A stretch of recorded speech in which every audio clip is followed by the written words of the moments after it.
chosen one. Pause for a moment, because what you're about to hear is not just another word. It's a mirror, a window, a divine interruption to remind you that your life is not background noise in God's plan. It's frontline testimony. In a generation that chases spectacle, debates, theology, and searches the heavens for signs, God quietly points to you. The world says, "Show us the evidence that God is real." And heaven responds by whispering your name. You're it. You've walked through fire that should have consumed you, faced storms that should have erased you, endured silence so deep it almost convinced you that God had walked away. But you're still here, not broken rebuilt, not hidden anointed.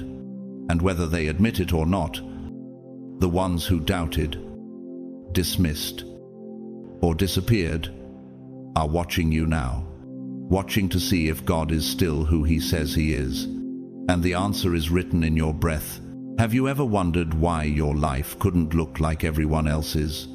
Why the battles came earlier, the betrayals hit deeper, and the silence lasted longer? It's because your life was never meant to entertain, doubt it, was designed to confront it head on. If you feel something stirring in your spirit, don't let it pass. Type 777 in the comments as your personal confirmation to heaven. I know this word is mine. That number isn't a gimmick, it's a signal, a holy agreement that you recognize the weight of what you carry. And to those of you who've stood with this ministry, whether through a super thanks, a kind message, or a simple prayer, I see you, and I thank you from the depths of my heart. Your support allows this divine message to reach those who didn't even know they were starving for it. But don't keep this moment to yourself.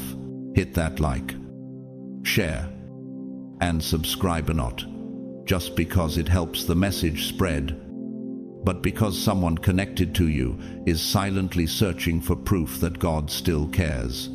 And what if your decision to share this is the very answer they've been begging God for in private? This is more than content. It's confirmation. You see, when people doubt God, they don't always voice it. They show it in the way they numb themselves, in the way they chase the temporary, in how they disconnect from anything sacred. But God doesn't panic. He doesn't shout from the sky. He simply lets your story unfold, because every breakthrough, every healed wound, every time you chose grace instead of revenge, it all became the quiet, undeniable response to their loudest unbelief. Do you realize just how many people are still alive today because you decided to keep walking when everything in you wanted to quit? You didn't come here to escape your pain. You came here to understand your purpose. And right now, God is about to reveal how every chapter of your life, especially the ones you never wanted to write, have been leading to this sacred unveiling. In the next 7 divine revelations, you'll understand why you were never just surviving. You were testifying, and why the world's doubt will never outweigh the power of your divine evidence. So tell me this. What if the reason they doubted God was because they hadn't met you yet? Get still. Get ready. Let's go deeper. God's chosen ones. When people doubt God, your life is the answer.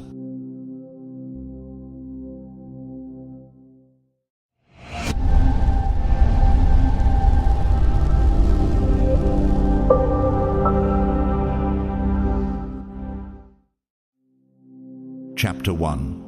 You survived what should have destroyed you. They thought you wouldn't last the night, and if truth were told, some part of you wasn't sure either. Chosen one. Let's start with the truth. Others don't want to admit your survival is a confrontation to their unbelief. You're not standing because the storm skipped over you. You're standing because God walked into the storm with you and refused to walk out without you. How many nights did you wrestle with silence so loud it felt like punishment? How many days did you show up when your soul was screaming for rest? The trials you faced were not gentle, they were soul-breaking, dignity-stripping, faith-testing storms. And yet, through it all, something holy kept you breathing. Why didn't you become the thing they accused you of? Why didn't the weight of rejection twist you into resentment, like Job, who lost everything in one breath and still whispered, "Though he slay me, yet will I trust him." Job 13:15. Your faith was not shallow, it was crucified and resurrected.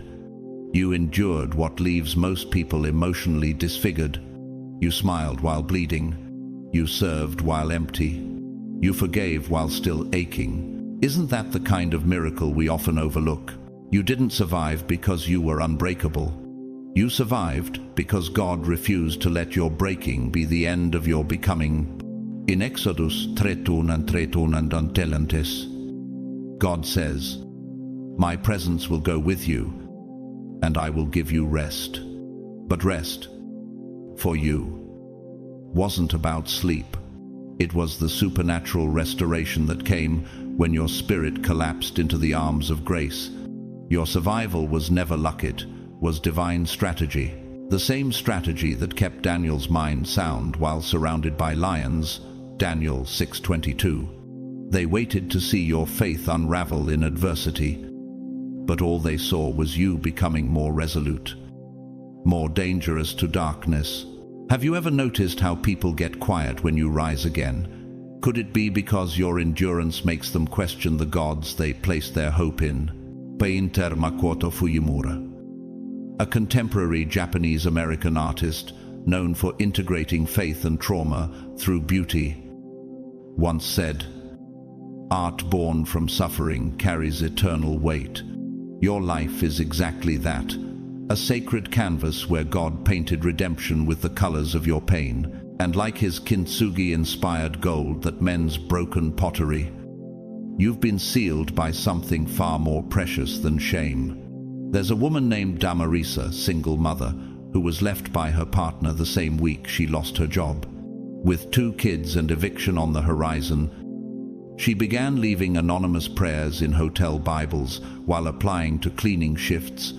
Years later, she runs a non-profit for abused women, and none of her employees even know the pain she came from. Her life doesn't shout her, scarce it serves from them. Just like you, you're like the tree whose roots gripped tighter as the winds roared louder. The drought didn't kill you, deepened you. What if your survival is the answer someone else has been praying for? What if someone doubting God is about to see him clearly through you?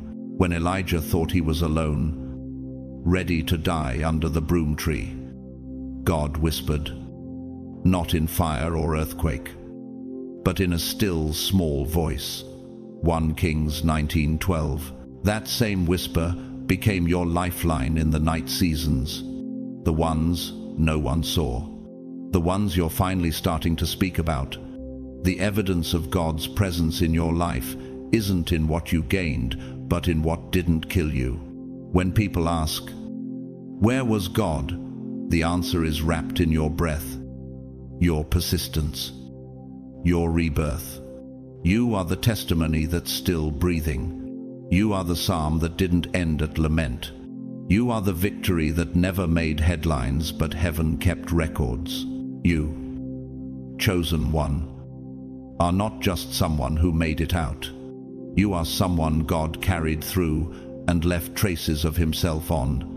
And now that you've survived what was meant to end you, let's talk about the kind of miracle that doesn't make headlines, the kind that doesn't part seas or raise the dead in front of crowds, the kind of miracle that takes place inside the wilderness of your mind, when no one's clapping and no one's watching. Chosen one, your survival wasn't subtle because it lacked power. It was sacred because it revealed who God is when no one else shows up. Why do they always assume that miracles have to be loud?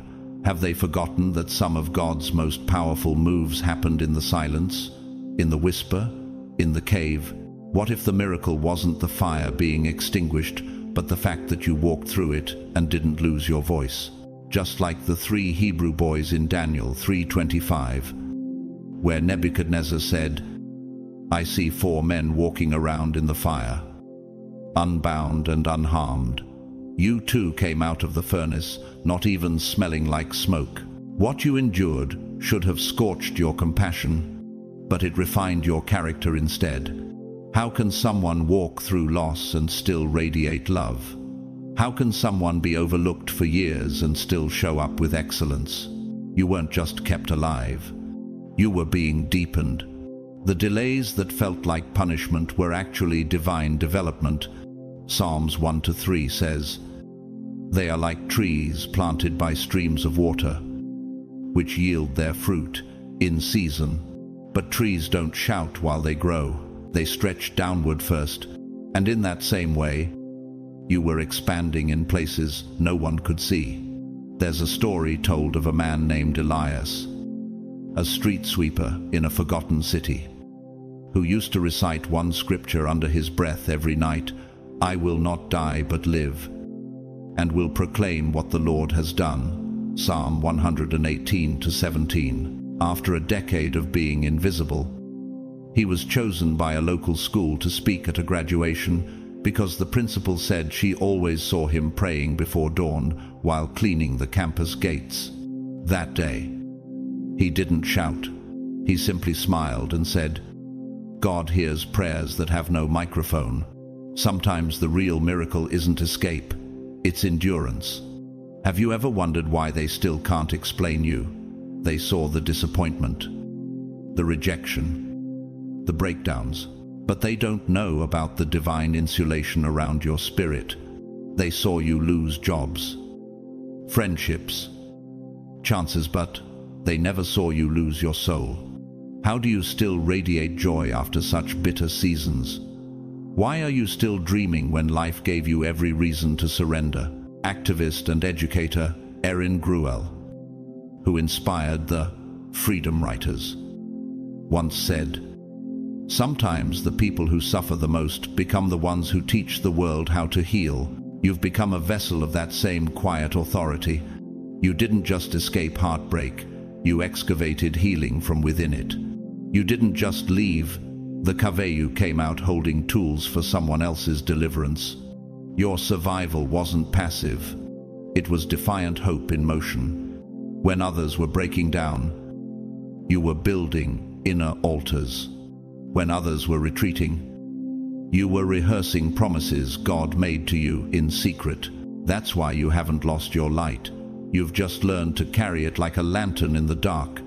You've become like the ocean, tide gentle but persistent, unseen in its shifts, but undeniable in its reach. You lost things. Relationship dissolved. Time was stolen. Moments passed that you can never get back. But you didn't lose you. What remained was the most dangerous version of you, whole, wise, and walking in quiet authority. That's what baffles them. That's why they stare. They saw what you went through, but not who was walking through it with you. When people ask, "Where was God during your hardest hour?" they won't need a sermon. They'll only need to see your life. Just like the blind man in John 9:25, who said, "One thing I do know, I was blind and now I see." You are that sentence, living and breathing. Your existence dismantles their doubt. Your joy unsettles their certainty. And your peace, it confronts their unbelief like thunder in a quiet room. And now you're stepping into the place that once seemed impossible. The storm didn't cancel your promise, it built your capacity to carry it. You're no longer just surviving. You're stepping into the portion that was always yours. And the miracle now is not that you made it out, but that you're about to walk in with wisdom, vision, and divine fire. Chapter 2. Your rise makes no natural sense. You didn't arrive here through the traditional routes. You didn't climb a golden ladder or inherit a legacy lined with comfort. chosen one. Your journey defies logic because it wasn't designed by human logis. It was orchestrated by divine intention. Take a long look at your story, not just where you are now, but where you came from, who you were supposed to be, who you were expected to remain, and how you keep rising anyway. How do you explain favor that ignores qualifications? How do you explain doors opening where there were only walls before? There are people who studied longer, planned smarter, networked harder, and yet they're still trying to find the keys to doors that opened for you without an invitation. What made you stand out when you didn't even know your name was being mentioned? Psalm 75:6-7 makes it plain. For promotion cometh neither from the east, nor from the west, nor from the south, but God is the judge. He putteth down one, and setteth up another. They didn't choose you, heaven did. And that makes all the difference. They had mentors. You had spiritual warfare. They had inherited networks. You had inherited trauma. They had safety nets. You had prayers spoken through clenched teeth, but still you rose. Why? Because elevation in the kingdom doesn't follow the rules of empire. You were called when no one else saw you. You were prepared in obscurity, and now, when your name is whispered in rooms of influence, they can't figure out how you got there, just like David, the overlooked shepherd boy anointed to be king, 1 Samuel 16. You weren't the obvious choice. You were the God choice. He chose you in secret so that no man could take credit for your success. Isn't it wild how some tried to delete your destiny before it even started? Isn't it humbling how even their sabotage worked in reverse, pushing you deeper into the arms of purpose? There's a man named Ruel who grew up in a foster system, shuffled from home to home, labeled emotionally unstable, with no money, no degree, and no family. He started writing songs in subway stations. One night, a music professor heard his voice, wept, and helped produce his first album. Years later, he became a sought-after film composer. People asked him what label launched his career. He answered, "It wasn't a label. It was a word God whispered into my brokenness." That's the kind of rise that confuses the natural mind. Have you ever felt the pressure to explain yourself, as if your path needed permission to exist? Have you ever stood in a place of honor and felt like an outsider, simply because your journey didn't follow the script?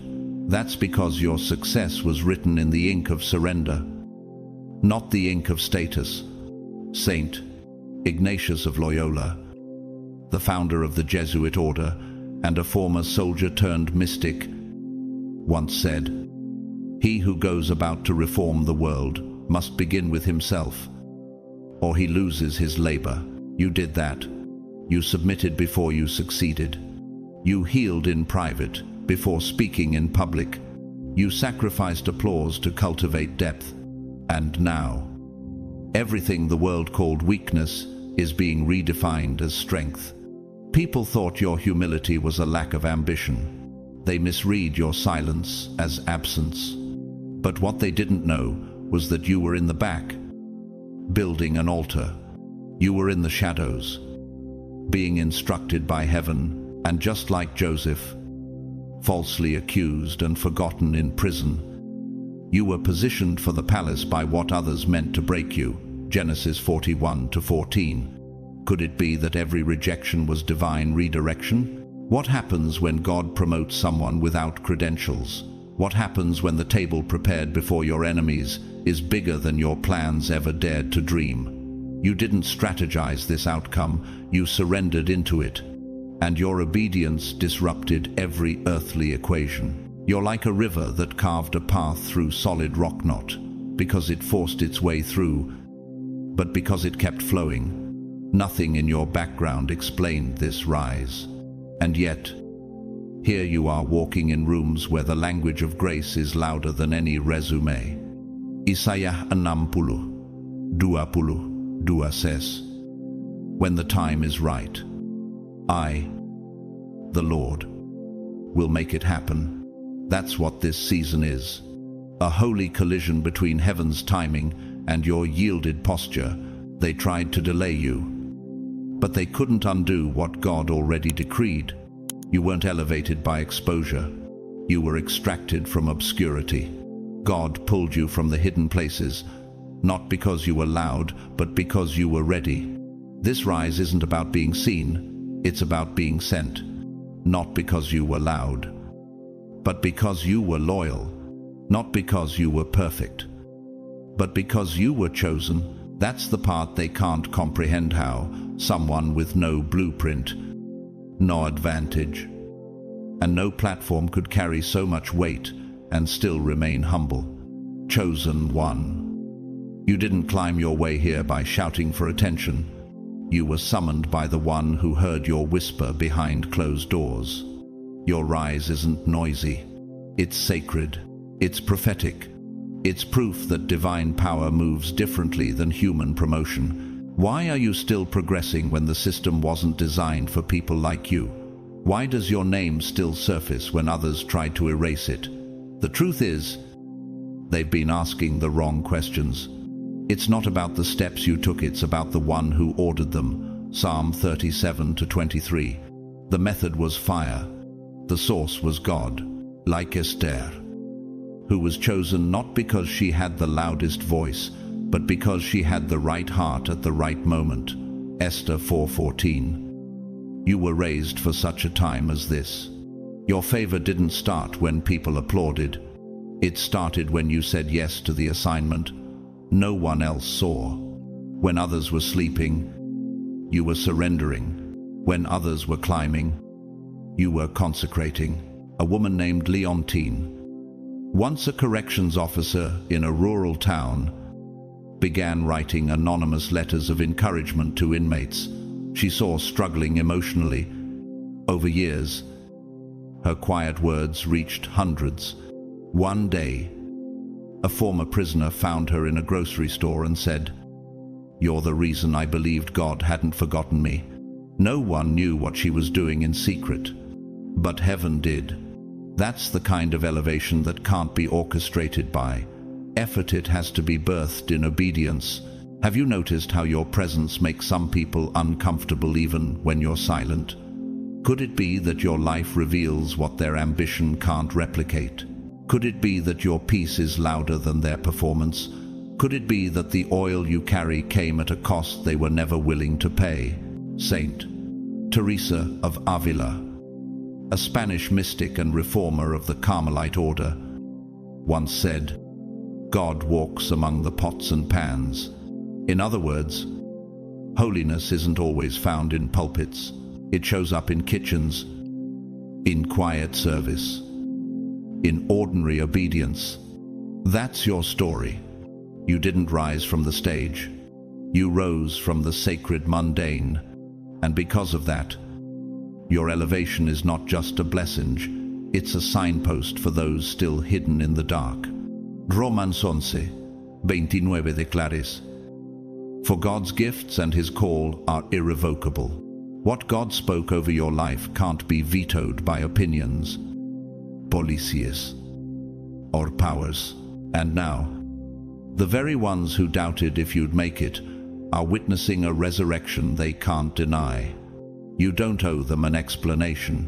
You are the explanation. You are what it looks like when grace writes the ending instead of fear. You are what it looks like when fire doesn't destroy, it refines. When God's hand is on someone, even silence becomes strategy. Even delay becomes preparation. Even rejection becomes redirection.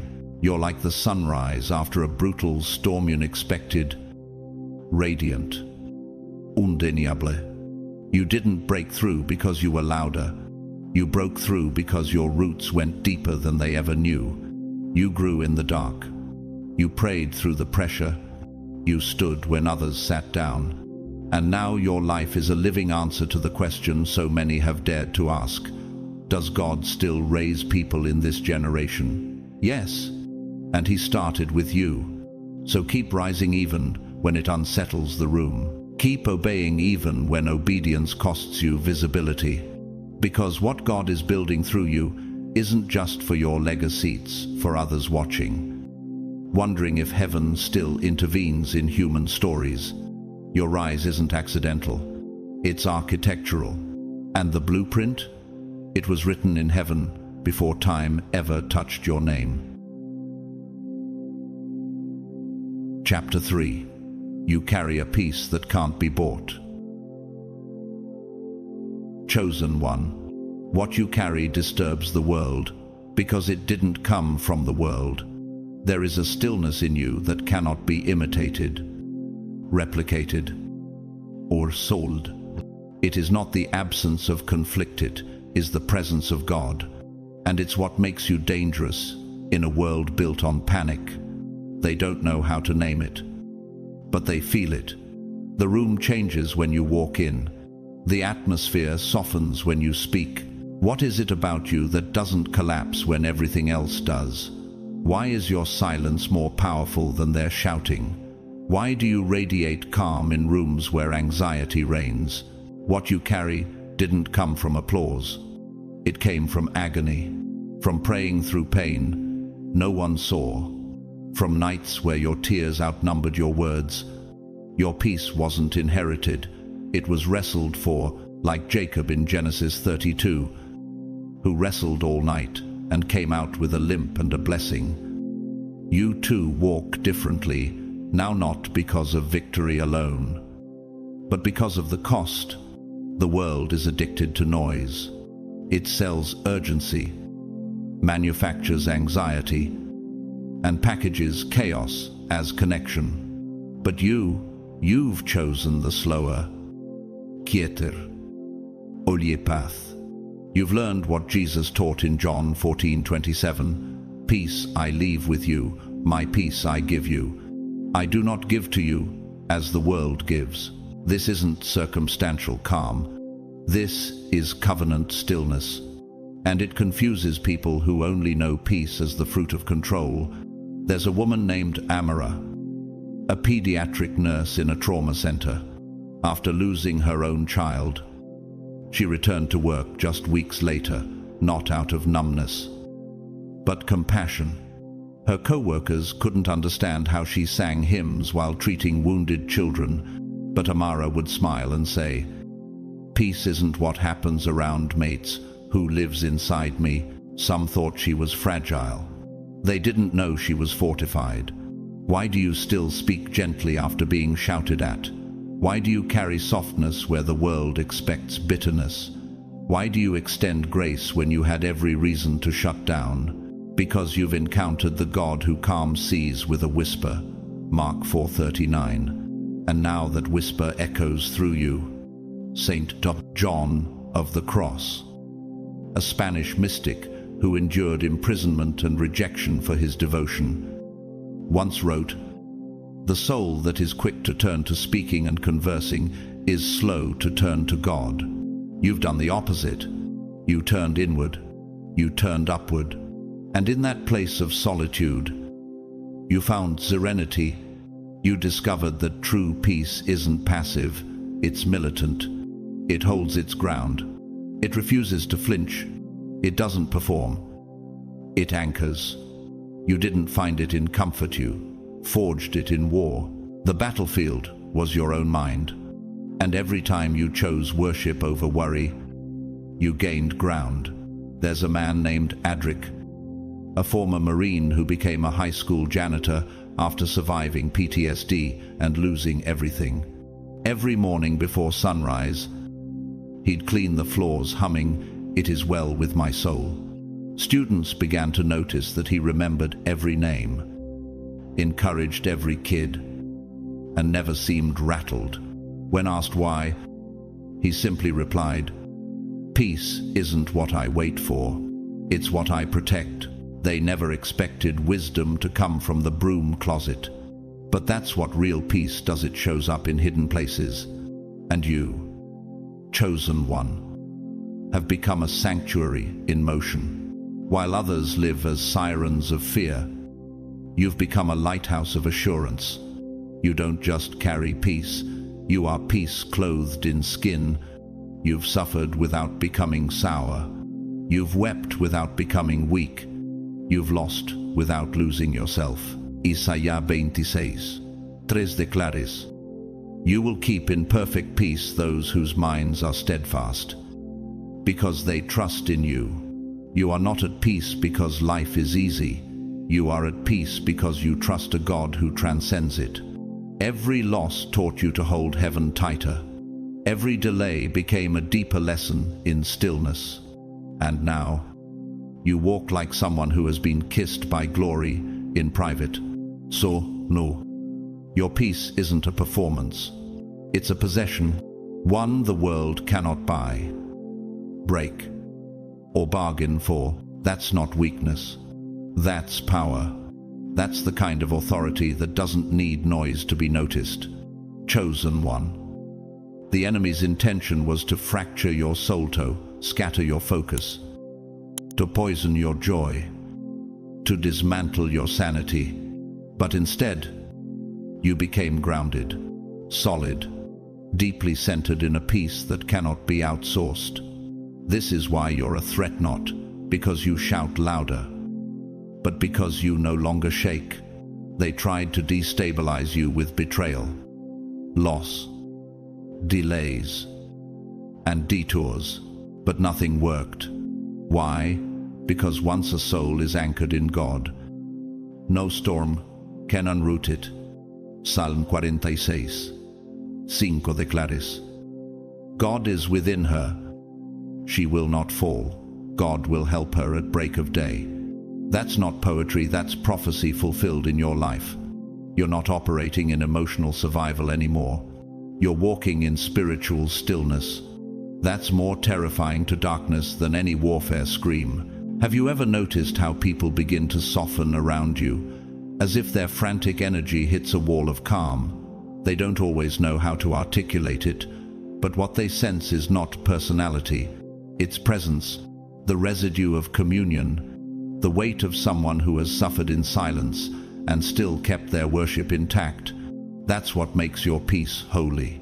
There's a man named Tobias, an ex-investment banker who lost everything in a financial scandal, not because he was guilty, but because he was framed.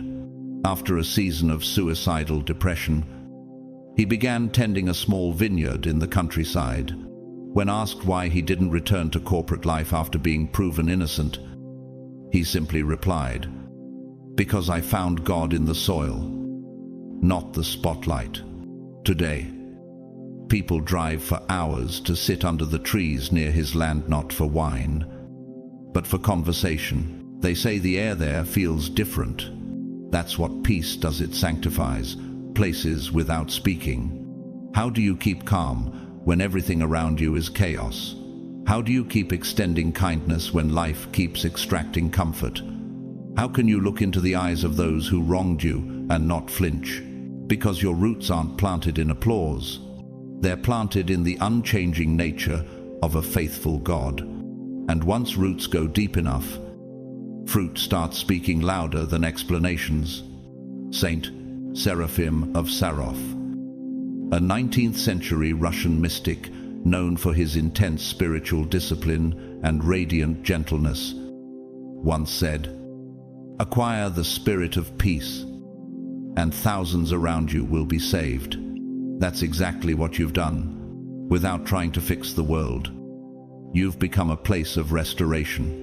Without shouting scripture, you've become living evidence of it.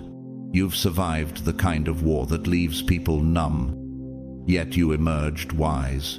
You've endured storms that should have broken your rhythm, yet you remain in sync with heaven. And that's why you don't panic when others do. Your trust isn't theoretical, it's muscle memory now. John 16:33 reminds us, "In this world you will have trouble, but take heart, I have overcome the world." This peace isn't just emotional equilibrium, it's spiritual evidence that the overcomer lives in you. Your stillness is not denial, it's discernment. You know when to speak, and when to stay silent, when to move, and when to rest, when to fight, and when to let heaven intervene. A woman named Zofia, a midwife in post-war Poland, was once held hostage during a siege. In the middle of gunfire, she delivered twins while whispering Psalm 91. When asked later how she remained so calm, she said, "Because my hands were working, but my soul was hidden in God." That's the kind of peace you now carry, a dimension of rest forged through fire, sealed in intimacy. And when someone looks at your stillness and asks, "Where does it come from?" they're not really asking about you. They're asking about the presence they can't define but can't deny. Let them look deeper. Let them feel it in your tone, your timing, your tears. Let your existence become the answer to their unspoken ache for rest, because what they're seeing is not an emotion, it's an inheritance. Peace that can't be bought, peace that can't be copied, peace that cannot be faked, only given by the one who called you his own. Chapter 4. You forgave. What broke you? Chosen one. Let's tell the truth. Most people aren't ready to admit forgiveness is not easy. It is holy. And what you've done by choosing to forgive isn't just rare, it's divine. Your ability to release what nearly ruined you is not a personality trait. It's spiritual maturity. It is one of the loudest declarations that God is alive inside of you. People see your peace now, but they don't see the war it cost you. They don't know what you had to let go of, the betrayal that blindsided you, the manipulation that twisted truth, the moments you questioned your own reality. And worse, some of the people who inflicted the pain walked away like nothing happened. How do you release what left you bleeding with no apology?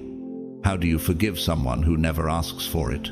You've done it not once, but again and again, and not because it made sense, not because it felt fair, but because you understood something higher. Bitterness is bondage.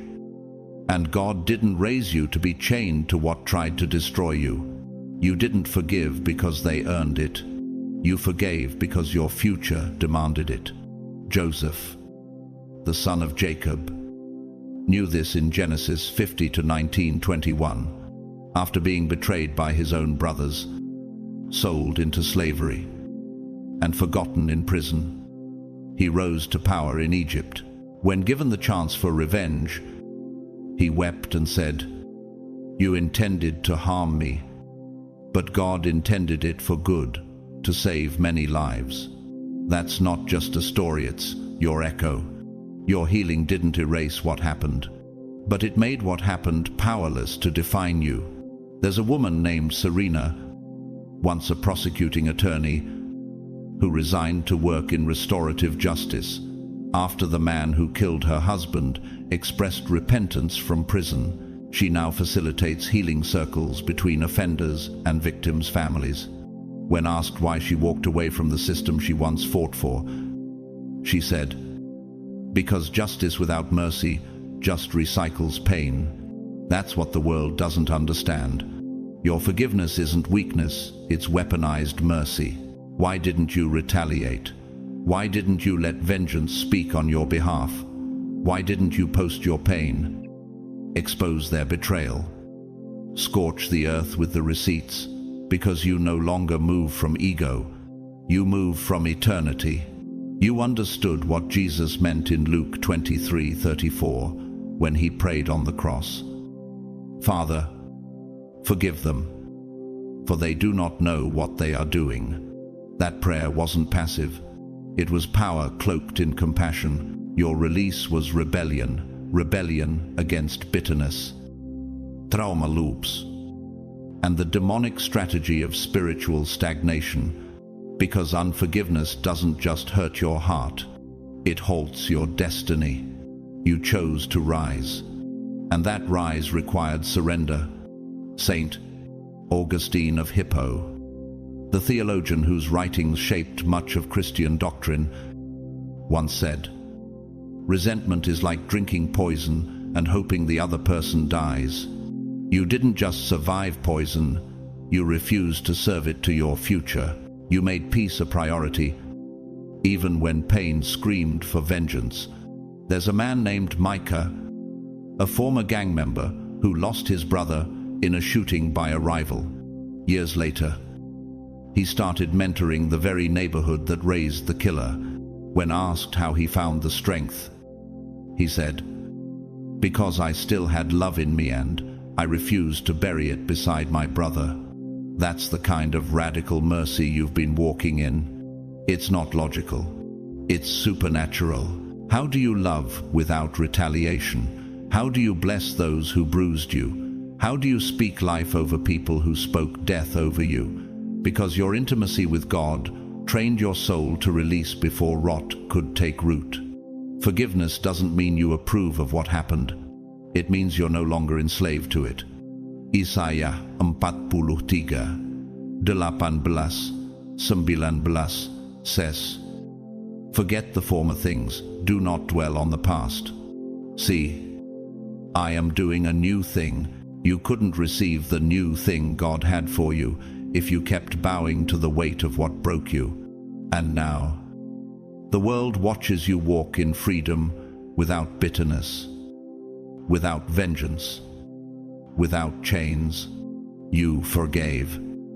Not because they asked, but because you were anointed, and because you know the same mercy that saved you has now flowed through you. You didn't just forgive people who apologized. You forgave those who acted like they were the victim, those who distorted your story to protect their image, those who whispered behind your back while smiling to your face. And even then you chose release. You chose light, chosen one. That wasn't emotional convenience. That was supernatural obedience. What do you call it when someone walks through fire and refuses to throw sparks? What do you call it when a wounded heart chooses to beat with compassion instead of contempt? That's not natural. That's not cultural. That's kingdom. You've loved when logic said, "Shut down." You've remained soft when the world told you to harden.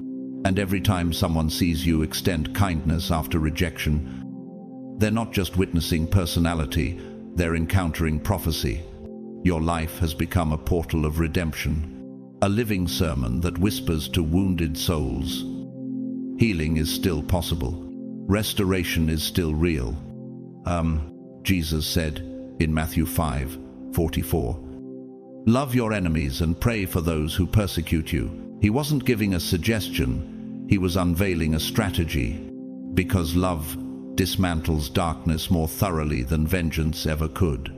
And you, chosen one, I have chosen love, even when it cost you your ego.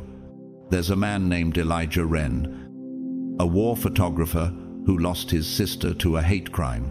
Instead of withdrawing, he started a global campaign called Frames of Forgiveness, capturing stories of reconciliation around the world. His work has been displayed in refugee camps and government summits alike. In one interview, he said, "We heal when we let grace interrupt the cycle of revenge." And that's what you've done. You let grace interrupt generational pain. How do you still serve when people dishonor you? How do you stay open after being exploited? How do you reflect heaven after being dragged through hell? Because forgiveness isn't forgetting, it's transmuting.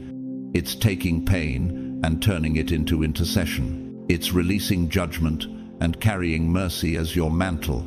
The story of Stephen in Acts 7 shows us this. As he was being stoned to death, he cried out, "Lord, do not hold this sin against them." That wasn't weakness, it was warfare. That's what you've done. You didn't just survive offense, you disarmed it. And every time someone dares to ask, "How are you still so kind?" They don't realize they're asking about God. Because your heart is no longer just human, it's been immersed in something holy. You are the proof that the cross didn't just forgive sins, it reconfigured how love works through human vessels. Saint Edith Stein, a Jewish philosopher who converted to Christianity and died a martyr, once said, "Do not accept anything as truth that lacks love, and do not accept anything as love that lacks truth." You've lived that paradox. Your forgiveness hasn't been soft, it's been sharp. It hasn't been vague, it's been vivid with boundaries and clarity. There's a woman named Jael, a former cult survivor who later became a trauma-informed therapist. Her abuser never faced justice, but she built a practice helping others exit coercive systems.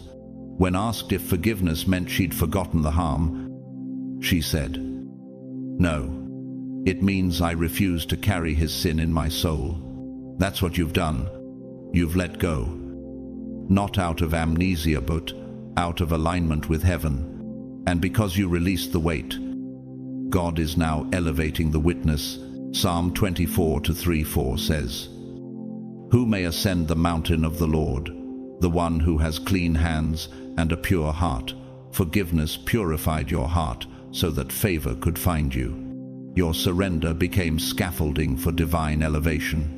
You've become like the tree that continues to bloom even after a harsh winter, not because the cold didn't come, but because its roots grew deeper beneath the frost. What they thought would bury you only anchored you. What they hoped would silence you became your song. And that song is now echoing in places you never imagined you'd reach. So yes, your forgiveness was personal, but it's also prophetic. It's generational. It's systemic. It's a loud declaration in the spirit that no pain will be recycled here. No bitterness will take root. No darkness will distort your destiny. And now, because you chose heaven's way, you are being lifted by the same God who knelt beside you when no one else did. Chapter 5. Your faith defied facts. Chosen one. Your story is not logical, it's living proof that the supernatural overrides the statistical. Every detail of your journey whispers rebellion not against truth, but against the illusion that facts have the final word. From the beginning, people labeled your future based on what was missing. No connections, no support, no certainty. They wrote you off as another invisible life, destined to survive, not thrive. But they didn't calculate your faith. They didn't factor in the invisible fire that God deposited inside your chest. Because while the facts were loud, faith was louder. Have you ever walked into rooms where you knew you didn't meet the criteria but somehow still got called to the front? Have you ever stood on ground that facts said you'd never reach? That's because faith does what data can't. It bends reality to bow before divine intention. Like Abraham in Romans 4:18.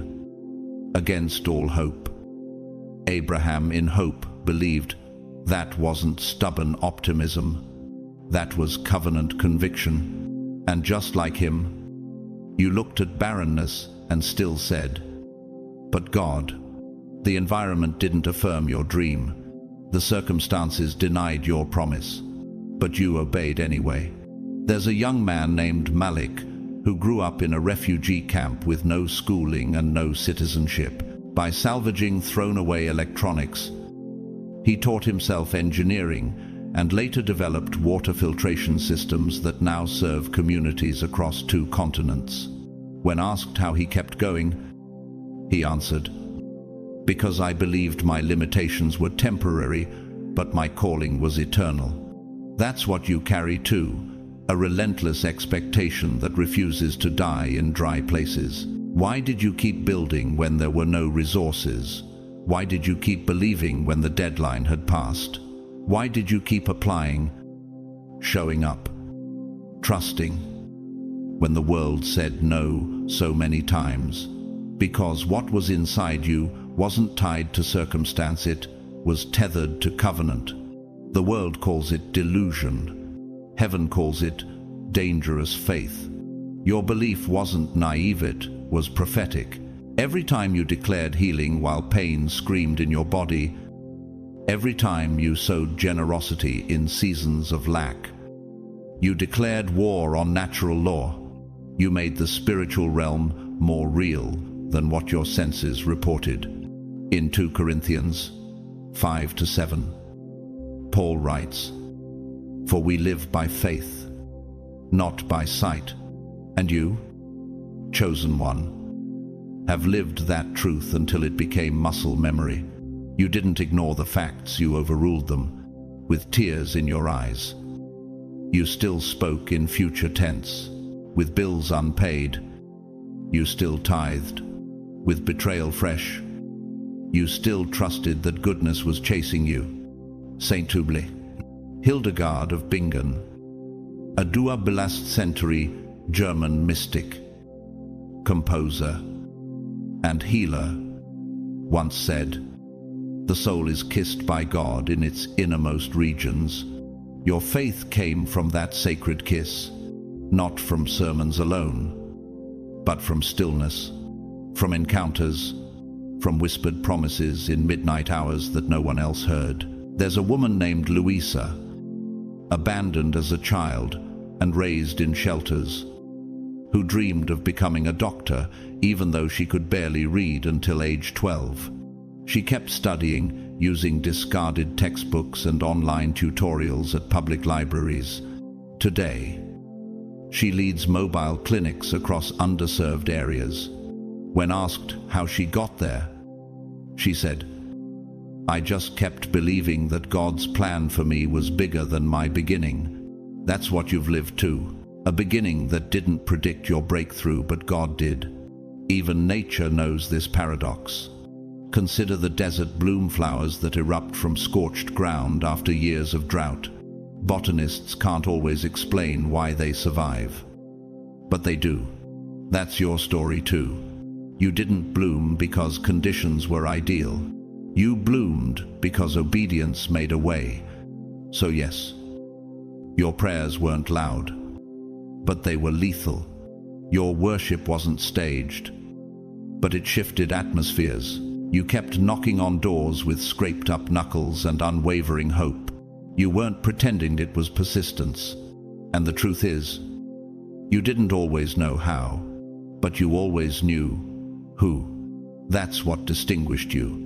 You lived like the promise was already printed in heaven, and you kept showing up until earth caught up. People assumed your story would end where it started. They predicted your outcome based on your origin. But chosen one, what they didn't realize was that your beginning was never the blueprint, your belief was. While they measured your potential by visible metrics, heaven measured it by the hidden covenant written over your life. They thought your background would limit your trajectory. They didn't see how your faith was quietly tearing ceilings off generational narratives, what they called improbable. God called inevitable. What they called limitation, God called launchpad. You turned poverty into platform, pain into prophecy, delay into disciplina. How do you explain favor that followed no formula? How do you explain momentum that came without marketing, positioning, or pedigree?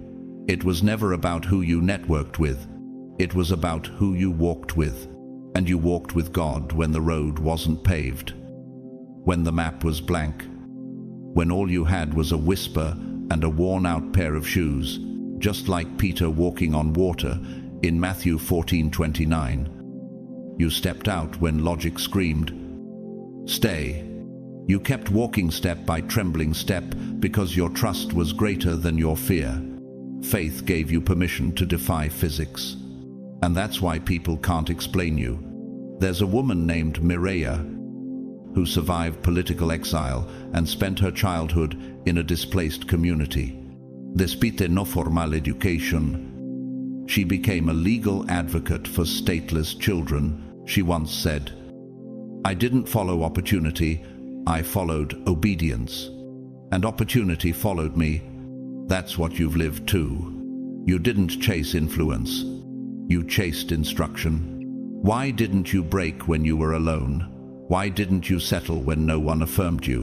Why did you keep building when no blueprint was given? Because you understood that faith doesn't wait for confirmation, it is the confirmation. You trusted the invisible until it became visible. Hebrews 11:1 says, "Now faith is the substance of things hoped for, the evidence of things not seen." And every inch of your story drips with that evidence. You are the embodiment of things once unseen now, standing in full color. They see the harvest but they don't know the heartbreak. They see the fruit but they never saw the fallow seasons when the soil of your life looked barren. There's a man named Cohen, once homeless and addicted, who began writing poetry in subway tunnels. Years later, one of his poems went viral online and became the basis of a mental health campaign in 6 countries. When asked about his transformation, he said, "The streets didn't save me. The word I whispered while starving did." That's the power of unseen belief. It incubates destiny in places despair was supposed to reign. Your life, chosen one, is not rational, it's revolutionary. It doesn't obey the rules of society. It bends to the rhythms of grace. It disrupts their equations and breaks their assumptions.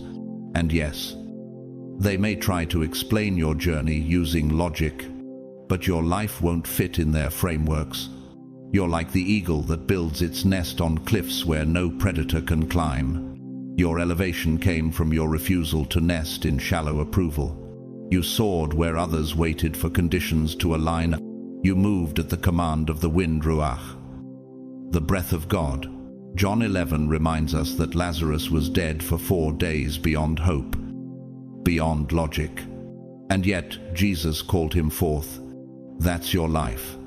You weren't just delayed. You were being preserved for a public resurrection. Your story is not about survival, it's about surge. The kind only heaven initiates. So let them try to decode the details. Let them theorize, calculate, predict. They'll never figure it out, because what they don't understand is that facts may form the valley, but faith builds the bridge across it. And your faith, it didn't just carry you across, it rewrote the map. Chapter 6. You changed without losing who you are. Chosen one. There's a rare kind of transformation that leaves people speechless. Not because of how much you've changed, but because of how much of your essence remained untouched. You endured a crucible, but didn't melt into someone unrecognizable. You evolved, but didn't erase it. And that is a holy wonder. What do you call someone who has every reason to be cold, yet remains warm? Every reason to shut down, yet stays open? Every reason to hate, yet keeps loving? That's not just resilience. That's redemption in motion. And it's exactly what your life carries. How did you remain anchored while everything around you shifted? How did you keep your gentleness when you were surrounded by cruelty? How did you remain authentic in a world that rewards the artificial? These are the questions they can't answer, because your life doesn't follow the patterns they understand. You weren't molded by the world. You were refined by God. Romans 12:2 says, "Do not conform to the pattern of this world, but be transformed by the renewing of your mind." That's what happened to you. You didn't conform. You renewed. You didn't replicate what hurt you. You released it. You didn't recycle pain. You resurrected purpose. The story of Joseph echoes through your journey. Genesis 50. Sold by his brothers. Falsely accused. Forgotten in prison. He had every human reason to lose himself in bitterness. But when he stood before the same brothers who betrayed him, he wept not in anger, but in mercy. He said, "You meant evil against me, but God meant it for good." That was not the voice of revenge. That was the voice of someone who changed without losing who he truly was. And that is you. Many lose themselves trying to survive what you survived. They toughen their exterior and in the process lose their light. But you allowed pain to prune you, not poison you. You didn't let grief define you. You let it deepen you. You didn't trade empathy for edge. You kept the softness that hell itself tried to harden. Here's something they don't teach. It takes far more strength to stay tender in a world that rewards apathy than it does to become numb. And yet, you've done it. There's a quiet depth to you now, a calm knowing, an invisible dignity that radiates from a soul refined not by success but by surrender. There's a moment in the Gospels that mirrors your experience. In Luke 10, Jesus sends out his disciples like lambs among wolves, and yet they returned with joy, not trauma. Why? Because the presence that sent them out sustained them. That's what preserved you too. You were sent not to become like the world, but to remain a sign that light can still endure. Artist and activist Ai Weiwei, known for his political resistance and fearless truth-telling in the face of oppressive regimes, once said, "I don't want to live in another person's dream. I want to stay awake in my own." You've lived that. You didn't fall asleep in survival mode. You stayed awake in the story God was writing through you. And then there's Jamala, counselor who once battled addiction and homelessness. Most assumed he'd hardened to survive. But every week, he visits shelters not to preach, but to listen. You can't speak light if you forget what darkness sounds like. He says, his story moves people, not because he changed, but because he changed without losing the part of him that still weeps for others. What if your evolution was never meant to erase your past, but redeem it?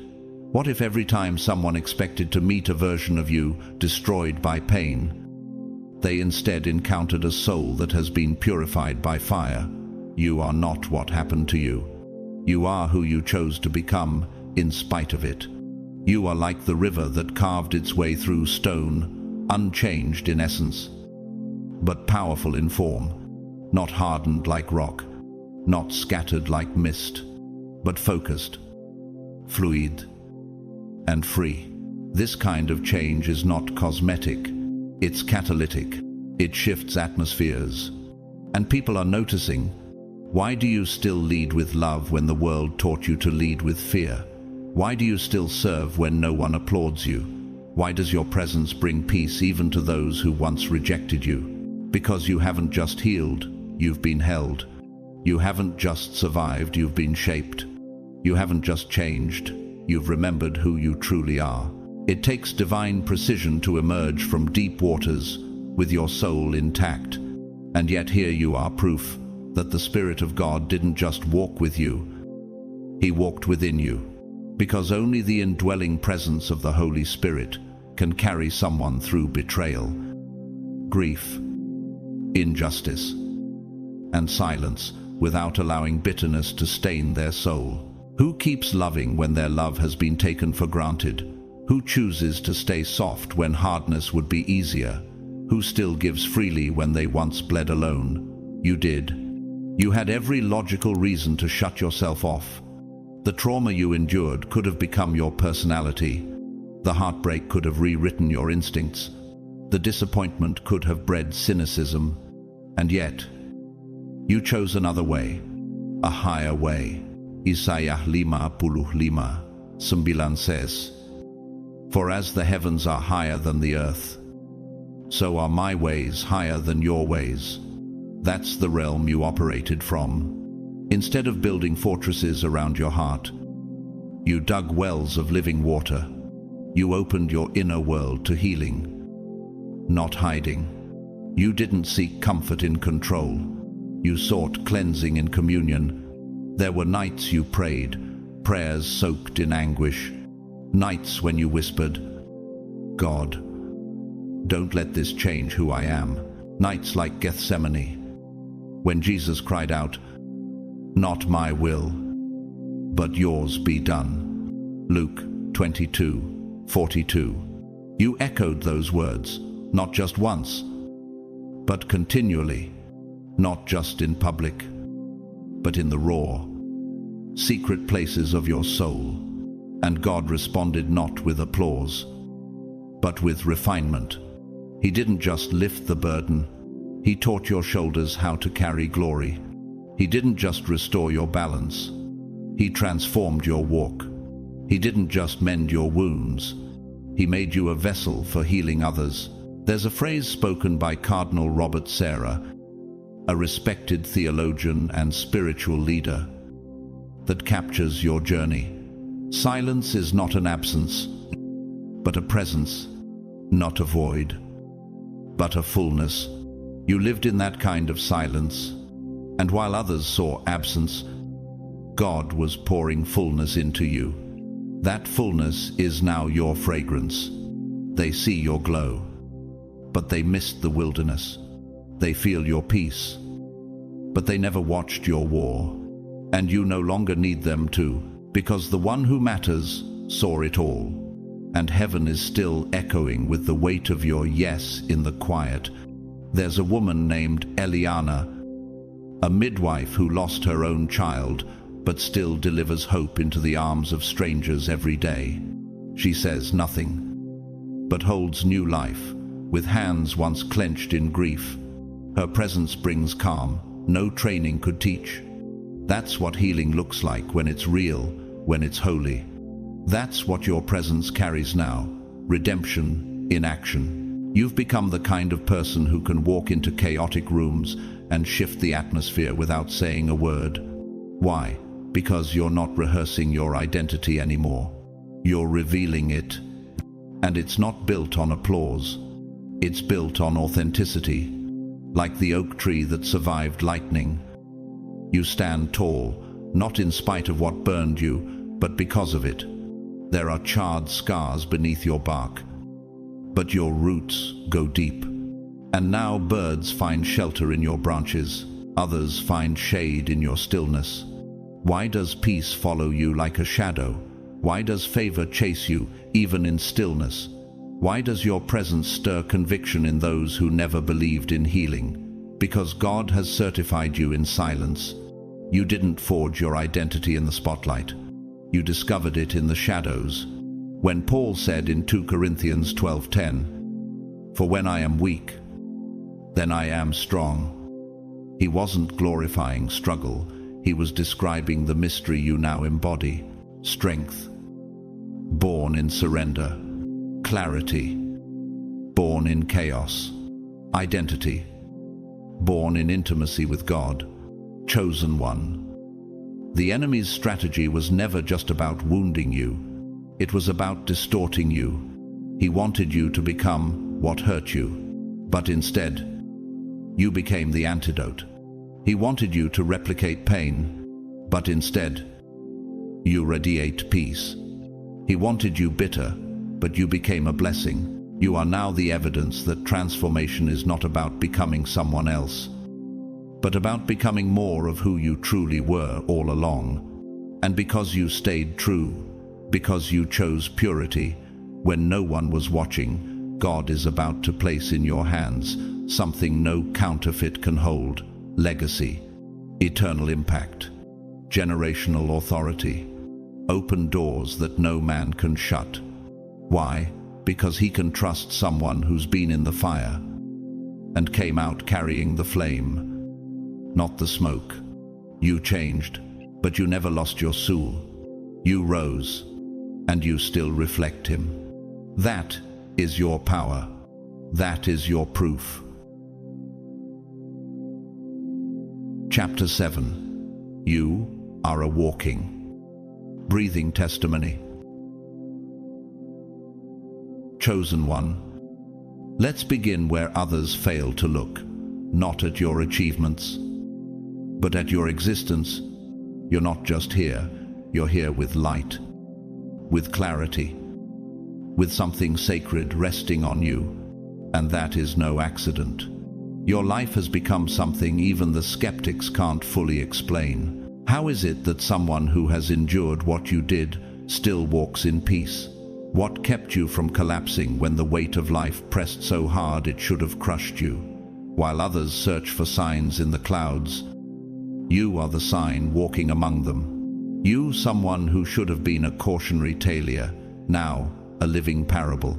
Consider the story of Joseph in Genesis 50-20, thrown into a pit, sold by his own brothers, falsely accused, and imprisoned. Yet, in the end, Joseph tells them, "You intended to harm me, but God intended it for good." Isn't that what your life has become? Proof that no evil scheme can override divine intention. They thought you'd lose yourself in the pain. They assumed trauma would distort you beyond recognition. But instead, you became clearer. Instead of echoes of bitterness, your soul began to sing again. Why does your presence carry so much weight when you enter a room? Why do people pause, unable to explain why they feel safer, softer, clearer around you? It's because you carry residua not of suffering but of redemption. Cardinal Raniero Cantalamessa, the preacher to the papal household, once said, "The world doesn't need more arguments. It needs more witnesses."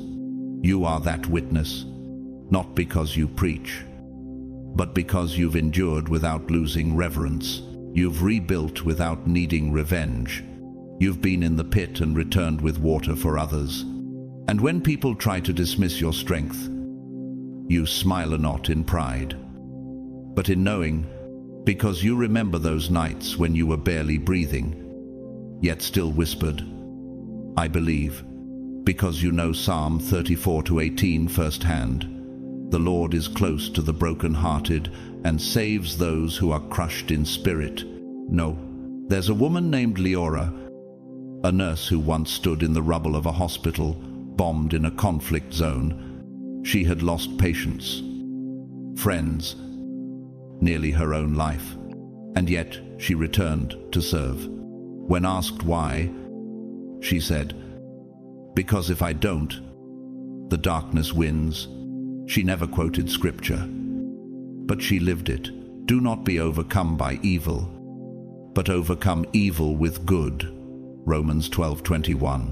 What gives someone that kind of strength? How do you rebuild from ashes while still tending to other people's wounds? How do you smile with scars that still sting in the rain? It's because God doesn't just heal, He reintroduces. He didn't just restore you, He made your return undeniable, much like Peter, who denied Jesus 3 times and wept bitterly, yet later became the rock upon which Christ built the church. Matthew 16:18. His failure wasn't the final chapter. Yours wasn't either. You walk now in a calm that unsettles the world. You speak little, but presence surrounds you like a still lake at dawn, soothing, yet powerful, like an ancient oak rooted in a battlefield. You've seen storms, yet you offer shade. Why do some people break and never return, while you emerged more alive, more whole, more you? Because your transformation wasn't cosmetic, it was cellular. It wasn't built for applause, it was built for the kingdom.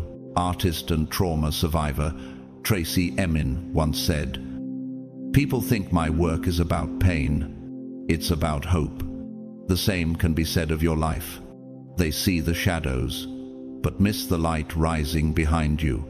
Someone like Eliasa, janitor, who was mute for 15 years after childhood abuse, never raised his voice again, but in silence. He cleaned every hallway of the community center with worship music in his ears. He couldn't speak, but people cried in his presence. They didn't know why. They only knew peace followed him like a fragrance. That's what you carry. Not noise, not defense. Presence. A presence shaped in fire and gentled by mercy. A life that testifies louder than any sermon. You are the book skeptics can't close. You are the page doubters can't turn away from. And your story still has chapters waiting to be revealed. You were never called to be perfect, only to remain present. And here you are, still whole, still shining, still carrying light where life tried to snuff it out. You're not just someone who was healed. You've become healing to others. Not just someone chosen, but a confirmation that the choosing was divine. Not just favored, but the visible fruit of faith that refused to die under pressure. In a world addicted to performance and polish, you carry something they can't replicate, something that can't be staged. You walk with a quiet authenticity, with the gravity of witness. People feel it when you enter the room. The atmosphere shifts. There's a reverence in the air, a subtle hush. What they're sensing is not charisma, it's glory. And it didn't come cheap. That glory was birthed through suffering and refined in silence. The way you keep showing up with love after loss, the way you still smile from a place of sincerity after rejection, that's not something the world taught you. That's what God grew in you when no one was looking. That's the divine in full display. Quietly wrapped in human skin, you don't speak it often, but your story speaks without your mouth. You are the chapter that couldn't be erased, the song that didn't go silent, the altar that still burns with holy fire. You are the miracle they never saw coming. There are people who ask, how could someone who's lost so much still radiate peace? But they're asking the wrong question. The answer isn't in what you lost, but in what survived. You didn't lose your reverence. You didn't lose your essence. That kind of resilience isn't ordinary. It's sacred. Viola Ludzo, a housewife and mother of 5 from Detroit, left her home in 1965 and drove to Selma to join the civil rights movement. She didn't have public platform or powerful backing, but she had conviction. She was killed by white supremacists while transporting black marchers. Her story is rarely told. But her legacy breathes. She became the proof that love will always drive farther than fear, like you. She didn't preach from stages, preached through action. And then there's Keel, the hospice nurse from New Hampshire. Quiet, average, overlooked. No social media, nor awards. But every patient he served died with dignity, knowing they were seen and loved. One woman told her family, "This man carries heaven in his voice. No seminary, no spotlight, just consistent presence." Keel's life is a parable. God still moves through those who choose to stay soft in a world that's gone numb. You remind me of Hannah, who poured out her anguish in the temple, 1 Samuel 1:10, and still returned, still trusted, still gave back to God what he gave her. Like her, your strength is not in outward noise, but in quiet surrender. Your laughter now carries the weight of what you waited for in silence. Like Jesus transfigured on the Mount, Matthew 17:2. You shine not because of what's around you, but because of who is within you. Corrie ten Boom, who survived the Holocaust and still preached forgiveness, once said, "There is no pit so deep that God's love is not deeper still." You walk in that depth. Your scars speak that gospel.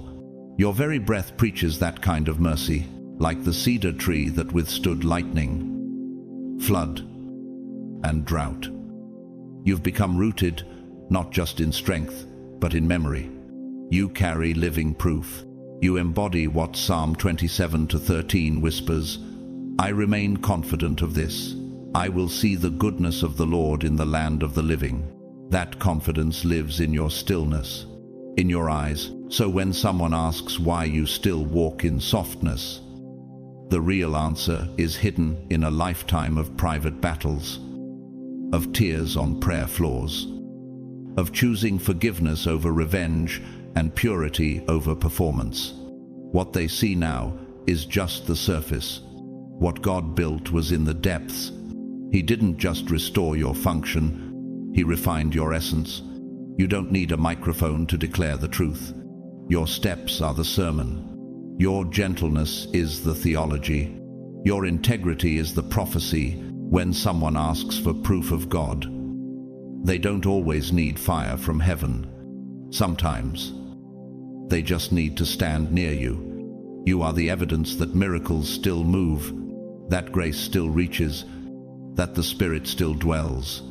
Isaiah 60:1 isn't just a verse, it's your instruction. Arise, shine, for your light has come, and the glory of the Lord rises upon you. Now, chosen one, you don't have to explain anything.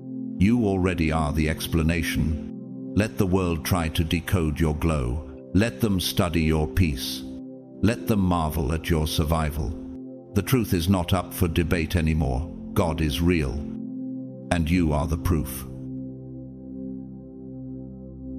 Chosen one. In a world that questions, debates, and demands evidence of the divine, you are heaven's answer. You don't just tell people God is real, you show them. Every step you've taken, every scar you've survived, every breakthrough that came after the breakdown, it all testifies that God didn't leave, didn't change, and didn't lie. Your life is not a coincidence. It is a prophecy in motion, a living sermon that preaches without a pulpit, a vessel of glory wrapped in everyday humanity. When people doubt the existence of miracles, they need only look at your life, because what you carry is not manufactured, it's imparted. It's the residue of wrestling with God and coming out with not just answers, but anointing. So walk boldly, live loudly in peace, in truth, in love. Let your presence interrupt despair. Let your story crack open the hardened hearts. Let your light shine in such a way that even the most skeptical soul starts to feel a tug towards something holy. Because when you rise, something in others starts to believe again. If this message stirred your spirit, if you felt the truth of it down in your bones, don't keep it to yourself. Like this video to let the algorithm know heaven is still moving. Share it with someone who needs a reminder that they are not forgotten. Comment below.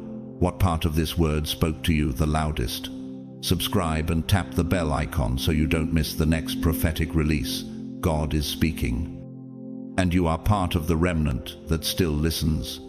If you feel led to sow into this word, you can support through the super thanks button. It helps me keep pouring out what heaven is saying. But whether you give or not, know this: you are deeply seen, deeply loved, and your presence here matters. Thank you for being part of this sacred space. And now, I speak this over you. May the God who kept you silent now speak through your life. May your scars become songs of healing for others. May you walk in rooms where your presence alone shifts the atmosphere. May your life continue to prove that even in a doubting generation, God still reigns. May blessings overtake you, favor locate you, and peace wrap around you like armor. You are not just part of the story, you are the sign. God is real because you're still here. Until next time, stay radiant, stay rooted, stay chosen. Blessings and glory to you always. Have you ever felt like your body was present, but your essence was somewhere else entirely? You laugh, you function, you go through the motions, but behind your eyes, it's as if another version of you has been living in a different realm. Some nights you wake up more tired than when you went to sleep. Some days you catch yourself staring into space, your mind unable to explain the echoes of battles you don't remember fighting. And yet, something inside you knows you've been leaving your body, not in fear, not in panic, but with purpose, on assignment, for years. Chosen one, you've walked the earth with one foot in this world and one foot in the spirit. While others were asleep, your soul was active, interceding for people you never met, whispering warnings in languages you've never spoken, returning from dimensions that don't obey the clock on your wall. You thought you were just exhausted, but heaven would call it engaged. Have you noticed the patterns? That deep exhaustion that no coffee or sleep can fix. The flashes of déjà vu that feel more like divine memory. The dreams that were too vivid to be imagination and too weighty to forget. Or the still, eerie feeling when someone stares at you like they felt something ancient in you, as if your energy reached them before your words ever did. This isn't just intuition. It's not just empathy. It's evidence. Because when God seals someone for a heavenly task, time and matter bend differently. And you've been moving through realms, assignments, battles, healings and downloads, all while carrying the disguise of normalcy. You were never just dreaming, you were dispatched. And that's why your body has paid a price your mind couldn't understand. Your nervous system has absorbed spiritual warfare. Your skin has retained frequencies from rooms you never walked into physically. Your heart has grieved losses you couldn't name, because your spirit remembers where it's been, even when your brain can't make sense of it. Comment 777 if you've ever felt this hidden kind of exhaustion, this mysterious awareness that you've been doing more than what's visible. You are not alone. And to those who have poured into this space with your hearts, your prayers, and your super thanks, I'm endlessly grateful. You're not just supporting content, you're fueling a movement of remembrance, of sacred reconnection, of waking the spiritually anointed out of hiding. So now we have to ask, what if the emotional weight you've been carrying is spiritual residue from places you've been sent to defend in the night? What if the tears that come without reason are echoes of divine conversations your soul had while your body slept? What if every time you zoned out, you were actually tuning in? Because what's coming next will explain why you've always felt different, why you've always been spiritually busy without ever being given the language for it, and why your spirit was never designed to stay in one place, when heaven had nations, generations, and bloodlines for you to help restore. The mystery is about to unfold. You've been multidimensional this whole time. Now, it's time to understand why. God's chosen ones, you've been leaving your body for years, without knowing it.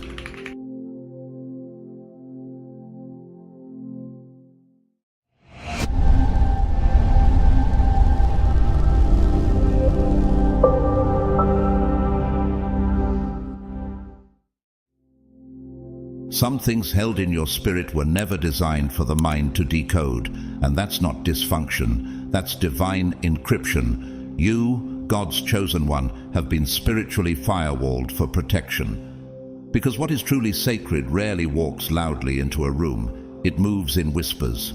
It speaks in thunder that no ear can hear. It conceals itself until the atmosphere can hold it, until the moment is so aligned, so reverent, that unveiling it becomes an act of divine justice. And now, chosen one, you are that unveiling. You are the sacred revelation heaven has been preparing in silence. But you've been wondering, haven't you? Why do you wake up with the ache of a memory you never lived? Why does sleep feel less like rest and more like relocation? Why do your mornings carry the emotional residue of battles your calendar never recorded? This isn't imagination. It's intercession. For years you've been leaving your body, not to escape life, but to fulfill a calling that often bypasses physical time. Elijah once did it under a juniper tree, where God met his wearied body and restored his spirit for the journey ahead. 1 Kings 19:5-8. Your spirit, too, has been stepping out while your body sleeps, visiting spiritual dimensions, standing in heavenly courts, receiving strategies for battles you'd later fight in waking life. What you call fatigue is often spiritual travel exhaustion. Have you ever noticed how, after a night of intense dreams, your discernment sharpens, your words carry a heavier charge, your presence shifts atmospheres without effort? That's not fatigue, that's frequency. Your soul has been receiving updates, like Moses, who returned from Mount Sinai with a glow his body couldn't hide. Exodus 34:29. What if your glow is not from effort, but from exposure? A woman named Sarita once shared how she'd wake up weeping for people she didn't know, places she'd never been. For years, she thought she was broken, until a prophet confirmed she was a nighttime intercessor, chosen to wage war in her sleep. Since childhood, she'd been stepping into unseen realms, while others dreamed of ordinary things. What if you've been doing the same? The artist Jean-Michel Basquiat, known for his wildly expressive paintings, once said, "I don't think about art when I'm working, I try to think about life." What he didn't say is that his art was a byproduct of the spiritual dimensions his soul wandered into, spaces where expression precedes language. Like you, he touched places he couldn't always explain. Like you, he created from what the body never visited, but the soul remembered. Have you ever walked into a room and sensed the atmosphere before anyone spoke, as if you were remembering something you hadn't consciously known? Why do some places drain you like you've been working for hours, while others revive you in seconds? Why do certain names stir you as if your soul recognizes them beyond the context of your life? That's not trauma. That's timeline memory. Chosen ones are often multidimensional beings, not by preference, but by purpose. Joseph, thrown into a pit, interpreted Pharaoh's dreams not because of intellect, but because his spirit had been trained in another dimension. First in silence, then in service. Genesis 41:14-16. A man named Rafi would fall into heavy sleep each day after work, only to wake up knowing things about clients he'd never met. At first, he feared madness, but one day a woman entered his therapy office and burst into tears before sitting down. "I don't know why," she said, "but I feel like you already understand." What she couldn't see was that Rafi had been carrying pieces of her grief for nights, summoned in the spirit, before ever meeting her in the flesh. Like the monarch butterfly who migrates thousands of miles by instinct alone, your soul has been traveling across dimensions using internal maps, not written on paper. Instinct is not weakness. For chosen ones, it's a coded compass, one heaven buried in your DNA long before your body was born. Are you starting to feel how deep your calling truly is? The Apostle Paul described an out-of-body moment, saying, "Whether in the body or out of the body, I do not know, God knows." 2 Corinthians 12:3. Even he, a man of immense revelation, couldn't fully explain what happened to his soul, but it was real, and it left him changed. How many times have you been changed in sleep, in dreams, in prayers whispered while unconscious? Pope John Paul II once remarked, "Prayer joined to sacrifice constitutes the most powerful force in human history. And yet, many of your sacrifices have happened beyond your awareness, your soul laying itself down while your body rests. That too is prayer. That too is warfare." Can you now see why you often feel years older than your age? Why you cry for things you've never personally lost? Why your healing journey is layered with echoes that don't belong to you, yet somehow live inside you? This is not delusion. This is assignment. You were never just resting, you were being used, covered, upgraded. You've been partnering with heaven all along, and now your memories will begin to return, not to torment you, but to empower you. Because when God allows recall, it's for rulership. You don't remember pain, you remember strategy. You don't relive wounds, you reclaim wisdom. You, chosen one, have never been idle. You've been active in the invisible, and soon the visible world will catch up to what your spirit has already completed. They keep misdiagnosing you, don't they? Calling you lazy, unfocused, unmotivated. But deep down, you know the truth refuses to fit in those boxes. Your exhaustion isn't from avoidance, it's from obedience. You've been laboring in dimensions that don't register on clocks. You've been walking in the spirit while your body played still. That kind of effort doesn't come with applause. It comes with ache. Have you ever felt a soul weariness no amount of sleep could fix? Have your eyes ever opened after 9 hours of rest, only to feel like you crossed deserts in the dark? Have you tried to explain this feeling, only to be met with blank stares and tired advice? That's because you haven't just been dreaming, you've been decoding, receiving, downloading divine directives too heavy for the mind to carry, so heaven slipped them into your spirit instead. God's chosen ones are not merely taught, they're imprinted. God spoke to Samuel in the night as a boy, not because he was qualified, but because his spirit was available. 1 Samuel 3:4-10. And you too have been available, long before you understood what you were saying yes to. Most training happens in lecture halls or corporate towers, but yours happened in places that defied reason. In hospital rooms, in heartbreak, in homes you didn't feel safe in. You were shaped in shadows, taught through contradiction. Every rejection taught you discernment. Every delay refined your timing. Every silence taught you to hear differently. What if the lack of instruction was the instruction? There's a woman named Elira who used to break down at the same hour every night, not because of trauma, but because her spirit was being summoned into intercession. She didn't know she was protecting people halfway across the globe through spiritual warfare while she cried in her kitchen. No mentor explained it to her, but her calling did. Steve Jobs, the visionary behind Apple, once said, "You can't connect the dots looking forward. You can only connect them looking backwards." His genius wasn't in predicting trends. It was in intuiting what the world didn't yet know it needed. What if your exhaustion is proof that you too are pioneering realms others haven't entered yet? Chosen one, you are not being dramatic. You are being activated. The story of Jacob comes to mind. The night he wrestled with a stranger until daybreak. Genesis 32:24-30.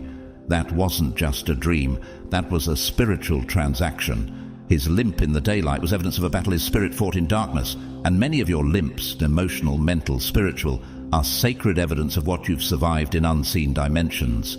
Why do some sounds feel familiar, as if they belong to a realm you can't name? Why do certain people trigger you as if they remind your spirit of something it can't explain? Why do you feel grief for things you haven't physically experienced? There's a man named Joel who often dreamed of cities he'd never been to. He dismissed them until one day, on a spontaneous trip, he walked into a street in Marrakesh and felt his knees buckle. Everything looked exactly as he'd seen it in his sleep. Colors, sounds, even the scent of the air. That was the moment he stopped doubting what his spirit already knew. You're not being paranoid. You're remembering from within. Jesus didn't begin his public ministry with an announcement. He began it in a wilderness, confronted by temptation, formed through resistance. Matthew 4:1-11. That was the training ground. No crowds, no validation, just silence, shadows, and spirit. You've had similar seasons, forged in spaces where nothing made sense, but transformation kept happening anyway. Mother Teresa, servant of the poorest in Calcutta, once confessed she endured decades of spiritual dryness, yet continued serving as if heaven were right beside her. "I feel God does not want me to stop," she wrote. What carried her wasn't motivation, it was mission. And what's been carrying you hasn't been clarity, it's been covenant. Have you felt like your growth made no logical sense? Like you were being expanded in the dark? Like something sacred was moving you forward, even when everything felt still? The caterpillar's transformation happens entirely inside a cocoon, unseen, silent, undramatic. But when the breaking comes, the sky becomes familiar. That's you. What's breaking right now is not your weakness. It's your wings. The prophet Daniel received visions while in sleep and prayer. Daniel 7:1. God bypassed Daniel's intellectual realm to pour revelation into his inner man. And you've been given those same codes. Instructions assigned not to your conscious memory, but to your spiritual DNA. To be recalled at the precise time destiny demands it. You're not behind, you're ahead, but heaven is pacing your unveiling.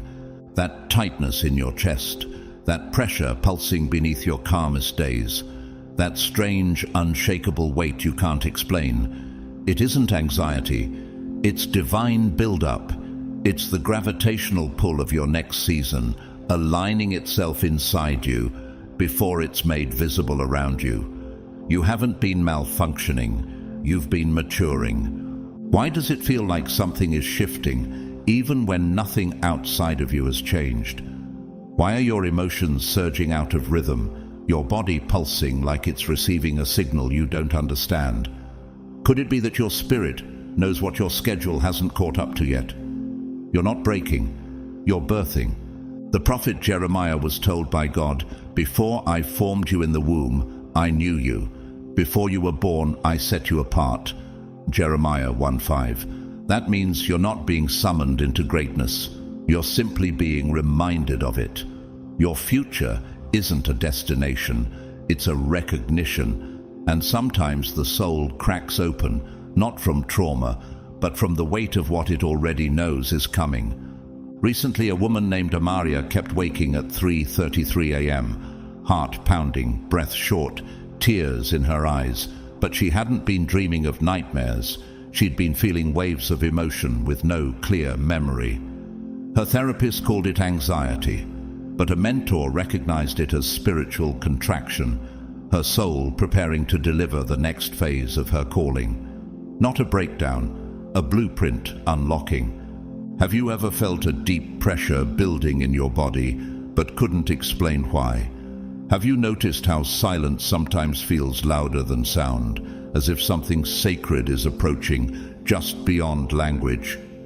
Why do you sense movement even when you're standing still? David once wrote, "You desire truth in the inward parts, and in the hidden part you will make me to know wisdom." Psalm 51 verse 6. The truth is, chosen ones are often encoded before they're awakened. God deposits the design long before he reveals the duty. You've been asking to remember your dreams. But what if the delay is divine mercy? Memory carries accountability, and when the weight of destiny is too holy to rush, God hides it. Because if you remember too early, you might misuse it. Ego might sprint where obedience should walk. God would rather delay your memory than let it interfere with your mantle. The actor and spiritual activist Viola Davis once said, "The privilege of a lifetime is being who you are, but that becoming, that embodiment, only happens after years of internal alignment." She wasn't always loud about her power, but her instincts were never silent. That's you. You've been aligning even when you thought you were lost. Samson's strength wasn't in his muscles. It was encoded into his covenant, Judges 13-16. His hair was just the symbol, the code was spiritual, and you too carry symbols of strength that aren't always visible. A pause before speaking, a sudden conviction in silence, a knowing that no one taught you. These are not accidents, they're activations. There's a young man named Elias who never wrote down his dreams but lived them out with eerie accuracy. One day, he walked into a non-profit meeting and repeated a vision he had while walking alone. The directors froze. It matched a plan they had finalized weeks ago, which he had never seen. His soul remembered what his mind never did. Because heaven doesn't train you to perform. It trains you to recognize. Do you ever just know what someone is going through without being told? Do you sense danger before it manifests? Have you found yourself giving perfect advice you didn't prepare, as if it had been living inside you all along? That's not intuition, that's inherited insight. You've been walking with encoded wisdom because your training didn't happen in classrooms. It happened in realms, like Jesus, who taught with authority at 12, Luke 2:46-47. You were born with downloads, not because of effort, but because of divine entrustment. Pope Francis once reflected, true power is service, and service requires more than memory. It demands embodiment. That's why God didn't write your blueprint on tablets. He carved it into your cells, not for recall, but for resonance. The giant sequoia tree carries its future in its very seed, silent, hidden, yet already whole. So do you. You are carrying dimensions you haven't named yet, assignments you haven't spoken of, because the timing for their unveiling hasn't ripened. The seed knows before the fruit appears. So does your soul. You don't need more evidence. You need more stillness. You don't need to chase clarity. You need to honor alignment. Chosen one, your soul has been storing scrolls, not in libraries, in your instincts. Every sudden yes and every firm no you couldn't explain. Those were encoded reactions. Every pull you felt without a map. Those were coordinates your spirit could trace, even when your mind couldn't. You are not just remembering, you are reactivating. And soon the world will watch as what's been buried in silence emerges in brilliance. That sudden jolt at 3:33 a.m., that wasn't random, that was a signal. That name you barely remembered, the one whispered into your spirit then swallowed by the veil of waking. That wasn't a dream fragment. That was divine instruction, cloaked until the hour of activation. That shadow you sensed at the edge of your sleep. It wasn't darkness, it was presence, a visitation. You weren't imagining anything. You were being summoned, inspected, aligned. Chosen one, how many times have you woken in the middle of the night with no clear reason, only to feel like you just returned from somewhere holy? Have you ever felt a presence near your bed, not with fear, but with awe, as if heaven had dispatched something to mark you in your sleep? What if that wasn't a question to dismiss, but a memory to honor? In Acts 12:7, Scripture tells us, suddenly an angel of the Lord appeared, and a light shone in the cell. He struck Peter on the side and woke him up. "Quick, get up," he said, and the chains fell off Peter's wrists. Peter didn't expect divine intervention that night, but it came. And like Peter, you too have been visited during nights you assumed were ordinary. You weren't dreaming, you were being touched by the eternal. A woman named Kenitra once shared how, during a season of deep depression, she repeatedly awoke at 3:33 with tears and the sensation of hands being laid on her shoulders. She told no one. But months later, a pastor described angels being sent to her city for night visitations, and her body began trembling. That moment confirmed what her spirit already knew. Heaven had been training her while the world slept. You haven't just been sleeping, you've been in school, because you weren't born to merely have dreams. You were born to embody prophecy. Dreams pass, prophecy fulfills, and when you start carrying divine promises in your bones, hell takes notice. That's why your sleep has become warfare. That's why the hours meant for peace have felt like battlegrounds. Have you ever laid your head down in peace and woken up feeling like you fought for something all night? Have you noticed that the closer you get to breakthrough, the more violent the interruptions become? Daniel understood this. The angel who visited him said, "From the first day that you set your heart to understand, your words were heard, and I have come because of your words. But the prince of the Persian kingdom resisted me 21 days." Daniel 10:12-13.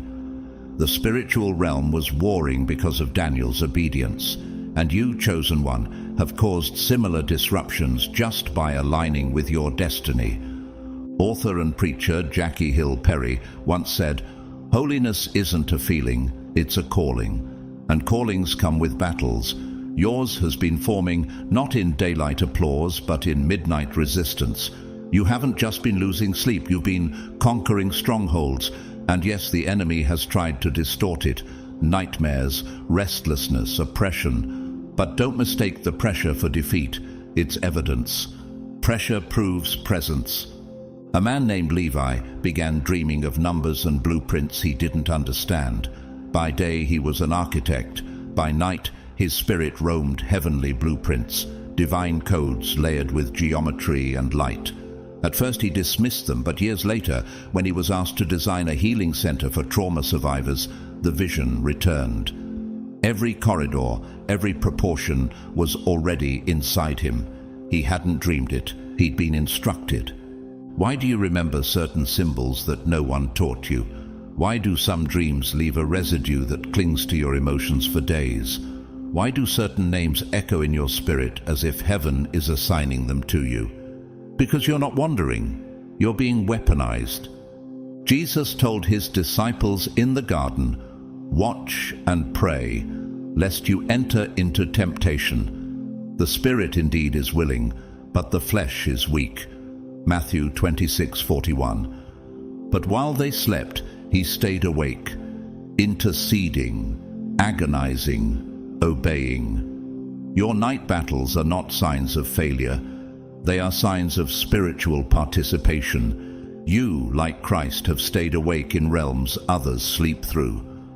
Academy Award-winning composer Hans Zimmer once shared that many of his greatest musical ideas came during his sleep. "I dream music," he said. What he didn't always mention was that these downloads were often accompanied by emotional weight and exhaustion upon waking, as if his spirit had labored to retrieve something celestial. You too have dreamt beyond language. You too have returned with soundtracks your body can barely hold. Imagine a volcano, seemingly dormant, storing pressure beneath the earth until its eruption shifts landscapes. That's your spirit right now, storing centuries of activation, carrying codes your ancestors prayed for but never walked in.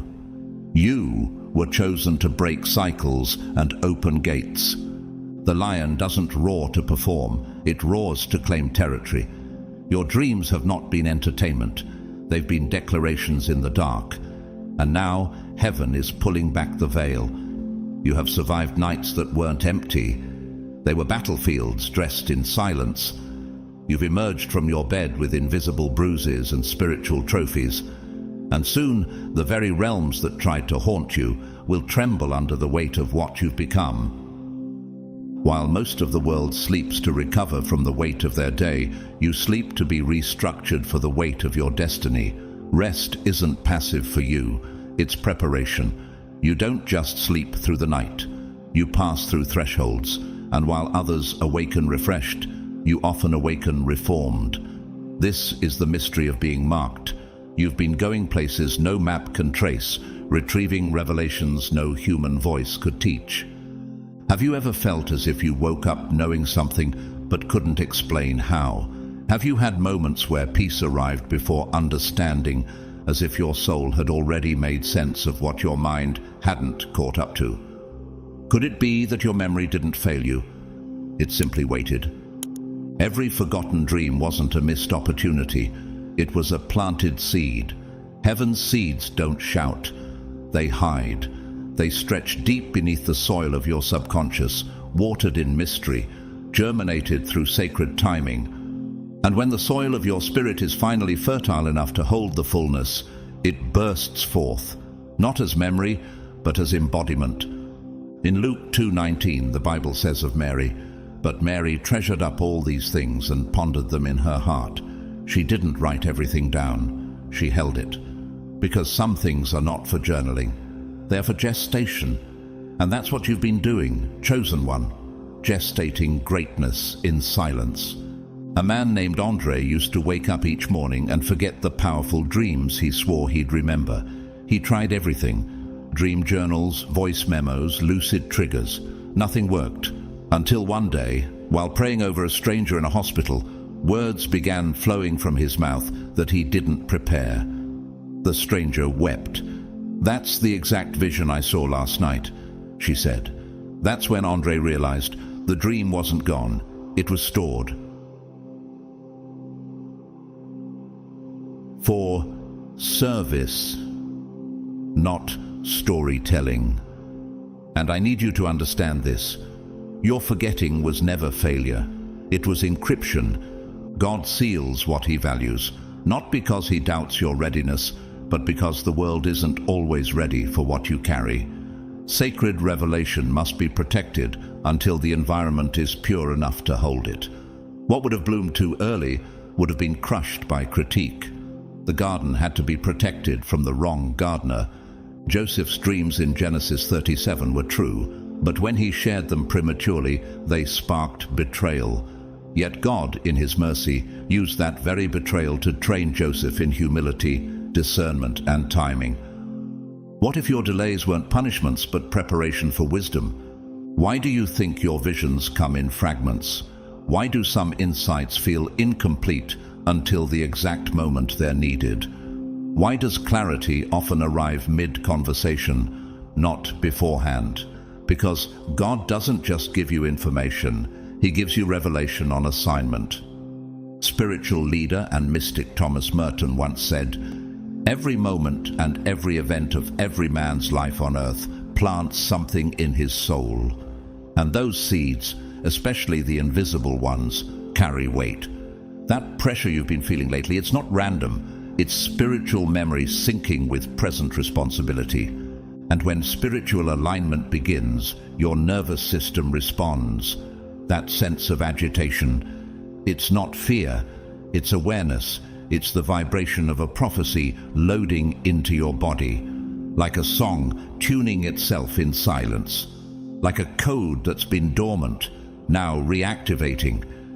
In 2 Timothy 1:14, Paul urges, "Guard the good deposit that was entrusted to you. Guard it with the help of the Holy Spirit who lives in us." Not everything you carry is meant to be shared right away. Some things must be sealed, not because they're fragile, but because they're fierce. A woman named Selena would often feel spiritual heaviness in the mornings, but have no memory of any dream. She assumed it was hormonal or emotional until a spiritual mentor revealed she was engaging in intercession while unconscious. Later, she began experiencing sudden spiritual insight during meetings and conversations. What she thought was lost had only been delayed for impact. How many times have you dismissed your inner knowing because you couldn't recall its origin? How often have you minimized your intuition because it came without explanation? And yet, you speak with authority. You move with precision. You guide others with clarity. That's not performance. That's prophecy fulfilled through embodiment. Business magnate Elon Musk once shared that some of his most groundbreaking concepts came through impressions and visual blocks in his mind that he couldn't trace to specific books or inputs. "It's like remembering the future," he said. What he described wasn't fiction, it was intuitive code. And you, chosen one, carry something similar. Encrypted instruction that defies human learning but defines divine leading.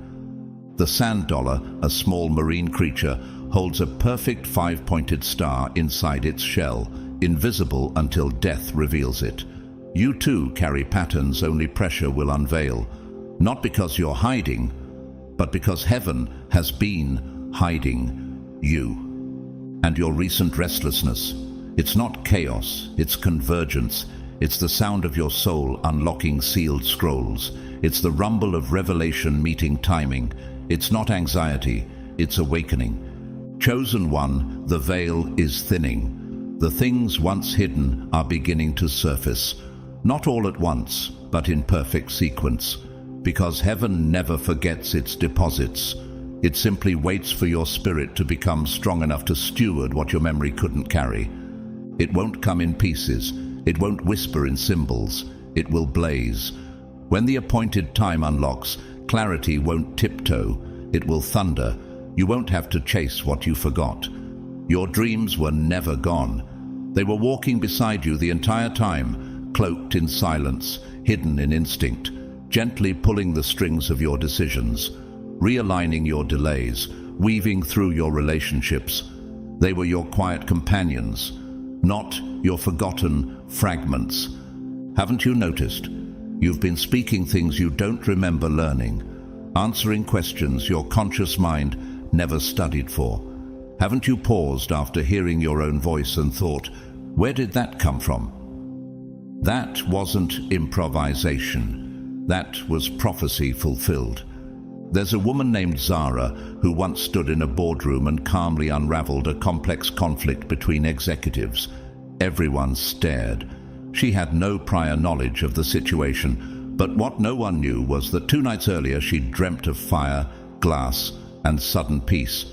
The dream faded by morning, but the wisdom remained. And when the moment came, it surfaced, not as memory, as instinct. That eerie sensation you call déjà vu, that wasn't illusion, that was alignment. Your spirit isn't just remembering, it's syncing. You've entered rooms and felt a familiarity not born of experience, but of rehearsal. What you're living now was previewed in the dream realm long before your body arrived. Why do certain places feel holy, even when nothing sacred has occurred yet? Why do you sense people's intentions before they speak?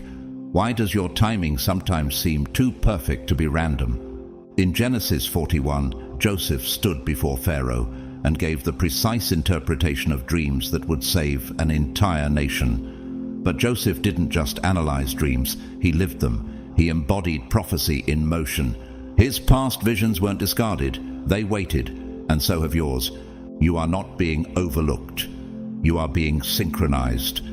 Spiritual mentor and theologian Henri Nouwen once said, "The spiritual life is not a life before, after, or beyond our everyday existence. It is in the midst of that life." What he described mirrors your experience. Your spirit isn't separate from your journey. It's running ahead, preparing the path, syncing heaven's blueprint with your earthly footsteps. There's a man named Gideon who for years had no explanation for the words that would rise in his mouth when strangers sought advice. "I feel like I'm being read," they'd say. What Gideon didn't remember were the dreams he'd stopped recalling in childhood, dreams filled with lights, symbols, and scripts, but they were never lost. They had simply taken root inside him, waiting to rise through compassion, courage, and call. And now the movement has begun. What lived in silence is gaining sound. What once stirred gently is now pulsing with force. You're not just being reawakened, you're being rerouted through spiritual memory. Not to replay the past, but to reveal the present with prophetic precision. Jesus said in John 14:26, "But the Advocate, the Holy Spirit, will remind you of everything I have said to you." Not teach anew, remind. Because the lesson already lives inside you. The words are already etched into your bones. Have you ever opened your mouth in prayer and felt something ancient rise from your chest? A language, a rhythm, a roar you couldn't have fabricated. Have you ever responded with wisdom in moments you feared you'd fall apart? That's not adrenaline. That's ancestral prophecy. You are not reciting. You are releasing what's been sealed inside you for years. Renowned poet and civil rights icon Maya Angelou once said, "There is no greater agony than bearing an untold story inside you." But now, chosen one, your story is ready to be lived. not just told, not as echoes, but as embodiment. The salmon swims upstream against impossible currents, driven by instinct to return to a place it's never seen, yet somehow knows. That's you, being pulled toward people, purpose, and platforms your soul never forgot, even if your mind did. Your delays were not detours, they were divine pauses, giving time for every part of you to align. And now the inner movement is turning outward. What you've carried in silence will become speech. What you've held in private will gain presence, not through force, but through divine flow. Chosen one, you're not late, you're right on time. For a moment your spirit rehearsed long before the world recognized your name. Your voice will shift, not in tone, but in frequency, not in volume, but in authority. You won't need to raise it, you'll only need to release it, because when someone speaks from a realm beyond memory, from the place where assignment overrides identity confusion, everything around them adjusts. Atmospheres recognize spiritual weight. People may not understand what they're hearing, but they'll feel it in their bones. And that weight is rising in you. Can you feel the difference already? How people respond differently, even when you say the same things. How rooms grow stiller when you open your mouth. Not because of what you're saying, but because of where it's coming from. That's not coincidence. That's convergence. In Acts 4:13, after hearing Peter and John speak, the crowd marveled. They recognized that they had been with Jesus. Their grammar wasn't eloquent, their words weren't rehearsed, but their spirits carried residue, presence. That same residue is forming around you, the kind that marks not your personality, but your proximity to heaven. There's a man named Omar who never liked public speaking, but after a year of isolation and spiritual awakening, he found himself speaking at a community center. He wasn't trying to impress. He just shared what had been burning inside him. Afterwards, someone approached him and said, "I don't know what that was, but something shifted in me while you spoke." That's when he realized he hadn't spoken from memory. He'd spoken from mantle. And here's what happens next, chosen one. The veil doesn't lift like curtains in a theater. It lifts like mist at dawn, slowly, softly, in whispers, not for dramatics, for digestion. God doesn't overwhelm the ones he loves. He unveils truth in doses that align with your spirit's ability to hold it. Have you ever been doing something ordinary, folding laundry, walking to the store, washing your hands, and suddenly you pause, breath caught in your chest, and a knowing hits you so pure, so sharp, it cuts deeper than memory? Not a flashback, not imagination, knowledge. That's how it begins. It was the same with Moses. He wasn't fasting or seeking a vision when the burning bush appeared. He was tending sheep, a task so routine, so unremarkable, that only heaven could make it holy. Exodus 3:1 through 2. But in that moment, eternity collided with routine. And Moses knew, not guessed, not hoped, knew. Why do your most sacred moments often arrive in silence, not ceremony? Why does wisdom crash into you while you're doing nothing special? Why does clarity whisper, not shout? Because prophecy doesn't compete with noise. It waits for surrender. Pope Benedict XVI once said, "The world offers you comfort, but you were not made for comfort. You were made for greatness. But greatness for the chosen doesn't feel like pride. It feels like pressure. It feels like loss. Because to access who you really are, you must grieve who you thought you had to be. The moment you begin to walk in this deeper knowing, something old in you will panic. That version of you, the one who needed applause, who begged for proof, who waited to be seen, will feel like it's dying. And in many ways, it is. There's a woman named Maren who always needed affirmation before she moved. But once she started obeying her internal promptings, even without evidence, her life aligned. "I had to let the girl who waited for permission die," she said. "She wasn't wrong. She was just finished." You've been sensing that too, haven't you? The part of you that once asked for validation is losing volume. The part that needed confirmation from others is going quiet, because what's rising now is not the version of you shaped by rejection, but the one encoded by heaven. You're not becoming someone new, you're returning to who you've always been.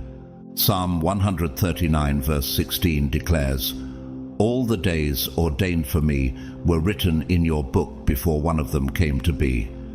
You were never random. Your becoming is just the unraveling of what was already written. Have you ever felt your voice vibrate with something that didn't feel like yours? Have you ever paused mid-sentence, surprised by the clarity coming through you? Have you started releasing things you once feared saying aloud? That's not boldness. That's spiritual memory taking the mic. The novelist and activist James Baldwin once reflected, "Your crown has been bought and paid for. Put it on your head and wear it. But you can't wear your crown while still begging for a throne. And you can't carry revelation with hands still grasping for relevance." The Arctic fox grows a white coat in winter, not because it learns to, but because its DNA already knows the season. It doesn't perform, it transforms. You too are adapting, not to survive, but to reveal the version of you built for this exact moment. What's coming through you now is too weighty for the old you to contain. That version has done its job. It protected you, camouflaged you, survived the wilderness. But now it must step aside. Chosen one, the revelation that's awakening in you isn't for applause. It's for impact. It's not emerging to validate you. It's emerging to use you. And as the veil lifts, slowly, faithfully, what you carry will no longer be hidden behind fear. It will walk fully into the room, wearing your name. The version of you that's rising now is different. It no longer craves the entire map before taking the first step. It doesn't beg for certainty. It moves with conviction. This new you honors instinct like scripture, treats stillness as strategy, and trusts nudges as navigation. You've stopped asking for signs because you've become one. And this version of you, it didn't appear overnight. It was sculpted in secrecy, forged in the places no one applauded and no one saw. Built not on platforms, but on presence. Can you feel the difference already? How your reactions are slower, but your awareness is faster. How your decisions feel lighter, but your discernment carries more weight. Have you noticed that you no longer argue with your knowing? That's not confidence, that's embodiment. This is the version heaven has been preparing in silence. Isaiah 30:15 says, "In quietness and trust shall be your strength." Not in striving, not in convincing. Strength comes from surrender. And you, chosen one, have learned the art of surrendering what you can't explain, in order to obey what you can't ignore. You are no longer just the dreamer, you are the dream in motion. There's a young man named Elias who once journaled for years about building a refuge for young men recovering from addiction. He kept saying, "Someday, when I have clarity, I'll start." One day, walking past a closed-down gym, a pull in his chest made him pause. Without thinking, he inquired about the lease. Within 3 weeks, the vision had a name, a place, and a team. Clarity didn't lead him, obedience did. The world doesn't need more people chasing clarity. It needs bold ones who become it. Jesus didn't wait until he had all the disciples' approval to begin. He didn't need the religious elite to confirm him. He was the confirmation. In Luke 4:18-19, he stood and declared, "The Spirit of the Lord is upon me, to proclaim liberty to the captives." That was clarity in the form of identity. And you are stepping into that same flow, where knowing doesn't come from logic, but from alignment. Have you ever felt a moment, a whisper, a scent, a word, crack something open inside you? Have you paused, not because you were confused, but because you felt a sacred memory brushing against your ribs, like heaven pressing gently on the door? When that next moment hits, don't analyze it, receive it. Theologian and author Sarah Jakes Roberts, known for empowering women with spiritual authority, once said, "You don't have to have it all together, you just have to take the next step."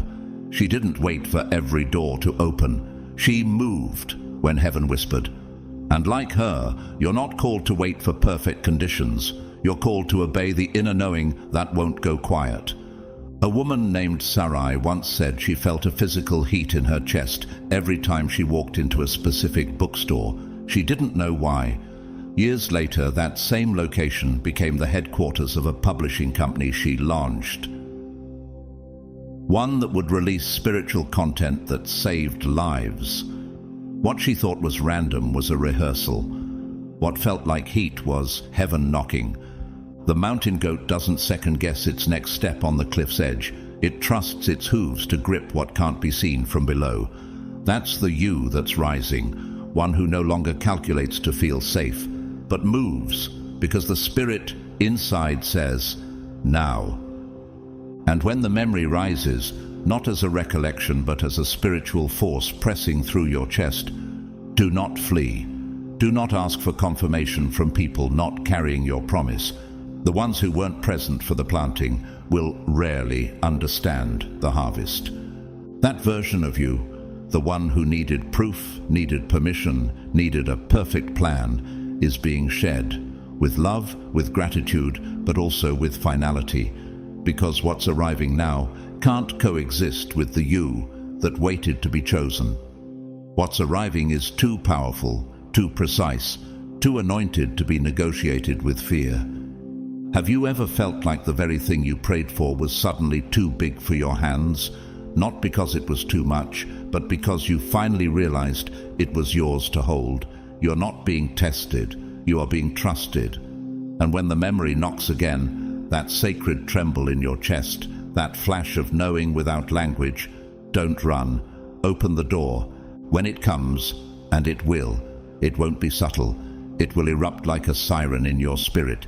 It will interrupt you mid-thought, mid-step, mid-sentence.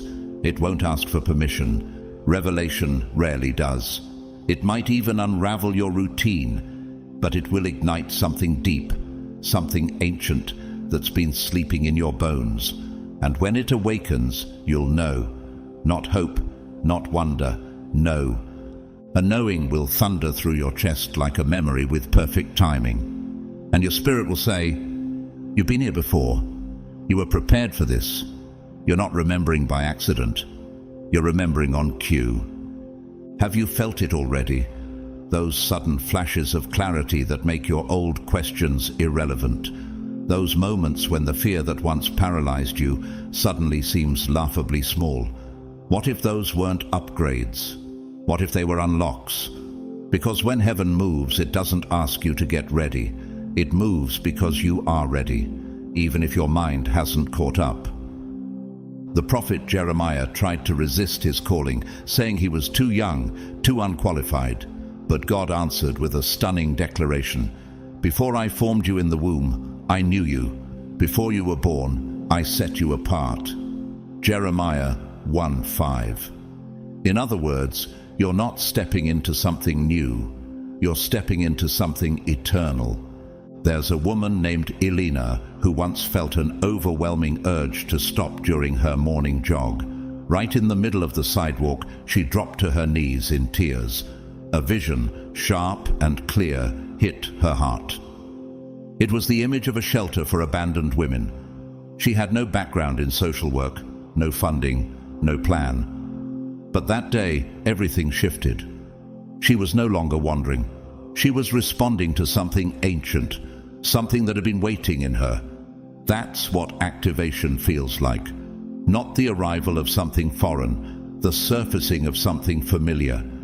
And suddenly, it all begins to make sense. The no's you cried over, the doors that stayed shut, the relationships that expired without closure, why certain platforms rejected you, why some paths that glittered collapsed under your feet. Those weren't failures. They were filters. They were heaven's hand, guarding your assignment from counterfeit exposure. Have you ever wondered why you were protected from things you thought you wanted? Why some almosts had to fall apart? Why your name wasn't called when others were being celebrated? Those weren't your doors. They were distractions dressed as destiny. In Revelation 3:7, Scripture declares, "What he opens, no one can shut, and what he shuts, no one can open." You weren't being punished, you were being preserved. Chosen ones are never late, they are launched.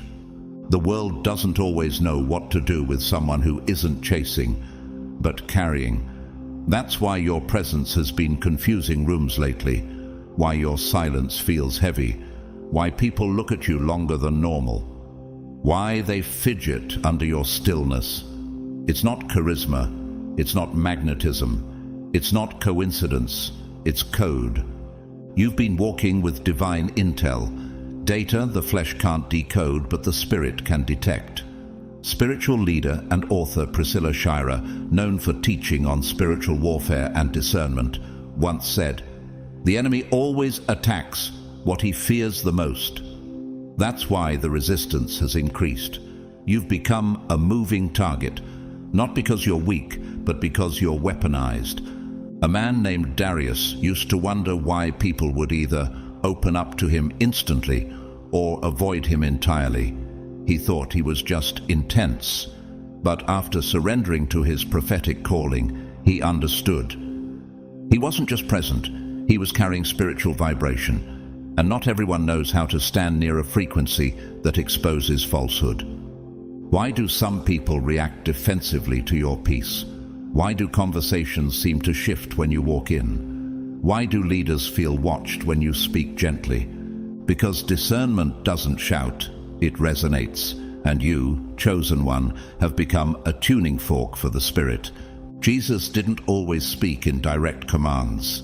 Sometimes his mere presence silenced storms, stirred demons and softened hearts. Mark 4:39, Luke 8:27 through 28. Your spirit is doing the same, shifting spaces, revealing truth, rearranging energy without needing to explain itself. Jason Wilson, founder of the Cave of Adullam, carries that same anointing. In a room full of shouting, he whispers. In a world demanding performance, he creates safety. Boys enter his martial arts academy expecting to learn how to fight, but they leave learning how to feel, and that's the revolution. He doesn't dominate rooms, he harmonizes them. His discernment is not theatrical, it's surgical, and that's the power you're stepping into. Not the need to convince, but the capacity to calibrate. The snow leopard walks across mountain ridges with such stealth that prey doesn't notice until it's too late. You carry that same silent power, subtle, sure, and unstoppable. Not loud, just lethal to darkness. And now your real assignment is stepping forward, not as a surprise, but as a divine continuation. It is not something you strive to reach. It's something you've always carried. This is why your presence has been unsettling the superficial, why your gaze feels like a mirror, why people say, "I don't know why, but I feel like I can't lie around you." You're not intimidating, you're accurate. And what you carry now, you won't need to explain. You'll just need to embody. Even if they don't understand the full picture, they feel the frequency. Even if they can't name what's happening in you, they know you've touched something real. You don't have to broadcast it. You carry it. Because there's a resonance that can't be faked. The difference between someone talking about dreams and someone who's been living them quietly, unconsciously, faithfully, for years. You've been receiving codes in your silence, holding blueprints in your belly, carrying truths too sacred for premature exposure, and the weight of what you know, even if unspoken, speaks for you. That's who you are now. And from this point forward, the season shifts. No more grasping for what you think you've lost. No more spinning in the illusion of confusion. You're no longer here to recover forgotten fragments. You're here to align with what's surfacing, and it won't announce itself with thunder. It will arrive like architecture, like symmetry, like divine precision. Have you felt it? How your language is tightening, fewer words, deeper meanings. How you pause more often before speaking, not from fear but from clarity. Could it be that silence is no longer empty for you, but encoded? Ecclesiastes 3:7 reminds us, there is a time to be silent and a time to speak. And now you've entered the time where silence says something. Your gaze, your posture, your presence have begun to communicate what your tongue no longer needs to explain. You'll speak less, but you'll say more. You'll enter rooms that once destabilized you and feel anchored, not because the chaos changed, but because you did. A man named Julian used to dread staff meetings. He'd shrink under criticism and second-guess every decision. But after a long season of hidden growth, something clicked. One morning, he walked into the room and felt nothing shift outside of him. But everything had shifted inside him. When someone challenged him, he didn't shrink. He responded calmly, with insight. Later, a co-worker said, "You seem different today, like you'd been carrying something the rest of us hadn't seen yet." That's what it means to remember, not to recover a fact, but to reintegrate a truth you were born carrying. Jesus said in John 8:14, "Even if I testify on my own behalf, my testimony is valid, for I know where I came from and where I'm going."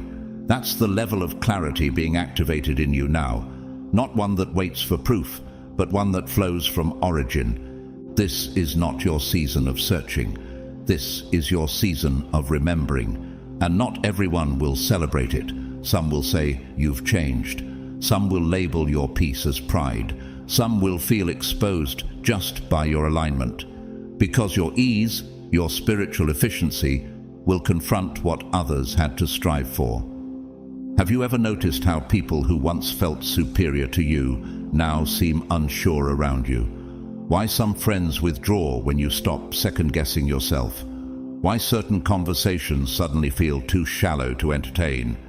This is the price of becoming. Bishop T.D. Jakes, spiritual father and global leader, once declared, "Don't spend so much time trying to convince people to love the new you. They only loved the old version because it stayed small. And you weren't created to stay small. You were created to become the evidence of heaven's original idea, in motion." A woman named Lainey used to over-explain everything, her choices, her silence, her worth. But after a spiritual dream revealed her standing in a courtroom full of false judges, she woke up and deleted every apology she had planned to send. "I wasn't made to be understood," she wrote in her journal. "I was made to be unshaken." You're walking into that same courtroom clarity now. And like the moon, which never argues with the darkness but simply reflects, you'll no longer plead for permission to shine. You'll just shine. The octopus doesn't need warning signs. It adapts to its environment, changes color and shape, and slips through places other creatures never imagined passing. You are like that now, shifting by divine design, gliding through impossibilities, not by effort, but by encoded grace. And when someone asks, "What happened to you?" you won't owe them an answer. You'll owe yourself your becoming. You see, this was never just about dreams. That was only the doorway. What you were really being trained to carry were messages, sacred, encoded, divine messages, not always for speaking, but for embodying. Some of those messages will never be written in journals. They'll never be preached from stages. They'll pass through your stillness, through the way you hold peace in chaotic rooms, through your courage in moments others would run from. You don't need to explain it. You are it. Have you ever wondered why people feel convicted around you without you saying a word? Why strangers open their hearts to you as if your silence gave them permission? Could it be because your life is transmitting what their spirit has longed to hear? In 2 Corinthians 3:3, Paul writes, You are a letter from Christ, written not with ink but with the Spirit of the living God, not on tablets of stone but on tablets of human hearts. You are a living message, not a speaker, a scroll in motion. And the enemy, oh, he's known this longer than you have. That's why the opposition has been brutal, why the pressure has been unrelenting, because the moment you realize what you carry, the war shifts. And once you embody it fully, the enemy has no more leverage. He can't mute what has become muscle. There's a woman named Selah who used to wake up weeping with no memory of what she dreamt. For years, she thought she was broken. But one day, a young girl in her community shared a dream, almost identical to what Selah had experienced in feeling. The child said, "You were in it, but you didn't speak. You just stood there and I felt safe." That day, Selah realized she wasn't just a dreamer, she was a message wrapped in skin. So let this be your confirmation. You haven't been forgetting. You've been entrusted to carry what can't yet be spoken, entrusted to hold frequencies too high for casual conversations, entrusted to guard revelations that don't belong to timelines, they belong to heaven's unfolding. Isaiah 42, 6-7 declares, "I will keep you and will make you to be a covenant for the people, to open eyes that are blind, to free captives from prison and to release from the dungeon those who sit in darkness." Not to lecture them, to release them. Chosen one, your presence is liberation, not through volume, through vibration. From this day on, walk like someone who has returned from a hidden realm, because you have, not with arrogance, with awareness, with reverence, with radiant authority. Pastor and author Iyanla Vanzant, known for helping millions break cycles of emotional bondage, once said, "When you stand in your truth, you stand in your power." You're no longer just walking in revelation. You're walking in remembrance. And remembrance always carries weight. A man named Ezra, a quiet barista by day, kept seeing flashes of people he hadn't met yet. He began praying for them without understanding. Years later, every one of them walked through his cafe doors one by one, each asking, "Do I know you?" He didn't, but his spirit did. What they felt wasn't recognition, it was resonance. Why do you think some people are drawn to you without knowing why? Why do others keep their distance as if your stillness convicts them? Why does your peace make anxious spirits tremble? Because the most powerful messengers don't yell, they radiate. Like the sun, they don't negotiate their light. They rise, consistently, silently, sovereignly. Like the owl, they don't flap wildly through the wind. They glide, eyes wide, spirit still, fully awake. And now you are dangerous, not because of how loud you speak, but because of how deeply you carry. You've become the very message that once kept you up at night. You don't just remember heaven, you reflect it. You don't need to argue with what you've become, you only need to live it. You've walked through nights that felt like riddles wrapped in fog, opened your eyes in the morning with the weight of mysteries pressing against your chest, and carried a wisdom that seemed older than your years. And now, beloved, it all begins to make sense. You were never just resting. You were rehearsing. You were never simply dreaming. You were downloading. You weren't exhausted because you were weak, but because your spirit was in places your body couldn't follow. Receiving, remembering, returning with codes only heaven could encrypt. This pressure you've been under, that deep throbbing ache in your soul, that wasn't anxiety. That was activation. That was the slow breaking open of the seal heaven placed over your destiny until your timing aligned with your memory. You're not who you used to be, and you feel it. You've started speaking truths that surprise even your own ears. You've stepped into spaces and felt déjà vu flood your bones, not because you've been there before physically, but because your soul rehearsed it in the dream realm long ago. Your life is no longer just moving forward, it's remembering itself. This is the holy return. This is the moment where your remembrance collides with your readiness. So, let this settle deep into you. Don't shrink to be palatable to people who haven't walked in your frequencies. Don't mute the knowing simply because it's inconvenient to explain. Don't betray your alignment for the comfort of others' expectations. The you that's rising now doesn't need to be validated. It needs to be obeyed. Because the messengers God is sending in this hour aren't coming with resumes or titles. They're coming with residue. And you, chosen one, have been marked. If your spirit feels this, if something in your bones is vibrating as you read, if your breath just slowed and your eyes welled with knowing, then this message was always yours. Let your resonance be known. Click like. So, this divine frequency disrupts the algorithm that thought it could hide you. Share it with the ones you know have been secretly walking with angels in their sleep. Comment, "My spirit remembers to confirm that heaven's timing found you." And if you haven't yet, subscribe and hit the bell icon. Not because this is content, but because this is confirmation. And when heaven whispers again, I want you ready to hear it. To every soul who arrived here, whether you sowed into this moment with a super thanks or simply gave your presence with reverence, thank you. I honor your openness. I bless your sensitivity. You make this space sacred. You carry the kind of hunger that shifts atmospheres. Now let me leave you with this blessing. May your sleep become sanctuary, not escape. May your instincts speak louder than doubt. May your footsteps be guided by divine memory, and your presence shift every room without a single word.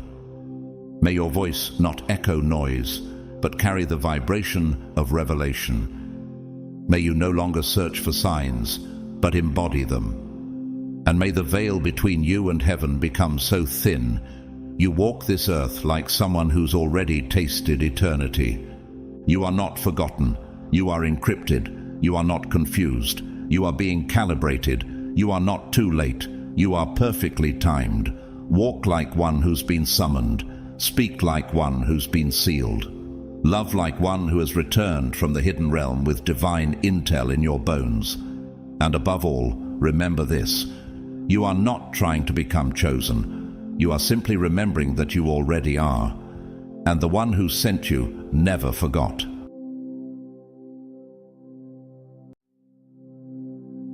Have you ever wondered why your life has felt like a battlefield others never had to fight on? What if the very chaos that tried to break you was actually a signal from heaven, marking you as one of God's chosen? You are not like the rest. You've walked through fire that others couldn't survive. You've carried burdens in silence that would have crushed the ordinary. And yet here you are, still standing, still chosen. Before we go any further, take a holy pause. Comment 777 below. If your spirit already bears witness that you've been marked by something greater. Why 777? Because it's not just a number, it's a frequency. It represents divine completion, spiritual perfection, and alignment with the will of God.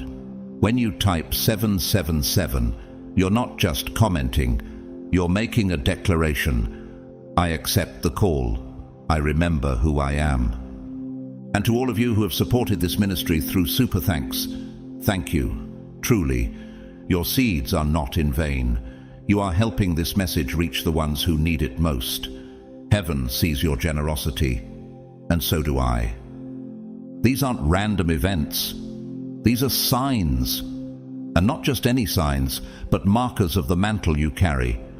Evidence that God has placed His hand on your life for something eternal. There are 9 sacred signs that confirm you are not just chosen, you are favored. You are God's favorite chosen one. And once you recognize them, you will never see your journey the same way again. Are you ready to see what heaven has been trying to show you all along? Let's begin. God's chosen ones, 9 signs you are God's favorite chosen one.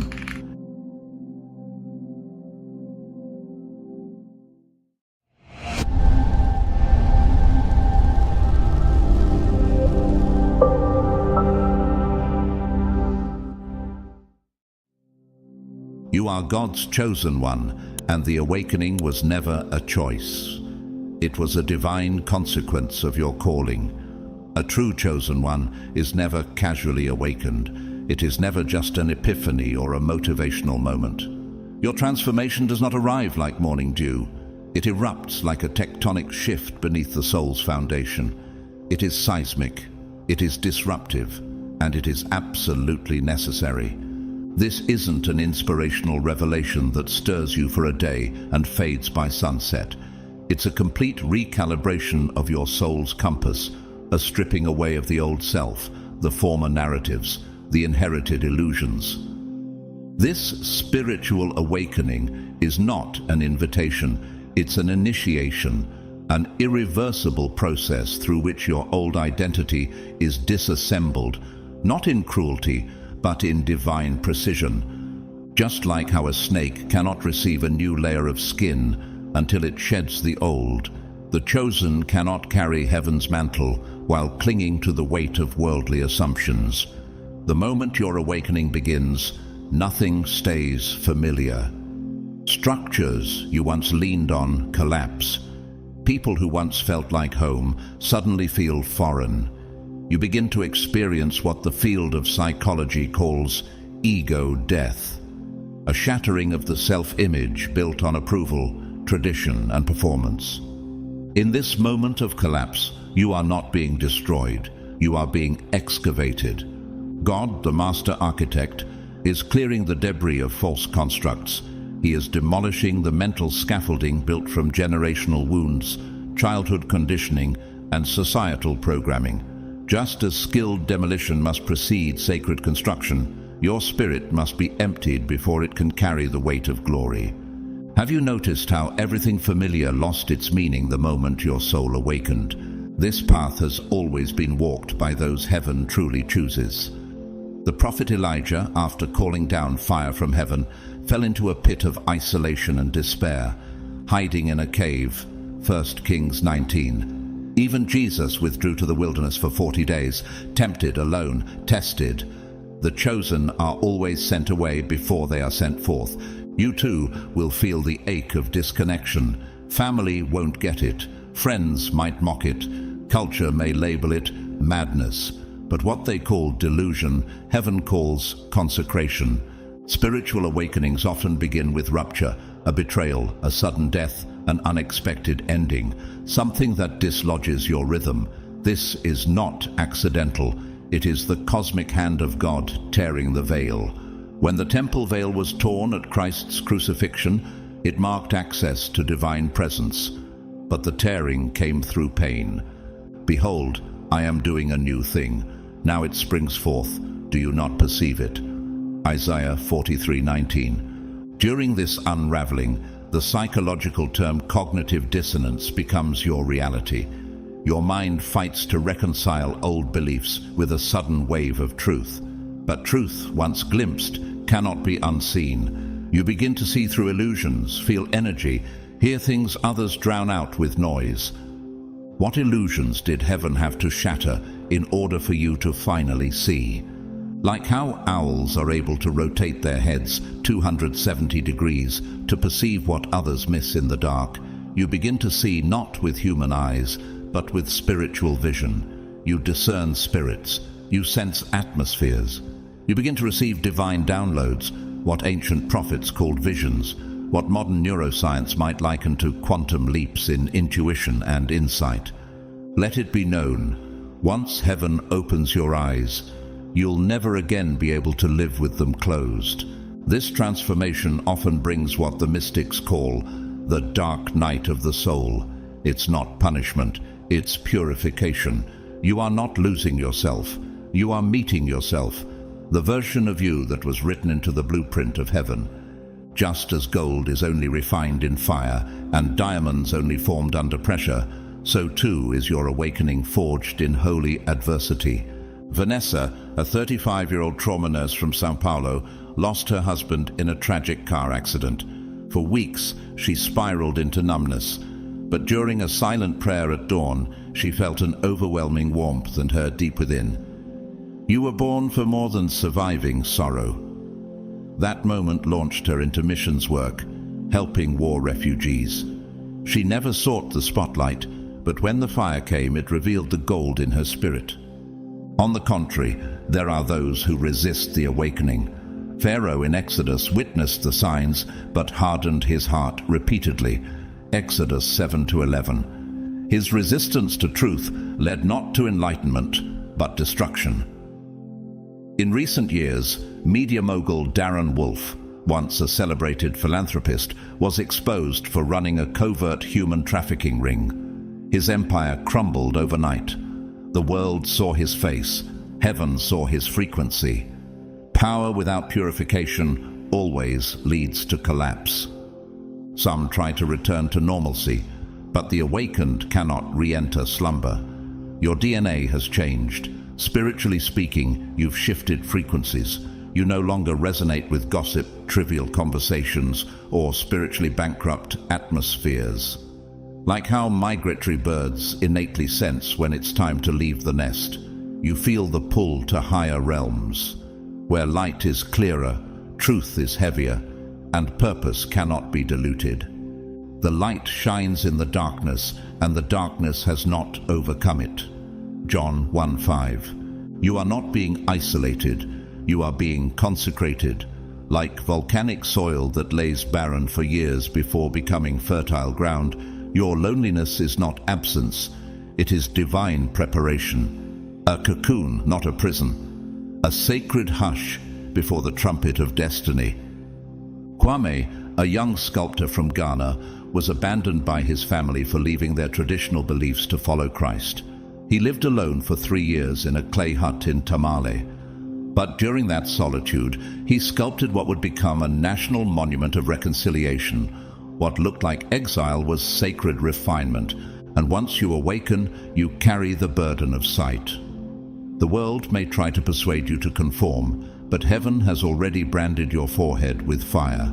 You now walk in spiritual frequency, tuned into divine resonance.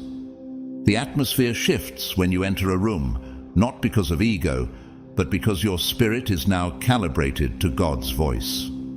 Blessed are the pure in heart, for they shall see God. Matthew 5:8. Now that you've seen what the world cannot, what will you do with the light? Your awakening is the evidence. You've been chosen, and now the journey begins. He is not just waking you up, he is resetting the very architecture of your mind, like a master engineer wiping corrupted code from a divine blueprint. He's cleansing your spirit like rain washing over the dust of long-forgotten altars. He's strengthening your soul, your inner scaffolding, so that it can hold the weight of your calling. You're not just entering purpose, you're being fortified for it. But the awakening doesn't come gently. It comes with fire. It comes with friction. It comes with war. Your awakening will attract warfare, because the moment your spiritual eyes begin to see, darkness loses its grip. The enemy will not let go without resistance. Every test, every sudden delay, every strange opposition, every shadow rising in familiar spaces is confirmation. You are rising into the frequency of truth. What if the very chaos surrounding you is proof that you've become a threat? As soon as you awaken, you will sense the pushback.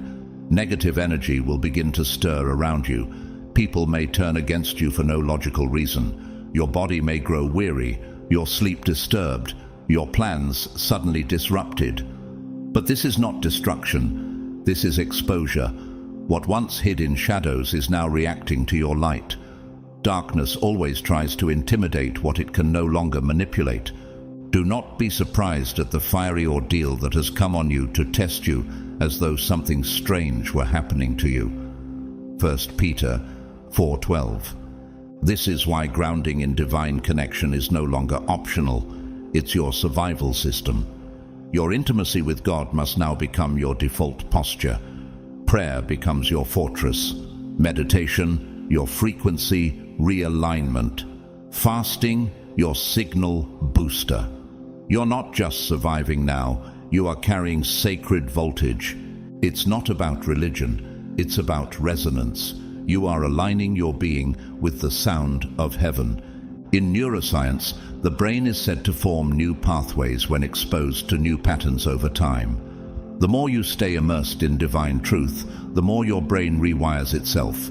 Your thoughts shift, your decisions sharpen, your emotions align with your assignment. God isn't just giving you new information, He's giving you a new operating system. A real chosen one learns to live from this upgraded software. But you will not always be understood. Your language will shift, your energy will change. The crowd that once cheered you on may now grow silent or suspicious, and that's all right. You were never called to blend in. You were designed to blaze trails. You weren't meant to echo the voices of the masses. You were meant to carry the whisper of God. Malik, once a respected attorney in New York, began waking at 3 a.m. every night with vivid dreams. At first, he dismissed them as stress, but one night he dreamt of flames pouring out of courtrooms and heard the words, "You defend law, but not justice." He resigned 2 weeks later and founded a non-profit defending wrongly accused prisoners. Many thought he'd lost his mind, but Malik had only found his mission. The natural person does not accept the things of the Spirit of God, for they are folly to him, because they are spiritually discerned.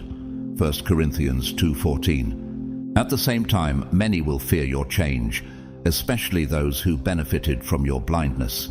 Lena, a well-known wellness influencer, built her empire on image and trend.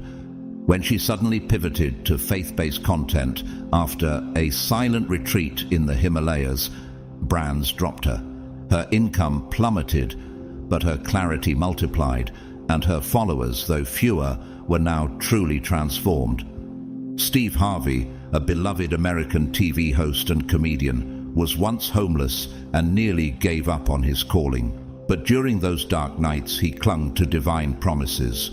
Today, he's vocal about how God's timing, not man's, brought him into his destiny. He once said, "Your career is what you're paid for. Your calling is what you're made for." Chosen ones walk in calling, not applause. On the flip side, we witness what happens when pride resists awakening.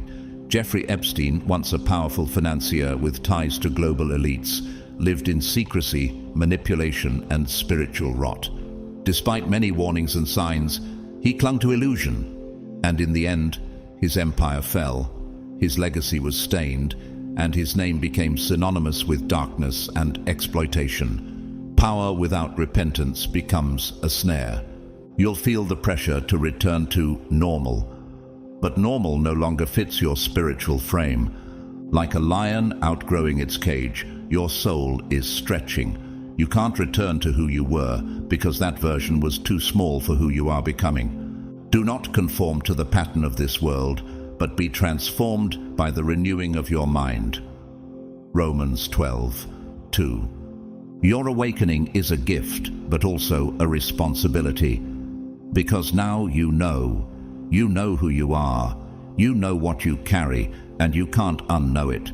There will be moments where you feel alone, but remember, eagles soar alone. The higher you go, the fewer voices you'll hear, and the clearer the wind of God becomes. The awakening is not just the beginning of awareness, it is the birth of authority. Your spiritual awakening is the first and most undeniable sign that you are one of God's favorites. It is heaven's way of saying, you're not like them. You never were. And now, you're being activated. Now that you carry the weight of truth, are you willing to walk in it, even when it costs you comfort? You were rejected for a reason, because you were set apart. Are you finally ready to embrace who you really are? Not the version that tried to fit in, but the one heaven always knew. Not the edited version you presented to survive, to be accepted, to avoid abandonment, but the raw, radiant truth of you? Are you finally tired of shape-shifting just to be tolerated? The one heaven always knew isn't weak, desperate, or confused. That version walks with clarity. That version carries covenant. Are you ready to move forward, not just with motion, but with divine purpose? Because forward doesn't just mean progress in the world's eyes. It means alignment with heaven's rhythm. Then hear this. Rejection is not proof that you were unworthy. It is confirmation that you were marked. It is divine evidence that your identity intimidated systems designed for the average. You weren't excluded by accident. You were filtered for protection. One of the most undeniable signs that you are a chosen one is this. You've known rejection like a shadow. It's followed you quietly, persistently. From childhood corridors to adult conversations, rejection has shaped your path, not as punishment, but as refinement. Like iron in the fire, your soul was being forged each time someone turned their back on you. When invitations never came, when rooms went silent as you walked in, when your loyalty was met with indifference, you were being separated, not because you lacked something, but because you carried something they couldn't handle. Chosen ones are rarely chosen by the crowd. They are appointed by heaven, and heaven's choosing often looks like earth's rejection. Have you mistaken divine refinement for abandonment? Could it be that what hurt you was actually heaven helping you evolve? What confused you before was never cruelty. It was calibration. It wasn't that you weren't good enough. It was that you were too aligned for misaligned environments. Friends vanished without warning. Family misunderstood your essence. Classmates, co-workers, entire circles seemed to hold you at arm's length. And you, heart open and soul pure, wondered if something was wrong with you. You may have asked in silence, why does this always happen to me? But the better question was always, why does the world react so violently to what it cannot categorize? The systems of this world do not know what to do with divinely coded beings. Your presence disrupted patterns. Your questions threatened comfort. You were the exception in rooms obsessed with conformity. Are you still shrinking just to fit in spaces not designed to carry your weight? If the world hates you, keep in mind that it hated me first. John 15:18. This isn't just a verse, it's a spiritual law. The world does not reject what belongs to it.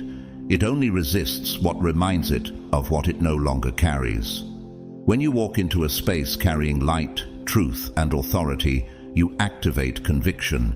And conviction in the hearts of the unrepentant always lashes out as rejection. You don't blend in because you were never made from common cloth.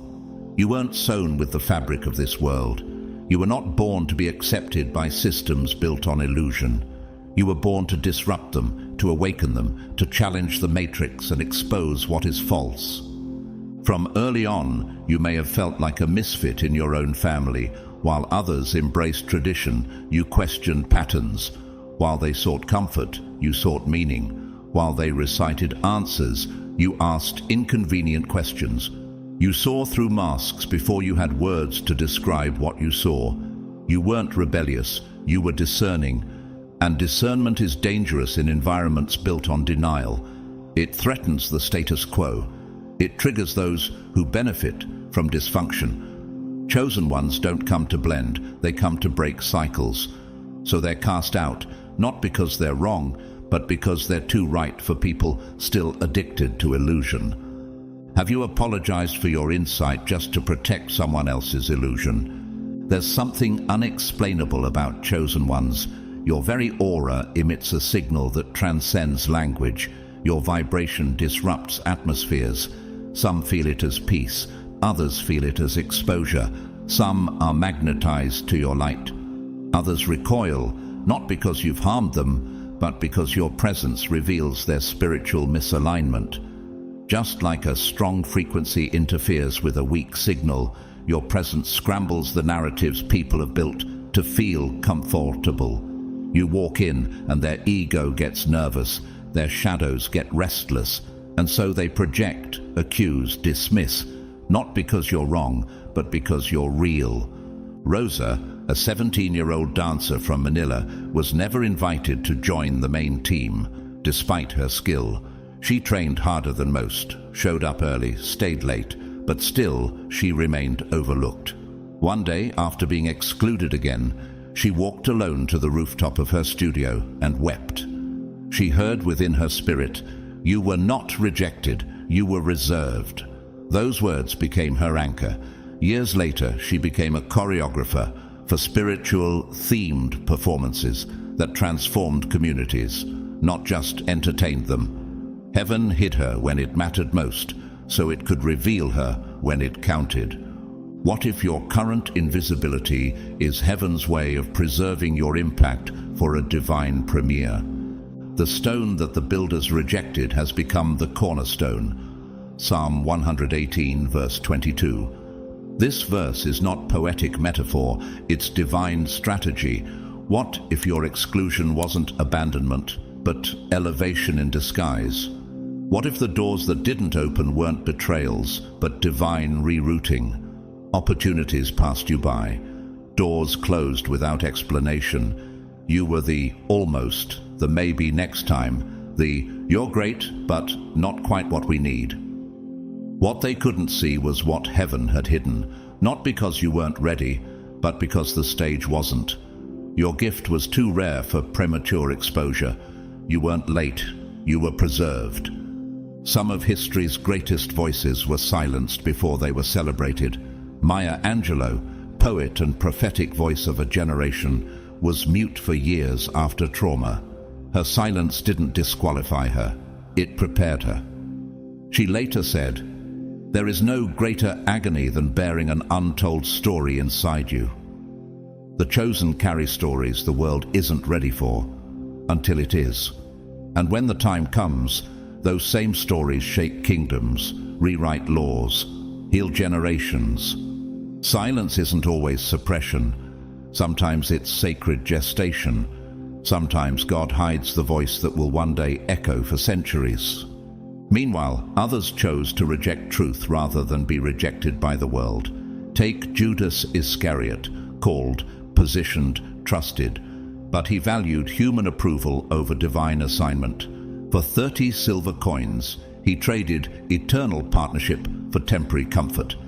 His betrayal didn't just cost him Christ's trust, it cost him his purpose. Every chosen one faces a crossroads, loyalty to truth or loyalty to crowd. Judas chose the crowd, and his legacy became a cautionary tale, not because he lacked access, but because he lacked surrender. Divine callings demand holy choices.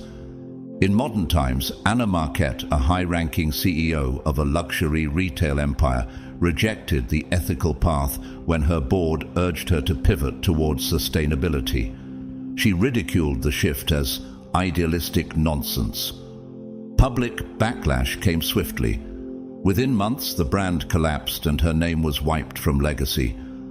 Those who reject divine redirection eventually face the cost of relevance without righteousness. Influence without integrity is temporary. Impact without purpose is empty. When you say no to heaven's correction, you say yes to slow decay. There's a spiritual law in effect. What doesn't resonate with divine light will always push it away. But rejection doesn't mean you lack value. It means your value couldn't be used for their agenda. Your integrity couldn't be bent for their benefit. Your destiny couldn't be sold to fit their platform. Like oil in water, you can't be absorbed into environments that weren't created to carry your density. You're too anointed to dilute, too heavy with glory to be poured into plastic containers. They couldn't handle your oil, and that's okay. Are you still grieving what rejected you instead of celebrating what couldn't contain you? They are not of the world, even as I am not of it. John 17:16. That's you. You weren't born to be popular. You were born to be pure. You were set apart like salt in a sugar world.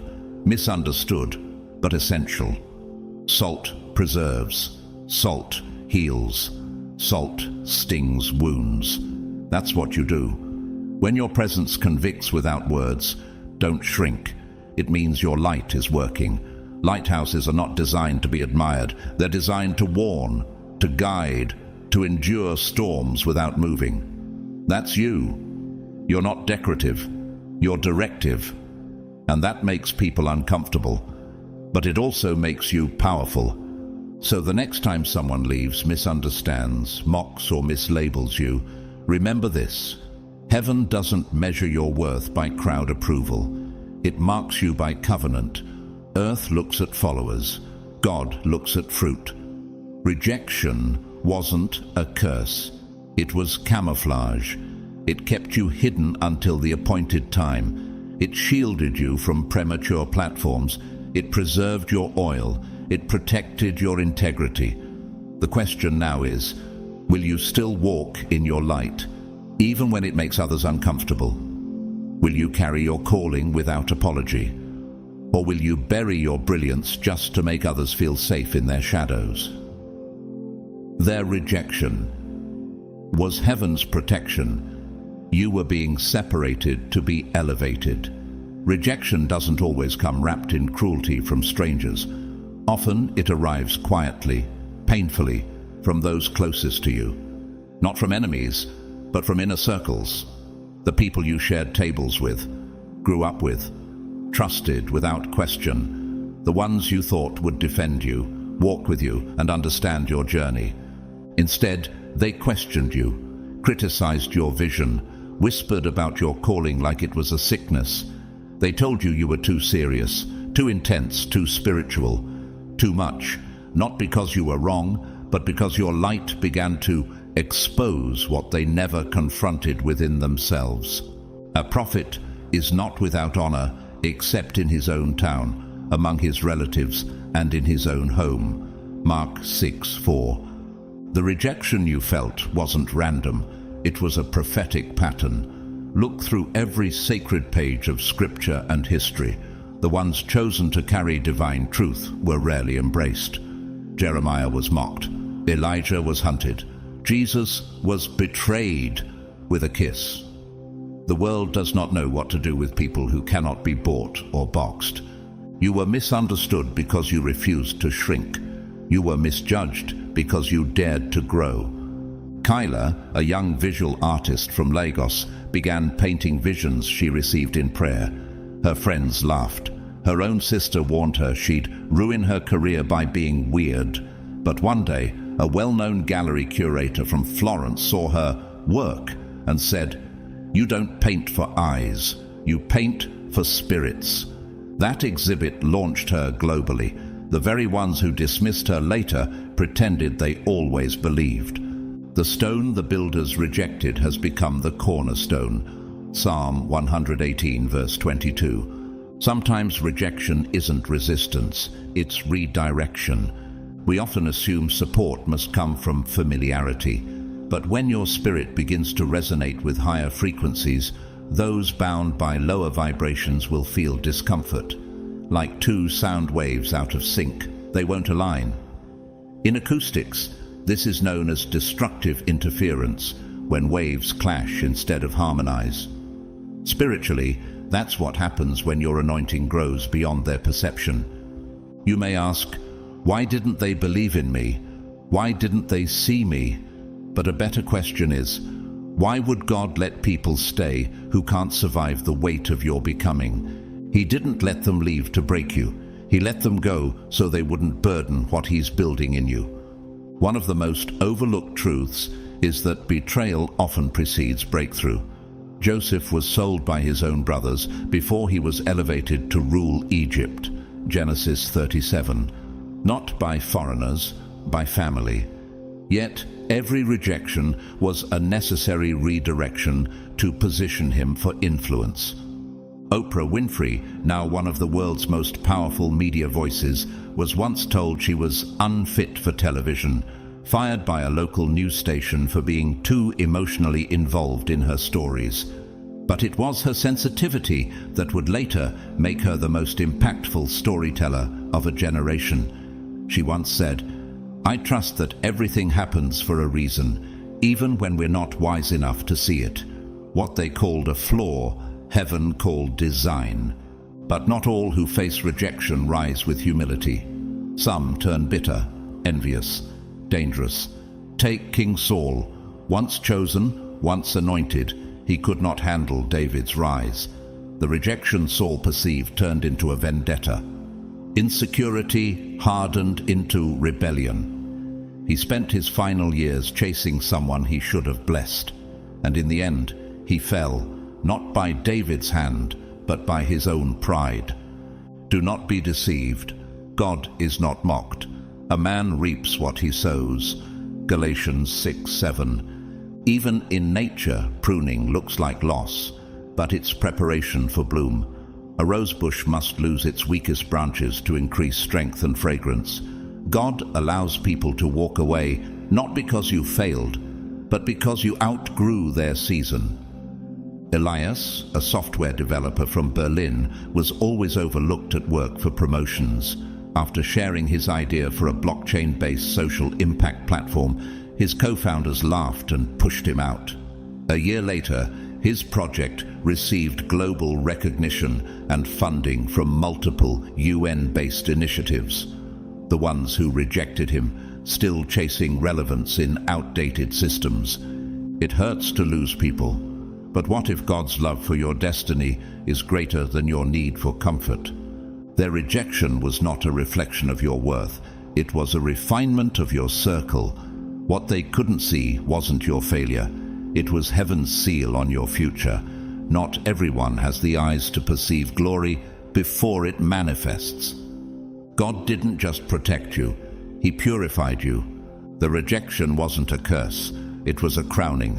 The misunderstanding wasn't punishment, it was insulation. The closed doors weren't loss, they were security measures.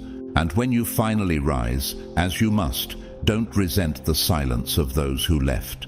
Bless them, because their absence made room for your expansion. Will you still thank God for the closed doors, now that you see they were never leading to your destiny anyway? You were never meant to fit in, because you were formed to carry the weight of glory. One of the most difficult yet defining aspects of being a chosen one is this: there will be seasons, long, dry, sacred seasons, where you walk alone. No recognition, no applause, just the sound of your own footsteps echoing in obedience. Not because you failed, but because your frequency no longer harmonizes with the crowd. You'll crave connection, depth, and soul-level resonance, and yet most people you meet will seem distant, not because you're broken, but because your bandwidth has changed. While others chase titles, wealth, and fleeting validation, your spirit is tuned to eternity. You seek truth, alignment, and the voice of God. What fellowship can light have with darkness? 2 Corinthians 6:14. This rejection, this loneliness, it's not personal, it's spiritual. Many times it's not even them rejecting you, but the spirit in them reacting to the anointing in you. Light irritates what has grown comfortable in shadow. You could say nothing, do nothing wrong, and yet their spirit still flinches in your presence. Some will compete with you without cause. Others will slander you without reason. You'll be called arrogant, too intense, too deep. Not because you are, but because your existence confronts their compromise. The resistance is not about who you are, but about what you carry. What if the attacks weren't about your actions, but about the atmosphere your presence creates? Keon, a financial strategist from Atlanta, once shared his awakening story. As he began walking in obedience, fasting, praying, detoxing spiritually, he noticed a sharp turn in his closest relationships. Friends he grew up with began mocking him. Clients ghosted. One colleague even attempted to sabotage a deal behind his back. But the more he was rejected, the clearer God's voice became. And now, he mentors young black entrepreneurs to build wealth with integrity, not ego. Blessed are you when people insult you, persecute you, and falsely say all kinds of evil against you because of me. Matthew 5:11. Bitterness is a trap set in the wilderness of rejection. You must resist it. Do not allow what they did to make you like them. Stay soft. Stay clean. The oil flows on altars that are untainted. Not everyone will see what God sees in you. Not everyone should. Some were only meant to misunderstand you so that they wouldn't follow you into rooms they weren't prepared for. Many chosen ones carry what systems cannot define. What do you do when your own family doubts your design? You accept the holy reality. Your path is narrow, but the right people, your destiny tribe, will recognize your spirit. They won't compete with your growth. They'll protect it. They'll see the fire in you and fan it, not fear it. But be warned, some will see your flame and try to extinguish it.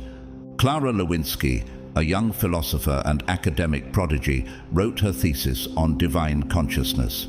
It challenged the secular structures of modern education.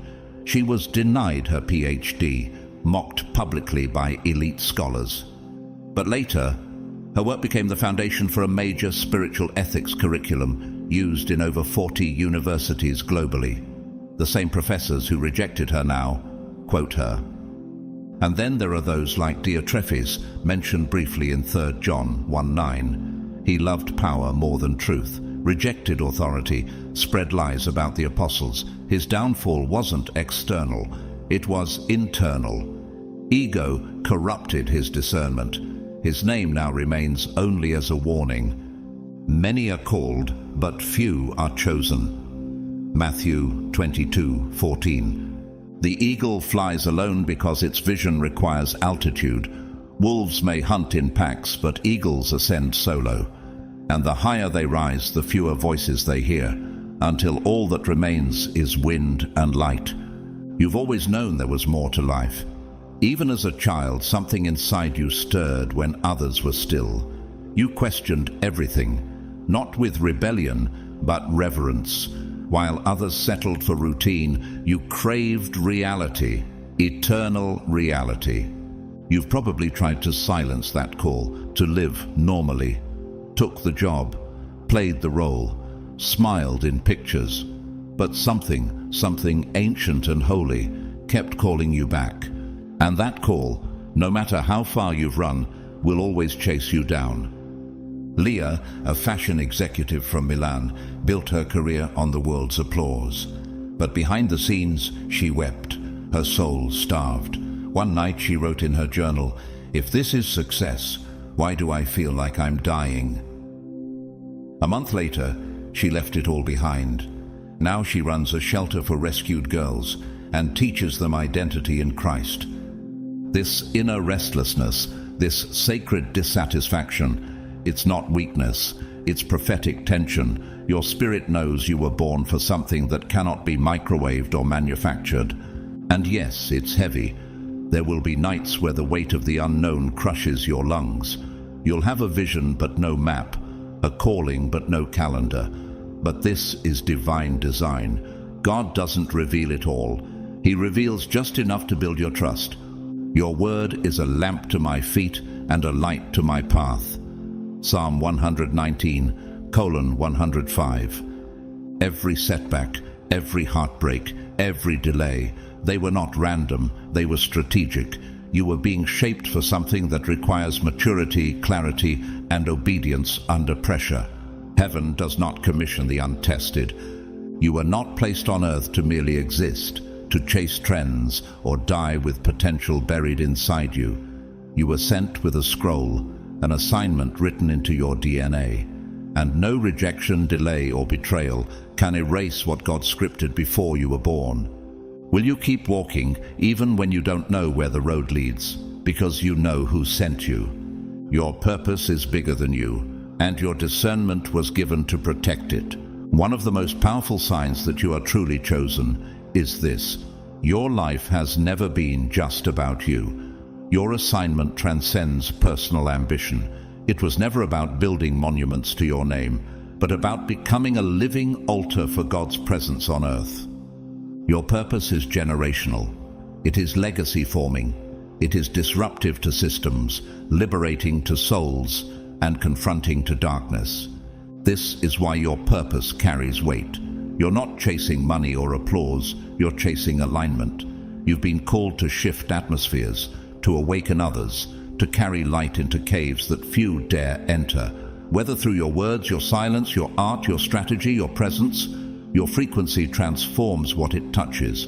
What if the reason you feel so heavy isn't because you're broken, but because you're carrying something holy?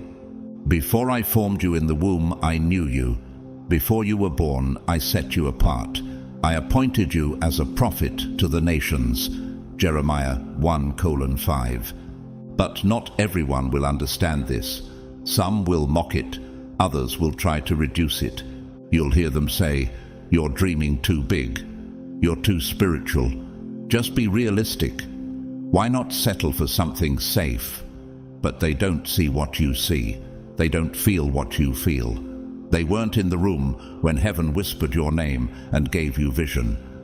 The person without the Spirit does not accept the things that come from the Spirit of God, but considers them foolishness. 1 Corinthians 2:14. This is why the chosen often walk alone, not because they are antisocial, but because God is intentional. He isolates to reveal. He silences noise so you can hear his frequency. In these seasons of separation, distractions fall off. Doubters are exposed, and only what aligns with your assignment remains.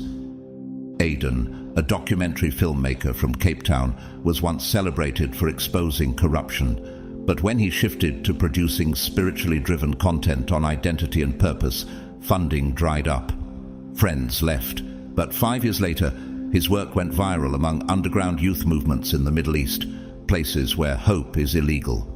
His films now carry light into literal war zones. His rejection was redirection. Your gift will make room for you and bring you before great men. Proverbs 18:16. There will be moments where the path ahead seems blurry. You'll question everything, wonder if you misheard God. But something deep in you won't let you turn back. That's purpose refusing to let you settle. And when you finally stop running, when you surrender to what you carry, everything begins to shift. Opportunities align. Divine connections appear, not because of luck, but because you finally stepped into divine resonance. Heaven always funds what it ordains. Have you noticed that every time you tried to live small, something inside you rebelled? That's your soul refusing to shrink. You were born to walk with authority, not blend in for safety. And one of the greatest tools God gives his chosen ones to stay on track is spiritual discernment. Discernment is not just intuition. It is a divine frequency that pierces through illusion. It's the ability to detect spiritual patterns hidden beneath polished appearances. While others are deceived by charisma, you're reading character. You don't just hear with ears, you hear with your soul. But solid food is for the mature, who by constant use have trained themselves to distinguish good from evil. Hebrews 5:14. Your presence carries truth, and truth is polarizing. Some are drawn to your spirit, others are unsettled. Not because you offend, but because your discernment exposes what they want to keep hidden. That's why manipulators avoid you. Jealous hearts try to discredit you, and counterfeit allies feel uncomfortable when you're near. Ellie, a wedding planner from Singapore, began experiencing inner warnings about clients and vendors. At first, she ignored them, but one day, she felt an unexplainable spiritual check about a major client. She backed out of the deal. A week later, that client was exposed for financial fraud. That gut feeling? It was prophetic protection. On the other side, look at Simon the sorcerer in Acts 8. He performed signs and amazed crowds, but his motives were poisoned. He tried to buy the power of God and was publicly rebuked by Peter. Simon had performance, but no purity. And discernment exposed him. Discernment is not always loud. It's often quiet. An inner knowing that says, something's off. It helps you see through fake alliances, hidden jealousy, false prophets, and spiritual traps. But it's not just for defense, it's for direction. God will use your spiritual radar to guide your next steps. You'll feel divine nudges when to speak, and when to be silent, when to engage and when to walk away, when to wait and when to move. This is not emotional, it's prophetic data. Whether you turn to the right or to the left, your ears will hear a voice behind you saying, "This is the way, walk in it." Isaiah 30:21. With this gift comes responsibility. Just because you can see through someone doesn't mean it's your job to expose them. Sometimes God reveals things to prepare your posture, not to start a fight. Not every battle is yours. Some things are meant to be discerned, not disrupted. Your job is to stay clean, stay sensitive, stay obedient, and protect your energy, because the chosen attract both light and shadow. Some are sent to bless you, others are sent to test your filters. You must discern not only people, but portals, not just conversations, but assignments, not just emotions, but vibrations. Discernment is the firewall around your destiny. It's how you recognize spiritual imposters, but also divine doors. Like the elephant, one of the most spiritually symbolic animals, you carry deep emotional memory and sensitivity to vibrations. Elephants can detect thunderstorms from over 150 miles away. You too can sense coming shifts long before they're visible. They may call you paranoid, say you're overthinking, but time and time again, your spirit proves right. Because you don't walk by logic, you walk by light. And that's why you will never be lost, not truly, because the same God who gave you the vision also gave you the radar to navigate toward it. Will you trust what you sense, even when others call it foolishness? Your life carries both fire and favor, because you were chosen to withstand what others can't. One of the clearest confirmations that you are a chosen one is not just the glory you carry, but the contrasts you endure. Your life has been a battlefield and a blessing. You've seen divine elevation and demonic resistance, moments of breakthrough and moments of breakdown. It seems like every time you rise, something tries to drag you back. Have you ever wondered why your progress always comes with pressure? That's not coincidence. That's spiritual warfare. The light on your life attracts both heaven's favor and hell's attention. No weapon formed against you shall prosper, and every tongue which rises against you in judgment you shall condemn. Isaiah 54:17. You've likely experienced this cycle. A divine opportunity opens, then opposition strikes. You begin to walk boldly in your calling, and suddenly chaos erupts. A business takes off, a relationship blossoms, your prayer life deepens. And just as you begin to taste peace, conflict rises. Why? Because anointed people threaten dark systems. The enemy doesn't fight what isn't advancing. He only attacks what carries power. Mara, a mental health counselor from Toronto, finally started her own trauma-informed healing center after years of corporate burnout. But right after her launch, false accusations were made by a competitor. A close friend betrayed her, and her funding nearly collapsed. She cried out to God, "Why now?" And in that silence, she heard, "Because you're no longer hidden." Within months, the truth came to light, and her testimony reached thousands. Consider it pure joy, my brothers and sisters, whenever you face trials of many kinds, because you know that the testing of your faith produces perseverance. James 1:2-3. Your spiritual assignment makes you a strategic target. The greater your impact, the heavier the opposition. The enemy's greatest fear is not your past, it's your becoming. And yet, despite it all, you rise. No matter how many darts are thrown, you keep going.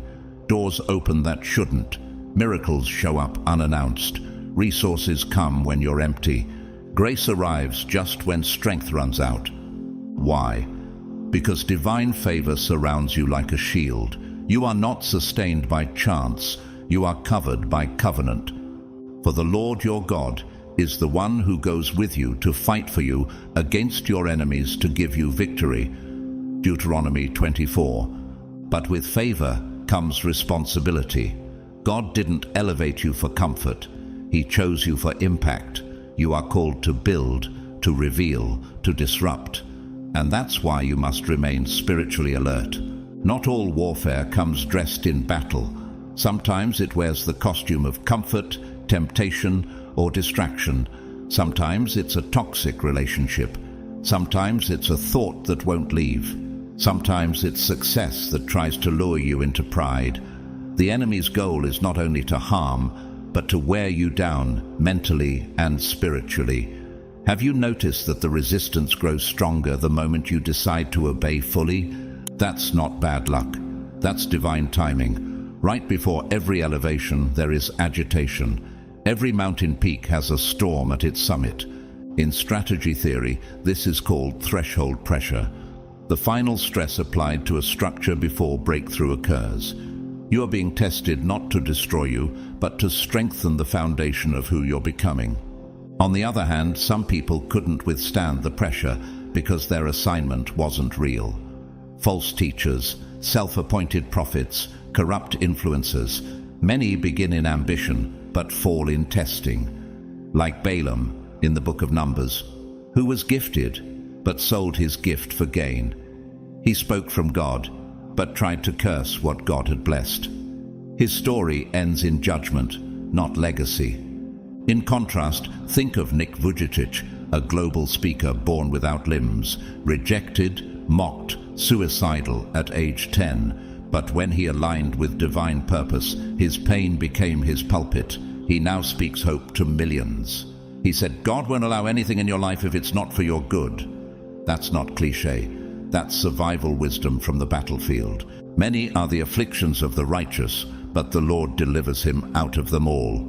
Psalm 34, verse 19. You may wonder why your life has carried so many extremes, why peace and war seem to trade places so quickly, why you're constantly starting over. But here's the truth. God trains his warriors in waves, not safety. If you were called to fit in, the road would be easy, but you were called to change atmospheres. You don't carry a normal assignment, so you don't get a normal path. Every betrayal built your discernment. Every delay built your trust. Every attack built your endurance. What was sent to bury you actually became soil for your spiritual roots. Like the redwood tree, whose roots are shallow, but spread wide and interlock with other redwoods. You were never meant to grow in isolation, but you were meant to be tested in it. What if your deepest wounds are the very places God is pouring his greatest oil? So yes, your life may feel like both fire and favor, but that's because you were chosen not to merely survive, but to shake the world. You were anointed for resistance. You were built to carry weight. You were designed for war and destined for breakthrough. And no demonic agenda, no betrayal, no loss, no delay can override what God already wrote. So stay in, keep walking, and know this: if you're facing battle, breakthrough is near. Your connection to God is not ordinary. It is evidence that you were set apart. There is something within you that has always longed for more than the surface, more than the seen. Something deep, ancient, unexplainable, a pull toward the eternal. No matter how far you've gone, how lost you felt, how silent heaven has seemed, the tether between you and God has never broken. Have you ever wondered why you could never fully walk away from God, even when you tried? That's not coincidence. That's covenant. Even in your darkest valleys, there was a stillness that whispered, I'm still here. Even when doubt clouded your mind, your spirit kept reaching for light. Even when pain silenced your voice, something inside you still prayed. Deep calls to deep in the roar of your waterfalls. All your waves and breakers have swept over me. Psalm 42, 7. You were not just introduced to God, you were marked by him. You've experienced his presence in ways that defy logic, through dreams, symbols, perfectly timed confirmations, and unshakable knowing. This is not blind faith, it is relational knowing. You don't just believe in God, you know him. You recognize his voice even when it's only a whisper in a storm. Your prayer life has always been different. While others approach God with rehearsed words, you come with sacred honesty.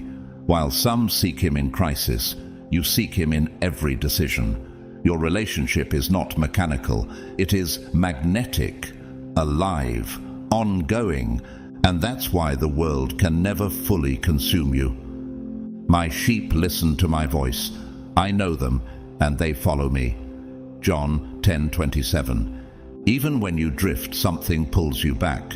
A moment of clarity, a dream that won't leave, a deep conviction that won't let you rest. The connection you have with God isn't religious, it's spiritual DNA. Tariq, a music producer from Morocco, built his early career producing for secular stars, but he kept waking up at 3:33 a.m. with recurring visions. Eventually, he surrendered. Today, he mentors artists globally to channel sound into healing frequency, composing songs filled with scripture and spirit. The same ears that once produced noise now carry sacred resonance. You are wired differently. While others chase noise, your soul longs for silence. While others crave applause, you crave alignment. While others debate the existence of God, you're already in conversation with Him. But here's the truth. The closer you walk with God, the more resistance you'll face. Not every attack is external. Some come through distractions, fatigue, anxiety. Others come through environments that drain your energy, conversations that feel like poison, or relationships that dim your clarity. That's not paranoia, it's discernment. Do not be conformed to this world, but be transformed by the renewing of your mind. Romans 12:2.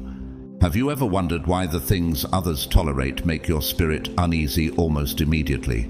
As you've grown, your spirit has become more sensitive. You can walk into a room and feel the frequency shift. You can sit with someone and discern their motives without a word. You've been entrusted with spiritual radar, and because of this, you no longer tolerate what doesn't carry light. And yet, you've also had moments where you felt disconnected, distant, maybe even abandoned. You've asked, God, where are you? But even in that silence, heaven was still working. Elena, a young designer from Romania, once went through a year of what she called divine silence. No prophetic dreams, no confirmations. But during that year, her work evolved from fashion to function, creating sustainable wear for rescued victims of trafficking. What felt like silence was spiritual recalibration. The connection between you and God was never about feeling, it was about foundation. Your relationship isn't held together by perfect performance. It's sustained by perfect grace. God never needed your perfection, only your pursuit. Draw near to God, and He will draw near to you. James 4:8. And when you do stay connected, when you refuse to disconnect despite discouragement, when you protect your prayer time like treasure, when you choose stillness over scrolling, you start to notice the flow. Life opens. Peace returns. Doors unlock. Your steps become ordered. You stop chasing what's already yours. Like a river flowing effortlessly toward its source, divine alignment begins to govern your life. This is why your soul reacts violently to anything not in tune with heaven, why you feel drained around certain people, why you lose peace in certain atmospheres. You weren't built for low-frequency survival. You were designed for high-frequency obedience. Your connection is your protection. It is your compass. It is your power source. What would happen if you made protecting that connection your top priority? This is why the noise must be silenced. Social media, worldly trends, temptations, none of these can fill you. Only presence can. You weren't chosen to blend in. You were chosen to host glory. You weren't designed to chase purpose. You were built to embody it. So if you feel that pull, that sacred ache for more, for meaning, for God, for truth, it's not fantasy, it's activation. You are being summoned deeper. Your connection is your confirmation. You don't need signs to believe. You're the sign. You don't just enter a room. You shift the atmosphere. There is something unspoken, almost electric about your presence. You've noticed it. Even in silence, people turn to look. Even when you try to stay in the background, energy bends around you, like the atmosphere making room for a mountain. You're not loud, yet your presence is undeniable. This is not charisma. This is anointing. You weren't made to just exist. You were designed to disturb what is false and awaken what is asleep. Some people sense your energy before they hear your voice. Strangers confide in you, feeling inexplicably safe. Co-workers seek your advice. Even animals approach with trust. Your very being emits a frequency that aligns with truth, healing, and clarity. This is one of the loudest signs that you are chosen. You are not just a person, you are a signal. You are the light of the world. A city set on a hill cannot be hidden. Matthew 5:14. But light doesn't just comfort, it also confronts. Just as some are drawn to you, others are repelled. Your mere existence becomes uncomfortable for those still living in deception. You've seen it. People who become passive-aggressive without reason, who challenge your words with subtle sarcasm, who dislike you before knowing you. Their issue is not with your personality. Their spirit reacts to your alignment. Have you ever felt like your silence says more than other people's speeches? That's not arrogance. That's the weight of divine presence.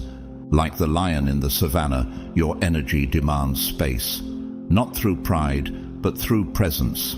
You were never designed to fit into cages. You carry the roar of God within you. Some will love you for the mirror you hold up. Others will hate you for exposing the cracks they've been hiding. This is not new. It is ancient. Cain hated Abel, not for doing wrong, but for doing right. Judas walked with Jesus, not because he believed, but because proximity to power gives the illusion of alignment, until the heart is tested.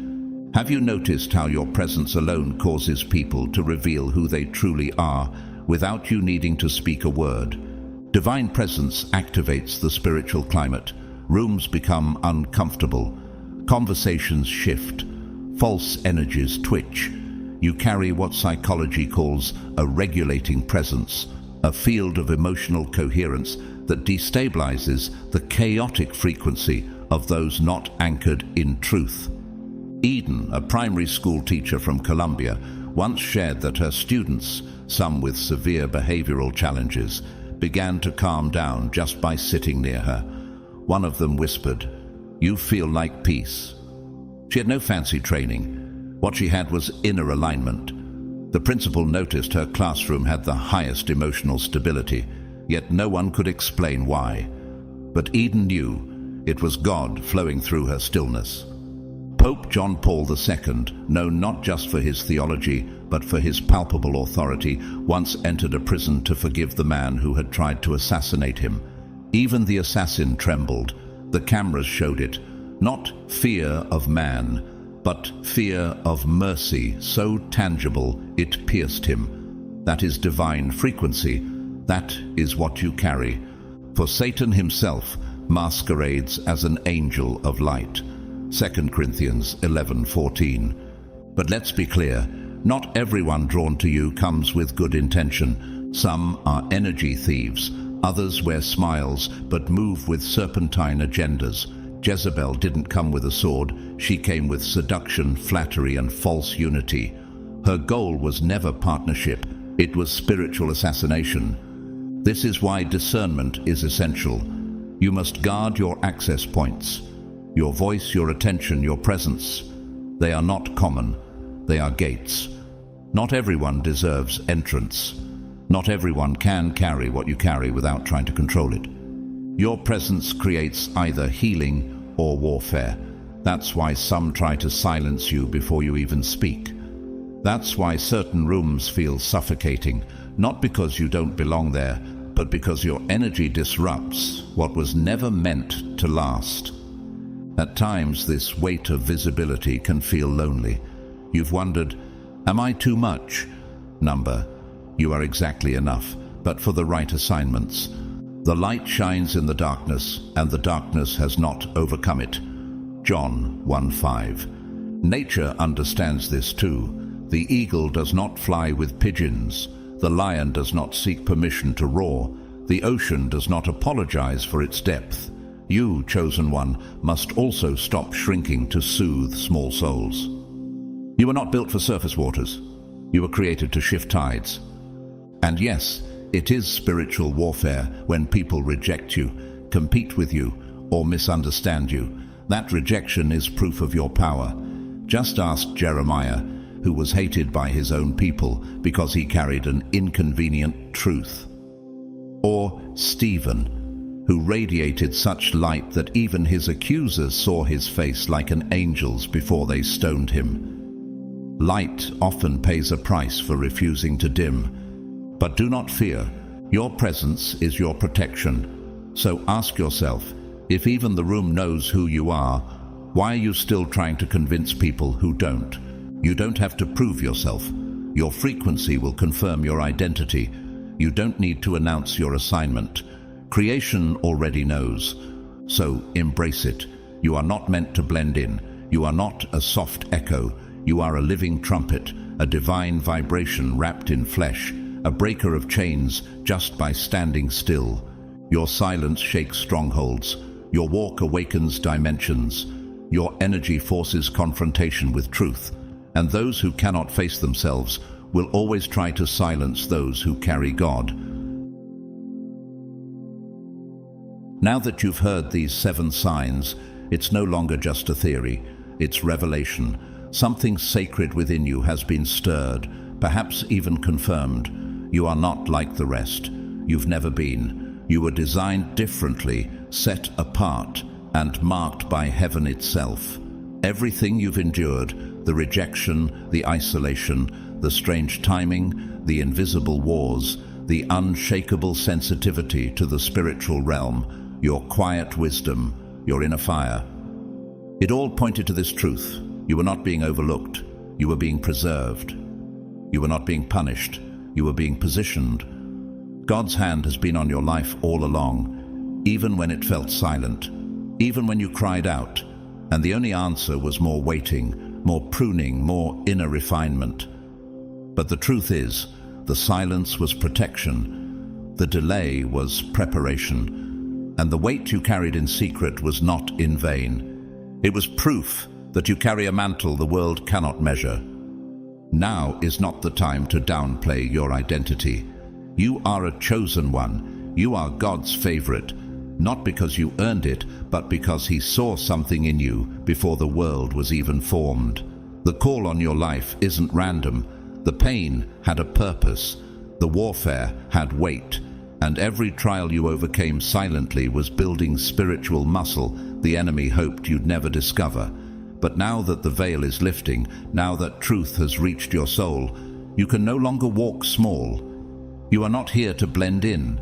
You are here to break patterns, to shift atmospheres, to speak truth in a world confused by noise. You are here to bring light into systems that forgot how to honor God. Your existence is resistance. Your voice is a weapon, and your obedience is going to unlock destinies far beyond your own. But hear me, knowing you are chosen is only the beginning. Now is the time to walk boldly in it. You must stop doubting the anointing on your life. You must stop comparing your path to those around you. You must stop playing small to comfort those who were never assigned to understand your assignment. It's time to rise, not just in confidence, but in conviction. Rise in faith, rise in clarity, rise in authority. The world is waiting for what you carry, and heaven has already approved you. If this word stirred something deep in your spirit, don't let it pass by. Comment 7777 below right now as a prophetic confirmation that you're stepping fully into the call of God over your life. It's not just a number, it's a spiritual declaration. I'm ready. I'm chosen. I won't hold back anymore. And if this message has spoken to your soul, I invite you to go deeper. Visit my YouTube channel for more divine teachings, prophetic insight, and soul-aligning revelations that will guide you as you walk this narrow but holy path. There are videos on spiritual elevation, warfare strategy, identity activation, and divine timing that will help you grow into everything God has destined you to become. You are not walking this path alone. Be sure to like this video so the message can reach more chosen ones who need this word. Share it with someone whose spirit is awakening but needs clarity. Comment below your thoughts or testimony. Your words may be the confirmation someone else is waiting for.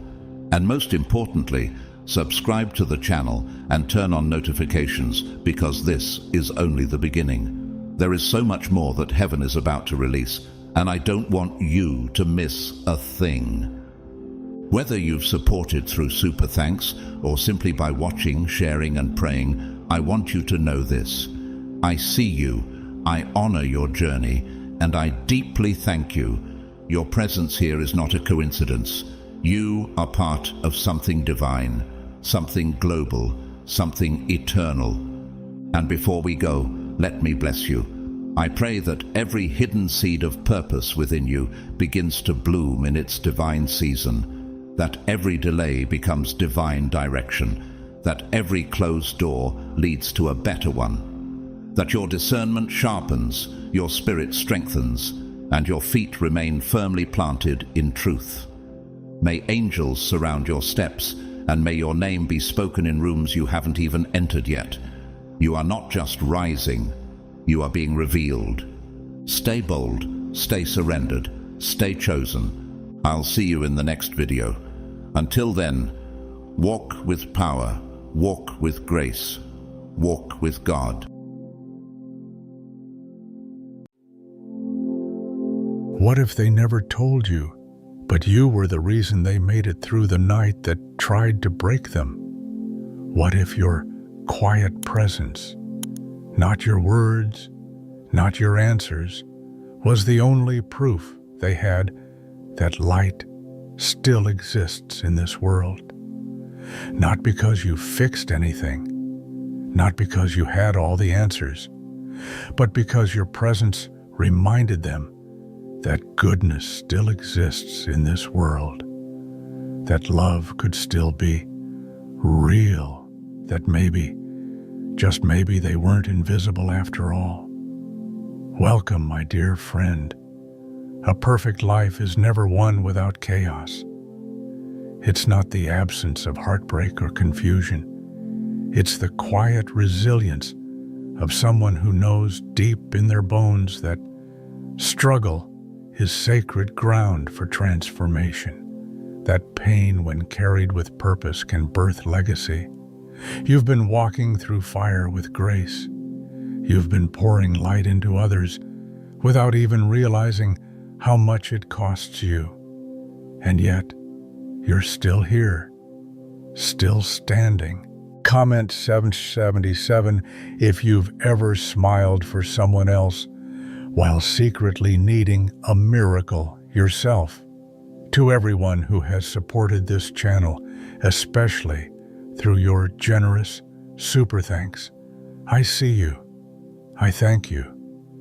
You help keep this sacred space alive, a place where the weary find strength and the unseen feel seen.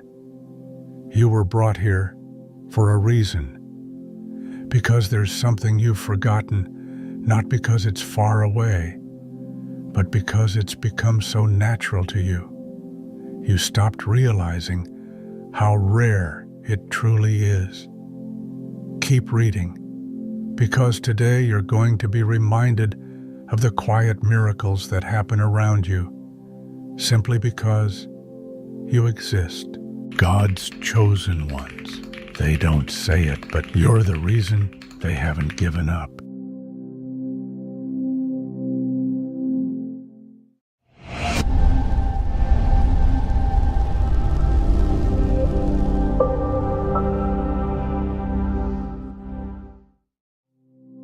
You are a role model, not the kind that demands a spotlight or commands attention through noise.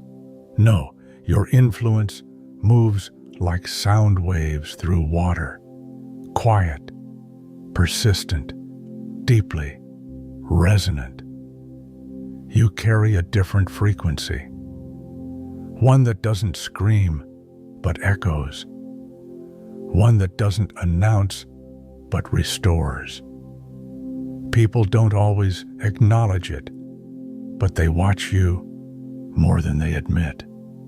They watch how you respond to injustice without becoming vengeful, how you carry heartbreak without cursing love, how your posture remains upright while the winds of discouragement press down on your shoulders. You don't flinch like they expect. You bend, but you don't break. They're paying attention to the way you handle betrayal without gossip, to how you forgive without needing validation, to the grace in your correction and the silence in your sorrow. This is more than inspiration. This is spiritual anchoring. The Apostle Paul wrote in Philippians 2:15, so that you may become blameless and pure children of God, without fault, in a warped and crooked generation. Then you will shine among them like stars in the sky. That's you shining, not because you strive to, but because you've been refined into it. Your way of life, your stillness under pressure, your joy in dry seasons, your kindness even when it costs you, becomes the blueprint for someone else's survival. Have you ever wondered why strangers feel safe telling you their stories? Why do children gravitate toward you? Why do people who never cry break down in your presence? It's not a coincidence. It's calibration. Your life calibrates the atmosphere. Your consistency breaks emotional isolation. Take the story of Kayla, a single nurse in a quiet town. She never preaches, never boasts, never asks for attention. But every patient she touches leaves with more peace than pain. One night, an elderly man confessed that the only reason he didn't end his life was because she reminded him through her silence that some people still care without asking for anything in return. That's the hidden work of the chosen. Contrast that with the story of Charles D., a high-profile life coach who built his brand on confidence, but behind the scenes manipulated clients and exploited trauma for personal gain. When the truth emerged, his empire collapsed overnight. The damage left behind souls are more broken than when they arrived. Influence without integrity is dangerous, but integrity in quiet souls, that's healing incarnate. Even in nature, not all strength roars. Consider the deer, not the predator, not the loudest, but one of the most intuitive creatures in the forest. It feels dangerous before it arrives. It leads others to water silently. Its power is in sensitivity, not spectacle. You chosen one move like that. You carry the atmosphere of safety. That's why people breathe easier around you and don't know why. David the shepherd boy turned king. Before the throne, before the anointing was visible, he was already shepherding with the heart of a king. The Lord sees not as man sees. Man looks on the outward appearance, but the Lord looks on the heart. 1 Samuel 16:7. Even when no one sees your quiet faithfulness, heaven does. You are modeling something sacred, not perfection, but presence. You walk with truth in your chest and humility in your hands, and your very life preaches without speaking. What if someone else is alive today because you simply stayed kind when cruelty would have been easier? What if your silent endurance gave them permission to try again? There's a rare kind of resonance in the way you carry yourself, like the steady hum of an instrument perfectly tuned, creating harmony in the middle of surrounding dissonance. People don't always name it, but they feel it. There's a sacred gravity in your presence, the kind that doesn't draw attention through flash, but through consistency. You don't build truth with borrowed language. You live it. You don't speak peace as a concept you constructed brick by brick while standing in the rubble of situations that tried to dismantle you. Why do some people follow loud voices while others are drawn to silent strength? What makes one soul disruptive and another redemptive? Could it be that true authority doesn't demand attention, but earns reverence by how it holds space for pain without collapsing? You've become someone people look to, not because you have all the answers, but because you've stopped pretending you need to. You don't wear emotional masks to survive. You walk uncovered, even when the air stings. You don't shrink to fit into broken molds. You stay rooted in what's real, even when it costs you company. You don't fake peace. You forge it through prayer, through listening, through the decision to respond instead of react. Like Nehemiah, rebuilding the walls of Jerusalem, you've restored what was torn down, not just in your own soul, but in others too.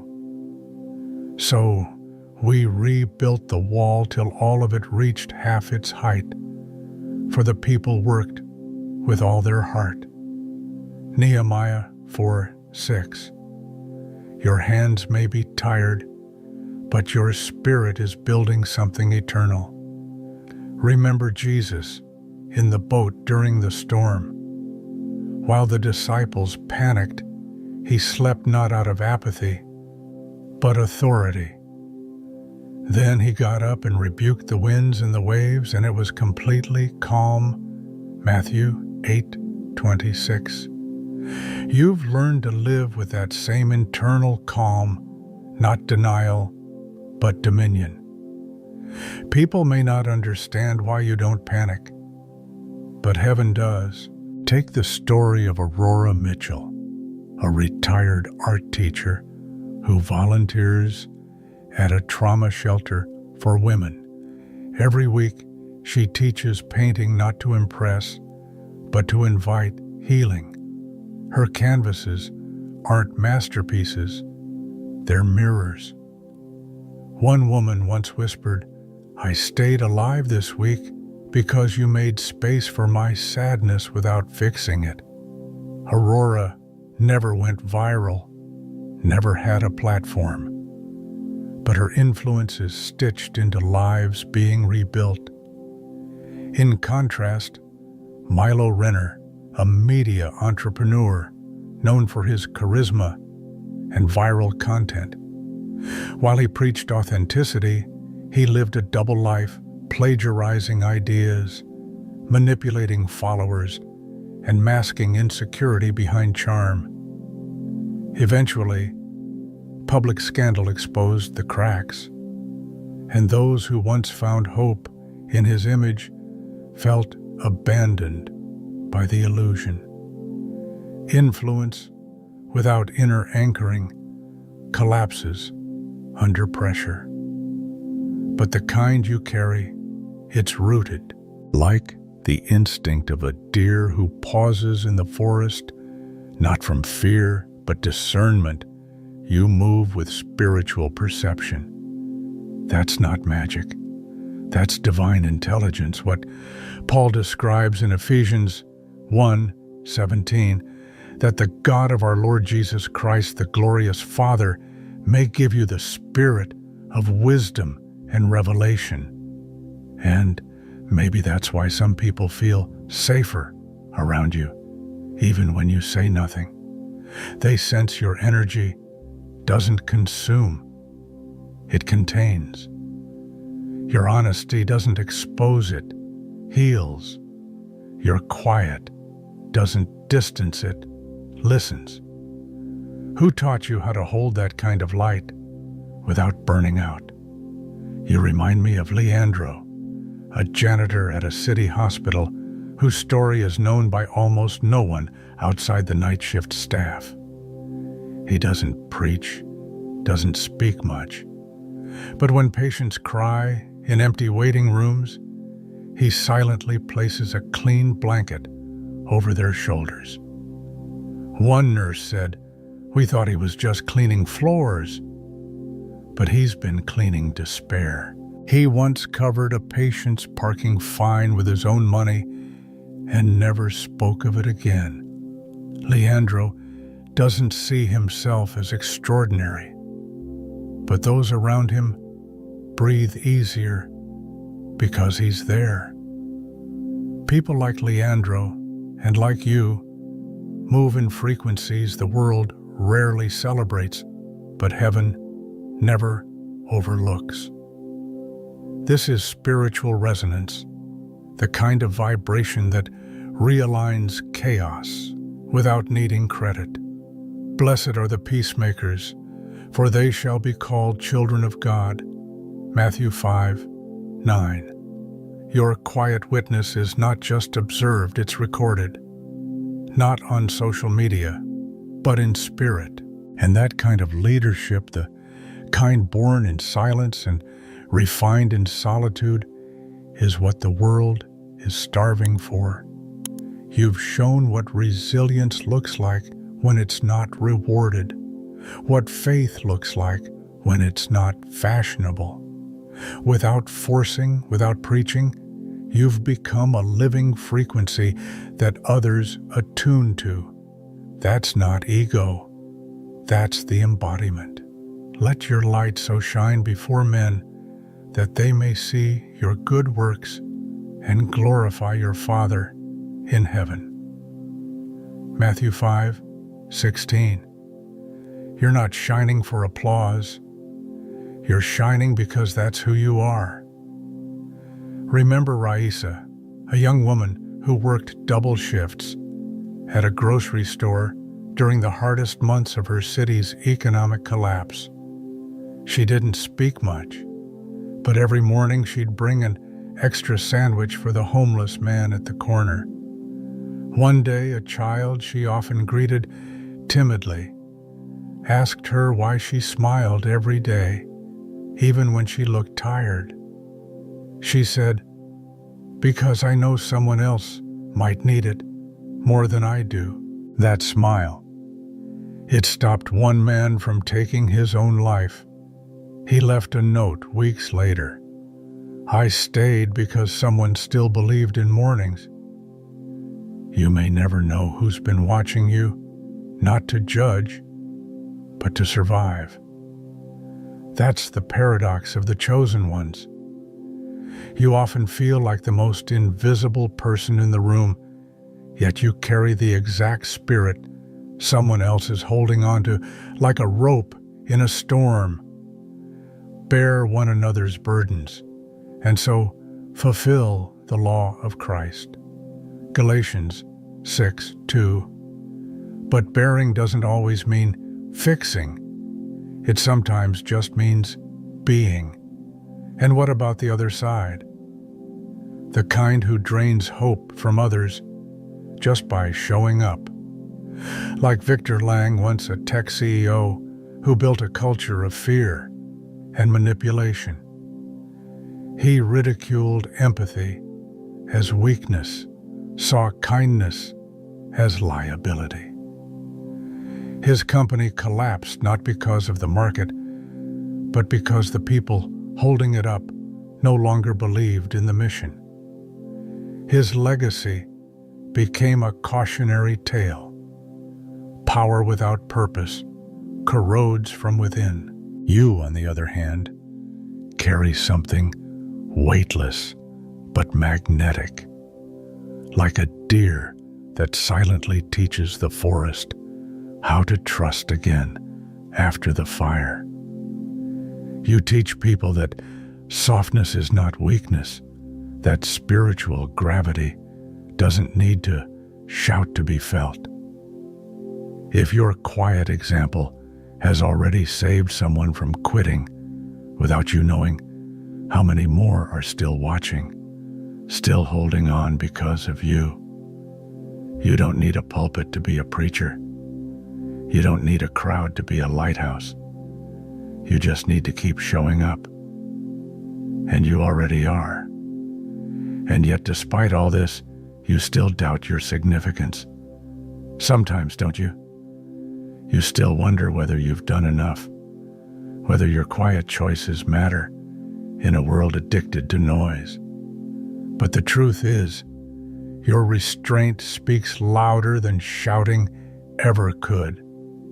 Your gentleness isn't just a trait, it's a spiritual technology, a frequency calibrated by heaven to calm storms others can't name. A gentle answer turns away wrath, but a harsh word stirs up anger. Proverbs 15:1. You weren't made to entertain. You were designed to recalibrate the spiritual climate around you, one act of faith at a time. While others chase visibility, you've been cultivating weight. And weight is what anchors people when everything around them is drifting. Sometimes your endurance becomes someone else's theology. When they don't believe in God, they believe in you. And God uses that not to make you their idol, but their invitation. Like Naomi, a public school janitor who worked through 2 cancer diagnoses without telling anyone. She'd pause to fix broken pencil sharpeners, left little post-it notes of encouragement on lockers, and remembered every student's name. One girl wrote on her college application, "I never would have applied if it wasn't for the way Naomi smiled at me like I mattered." That girl now runs a shelter for teen mothers. Naomi never stood on a stage, but her life preaches every day. And the Spirit whispers, "This is what I meant when I said, you are the salt of the earth. You are the salt of the earth. But if the salt loses its saltiness, how can it be made salty again?" Matthew 5:13. You haven't lost your salt. You've just been buried in the soil for a season, like a seed of influence waiting to bloom in someone else's life. And those seeds are growing even in places you may never see. But let's not ignore the shadow side. Those who scoff at quiet strength, who manipulate under the mask of charisma. Take Adrian Blake, a former celebrity self-help guru. He built an empire around promises he didn't believe in. His downfall wasn't public scandal. It was internal collapse. Depression swallowed the very platform he built because it was never rooted in truth. His followers didn't leave because he failed. They left because they realized he never stood for them in the first place. You've stood for people who never thanked you, prayed for people who never knew, showed up with peace when no one else had any to give. You're like the moon, pulling emotional tides without a sound. You reflect light, even when you're not seen directly. Isn't it powerful to know that people feel your presence long after you've left the room? The light shines in the darkness, and the darkness has not overcome it. John 1:5. Your light doesn't burn out because it's not fueled by ego. It's rooted in eternity. So, let this next season be one of bold quietness. Continue walking into rooms with reverence. Continue anchoring those who are secretly sinking. Continue being who God called you to be, not louder, but deeper, not bigger, but clearer. And if you ever wonder, is it enough? Remember this, you're not just part of someone's story. You're the reason they kept turning the page. They don't always say it, but you're the reason they didn't give up. Your resilience spoke when your voice was quiet. Your integrity taught when no sermon was preached. The way you kept moving, even with trembling hands and an aching heart, became a map for someone else's survival. You didn't sign up to be someone's lifeline, but grace chose you anyway. Let your light so shine before men that they may see your good works and glorify your Father in heaven. Matthew 5:16. There are people who only got out of bed because they remembered how you kept going, who held on one more day because your consistency gave their chaos a rhythm. You didn't rescue them. You didn't preach to them. You simply stayed true, and that gave them permission to hope. But do you know what makes your impact even more sacred? You were walking through your own valley when you lit that lantern. You were enduring your own losses while becoming the signal fire for others. And that's not just strength, that's anointing. Like Jordan Reyes, a retired combat nurse, quiet, reserved, and almost invisible in public. Yet, every Sunday, he brings supplies to families in shelters, not as a performance, but because he remembers what it's like to have nothing. He doesn't post about it. He doesn't need applause. But those families remember. And their children grow up knowing that kindness can wear quiet shoes. Your life carries this kind of power, not the power to control, but the power to comfort. The ones who feel the weight of this world and still choose not to harden are the rarest of all. You don't always know the science behind it, but your frequency, your presence, emits coherence. That's not a metaphor. In physics, coherence is the alignment of waves. And your life, your walk, your energy, it aligns others without them realizing why. The Lord is close to the brokenhearted and saves those who are crushed in spirit. Psalm 34:18, you didn't have to say much. They just felt better near you. Isn't that wild? That you could be the open field where someone's storm calms. But of course, not everyone understands this gift. Some see gentleness and assume weakness. Like Max Brenner, a charismatic philanthropist known for his charm, until it came to light that his foundation misused millions in aid money. The backlash was global, But the deeper damage was spiritual. Those who once believed in kindness started to doubt it. Because when ego wears kindness as a costume, the fallout is always distrust. And yet, you restore that trust, not with arguments, but with consistency, not with hype, but with humility.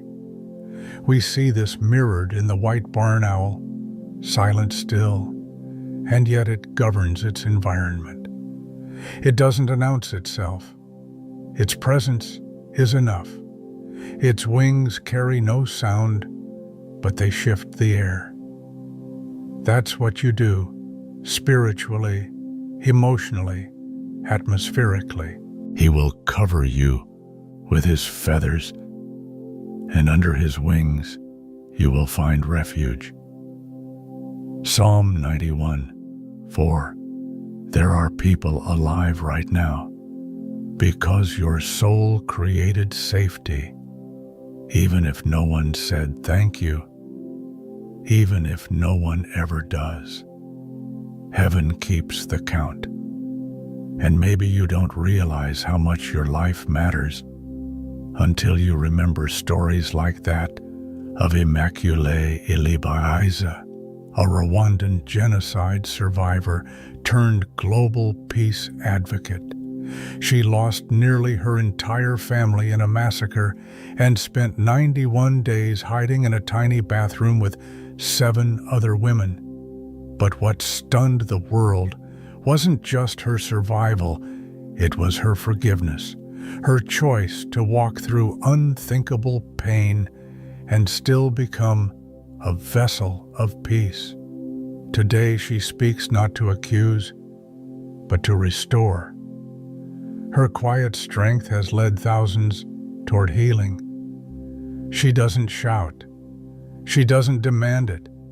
She simply lives as proof that light can walk through the darkest valley and not be overcome. You are made of that same fiber, the spiritual composition of those who've been broken open only to become rivers. What if the thing that's been pulling at you lately, the desire for stillness, the hunger for clarity, is not a sign of fatigue, but a divine nudge into your next level of authority? Because lanterns don't walk forever. Sometimes they're called to rest on a mountaintop where more can see them. Are you ready for that shift? Those who refresh others will themselves be refreshed. Proverbs 11:25. And let's talk about gratitude, because it's not always loud either. True gratitude isn't just whispering thank you to the sky when things go well. It's waking up in the middle of a difficult season and saying even this has value. It's holding the tension of the unknown, like a tuning fork vibrating not in certainty, but in surrender. It's standing in the fog and trusting that even what you can't see is still leading somewhere sacred. In everything give thanks, for this is the will of God in Christ Jesus for you. 1 Thessalonians 5:18. Gratitude is found in the quiet resilience of a soul that still hopes. It's appreciating the quiet mornings, the small breakthroughs, the ordinary days that hold sacred meaning if you look closely enough. It's learning to hear God not just in thunder, but in the still small voice. 1 Kings 19:12. It's the smile you offer after burying your disappointment, the kindness you extend when your own heart is raw. We witness this holy tension like the mule deer, quiet and gentle, yet always aware, always moving with grace through rugged terrain. Its strength is in its stillness, its endurance in unpredictability. You are like that. moving with care, choosing to stay soft in a world that tries to harden you. Gratitude is living truthfully. It's not always poetic. Sometimes it's messy. Sometimes it's a deep breath after a long cry. Sometimes it's choosing not to explain yourself again and still showing up with love in your heart. Sometimes it's saying yes to the next step, even if your voice trembles. And in that trembling, heaven hears faith. As it is written, those who sow in tears shall reap with shouts of joy. Psalm 126:5. There's a quiet power in the way you've learned to see the sacred in the mundane. People often think miracles are loud, but what if the miracle is you waking up again, forgiving again, believing again? Kintsugi, the Japanese art of repairing broken pottery with gold, teaches us that beauty doesn't lie in perfection, but in restoration. Your life is that kind of art. Even renowned contemporary spiritual leader Jean Vanier, founder of L'Arche, once said, "Gratitude is the beginning of joy, not the result of it." His life, committed to loving those considered unlovable, quietly transformed thousands without spectacle. His gratitude wasn't reactive, it was foundational. In contrast, Eduardo Ramos, a high-level financier in Sao Paulo, whose obsession with gain led him to embezzlement and ruin. In chasing public recognition, he lost his private peace. His fall was swift, but his blindness to everyday blessings was the true collapse. Because where there is no gratitude, there can be no grace. And yet there's you, carrying grace in silence, wearing scars as stories. What if that's what heaven was waiting to see? The Lord is near to the brokenhearted and saves the crushed in spirit. Psalm 34:18. You may not see it now, but you've become a living parable, a story wrapped in skin, and someone out there is reading you, not with their eyes, but with their spirit. They watch how you fall with dignity and rise with grace. They feel something shift when you walk into a room, not because of charisma, but because of clarity. You are the light of the world. A city set on a hill cannot be hidden. Matthew 5:14. You never asked to be the strong one. You just didn't see another option. And yet, here you are, still showing up in rooms where the air is thick with confusion and somehow becoming oxygen for others.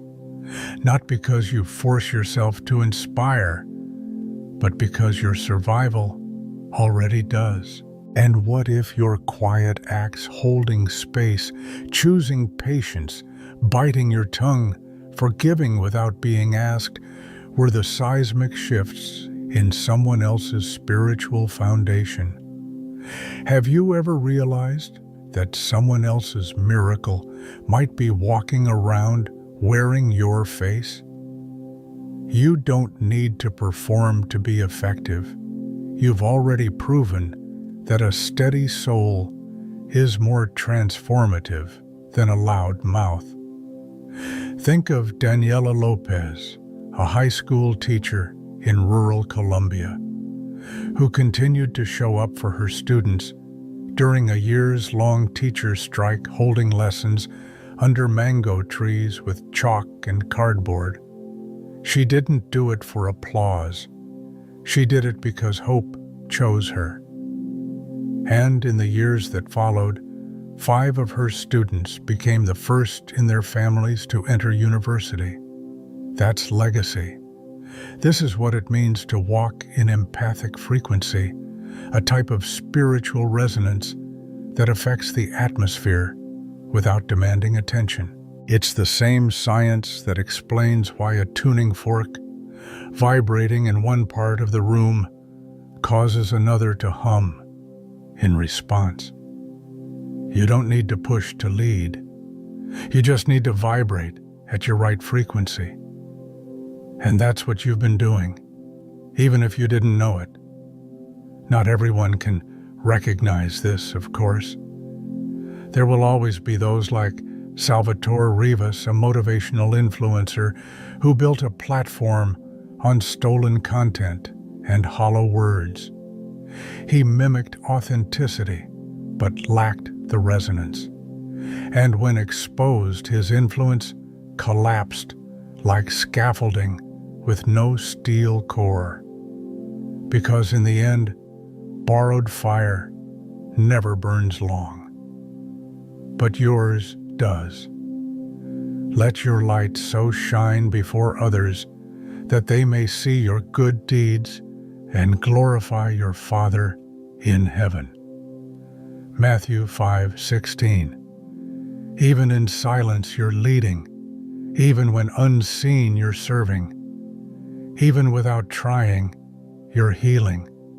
You walk like a deer through the forest, elegant, alert, guided not by sight, but by instinct that's been refined in fire. And when your light feels dim, remember this: the stars aren't loud either, but they still guide ships through oceans. Do not grow weary in doing good, for at the proper time you will reap a harvest if you do not give up. Galatians 6:9.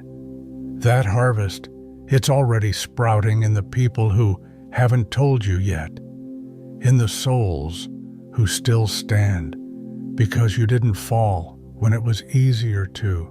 You are the proof. You are the reason. Not because you tried to be, but because you were willing to be real. And in a world addicted to performance, real is revolutionary. Have you noticed how your life has quietly become a source of strength for others? Have you felt how your presence brings a certain calm, even when your own waters are still settling? You're not just surviving. You're becoming a living blueprint, a silent manual for those whose worlds are loud with uncertainty. You're teaching others what survival looks like when it's touched by truth. You're showing them that it's possible to live a life rooted in compassion without losing yourself, that you can be gentle without being small, that you can be grateful without pretending everything is perfect. You're proving that spiritual maturity doesn't look like a spotlight, it looks like a steady flame. The wisdom that comes from heaven is first of all pure, then peace-loving, considerate, submissive, full of mercy and good fruit. James 3:17. There is a reverence to the way you endure. It doesn't perform. It doesn't beg. It just breathes. And somehow, people who've never told you their story feel seen around you. It's not just about words. It's about what radiates from your choices, your tone, your stillness. It's your stillness. The way you don't flinch in discomfort. The way you don't rush when others panic. Have you realized yet that someone in the room starts breathing slower because you're there? There are seasons when simply standing in your truth becomes someone else's anchor. Like when Fatima A seamstress from a war-affected village kept stitching dresses for little girls, even after losing her own daughter. She didn't speak often, but the children who wore her clothes said they felt safe. Not because the dresses were elaborate, they weren't, but because they were sewn by hands that had suffered and still chose softness. That's what it means to pass energy without trying. And contrast that with Cyril Langdon, a corporate tycoon who built a public image on philanthropy, but hollowed the dignity of his employees behind closed doors. His empire eventually collapsed, not because of economic failure, but because people stopped believing in him. He couldn't sustain the illusion, because influence without integrity is entropy. It breaks down from the inside out. You, on the other hand, build from the soul out. Let each of you look not only to his own interests, but also to the interests of others. Philippians 2:4. The mountain lion walks softly through its terrain, barely rustling the leaves, but every creature senses its power. You don't have to be loud to be felt. Your emotional gravity realigns the space without you ever raising your voice. You carry this kind of gravity now because you've stopped performing and started embodying. And slowly, the right people are starting to find you. Not the ones who take your light and give nothing in return, but those who recognize the frequency of authenticity. People who have felt your presence in the quiet and understand that your grace isn't luck, it's layered experience, chosen empathy, and the alchemy of pain turned into peace. Carry each other's burdens, and in this way, you will fulfill the law of Christ. Galatians 6:2. You are not here to save everyone, but you are here to stay aligned with truth. And in doing so, you're saving people without ever trying. Someone came back from the edge just because they remembered your steadiness. Someone unclenched their fists because they remembered your tone. Someone breathed deeper because they once witnessed your patience. And have you ever wondered how many people are still standing because you refuse to fall? Someone who has never said it out loud is holding on to life more gently because you modeled what it means to endure without growing hard. And in all of this, your story keeps whispering, you can hurt and still heal. You can love and still lead. You can walk through fire and still carry water. There's a certain quiet authority in you now. You may not have asked for it, but it's there. It's in the way you have kept walking when no one offered to carry you. It's in the way you chose truth over approval and peace over pretending. That kind of strength doesn't go unnoticed. Even when people can't put it into words, they feel it. They feel you. They may not know how to name it, but they pause when you enter the room. There's a shift in the frequency, not loud, not commanding, but present, resonant, unmistakable. It's the frequency of someone who has been through the storm and refused to let the storm define them. The psychological term is post-traumatic growth, but what you carry is beyond what science can measure. It's a sacred resonance. Its integrity is made visible. You don't walk like someone who's trying to prove something. You walk like someone who's already paid the cost. And that weightless boldness, the way you sit in silence without shrinking, the way you speak when necessary, without dominating. That's what draws people near. Not because they need a hero, but because they need a reminder that survival doesn't have to steal softness. Think about the prophet Daniel, thrown into the lion's den, not for doing wrong, but for staying right. My God sent his angel, and he shut the mouths of the lions. Daniel 6:22. You've walked into dens of misunderstanding, betrayal, silence, and yet you emerged untouched, unbitter, unchanged in your essence. Isn't that rare?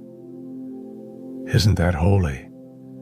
Even Jesus, during the most defining trial of his life, stood silent before his accusers. But Jesus remained silent. The high priest said to him, I charge you under oath by the living God. Tell us if you are the Messiah, the Son of God. Matthew 26:63. That silence was not a weakness. It was authority under restraint. And you've learned to do the same. Not everything needs a reaction. Not every injustice needs your voice. Sometimes the silence speaks more clearly than noise ever could. The Apostle Paul once wrote, We are hard pressed on every side, but not crushed, perplexed, but not in despair. 2 Corinthians 4:8. You've carried that verse in your life without ever quoting it. It's shown up in the way you remain grounded in seasons that break others. It's visible in how you carry hope without demanding attention. One example of this kind of quiet force is architect and humanitarian Shigeru Bon. He's not loud.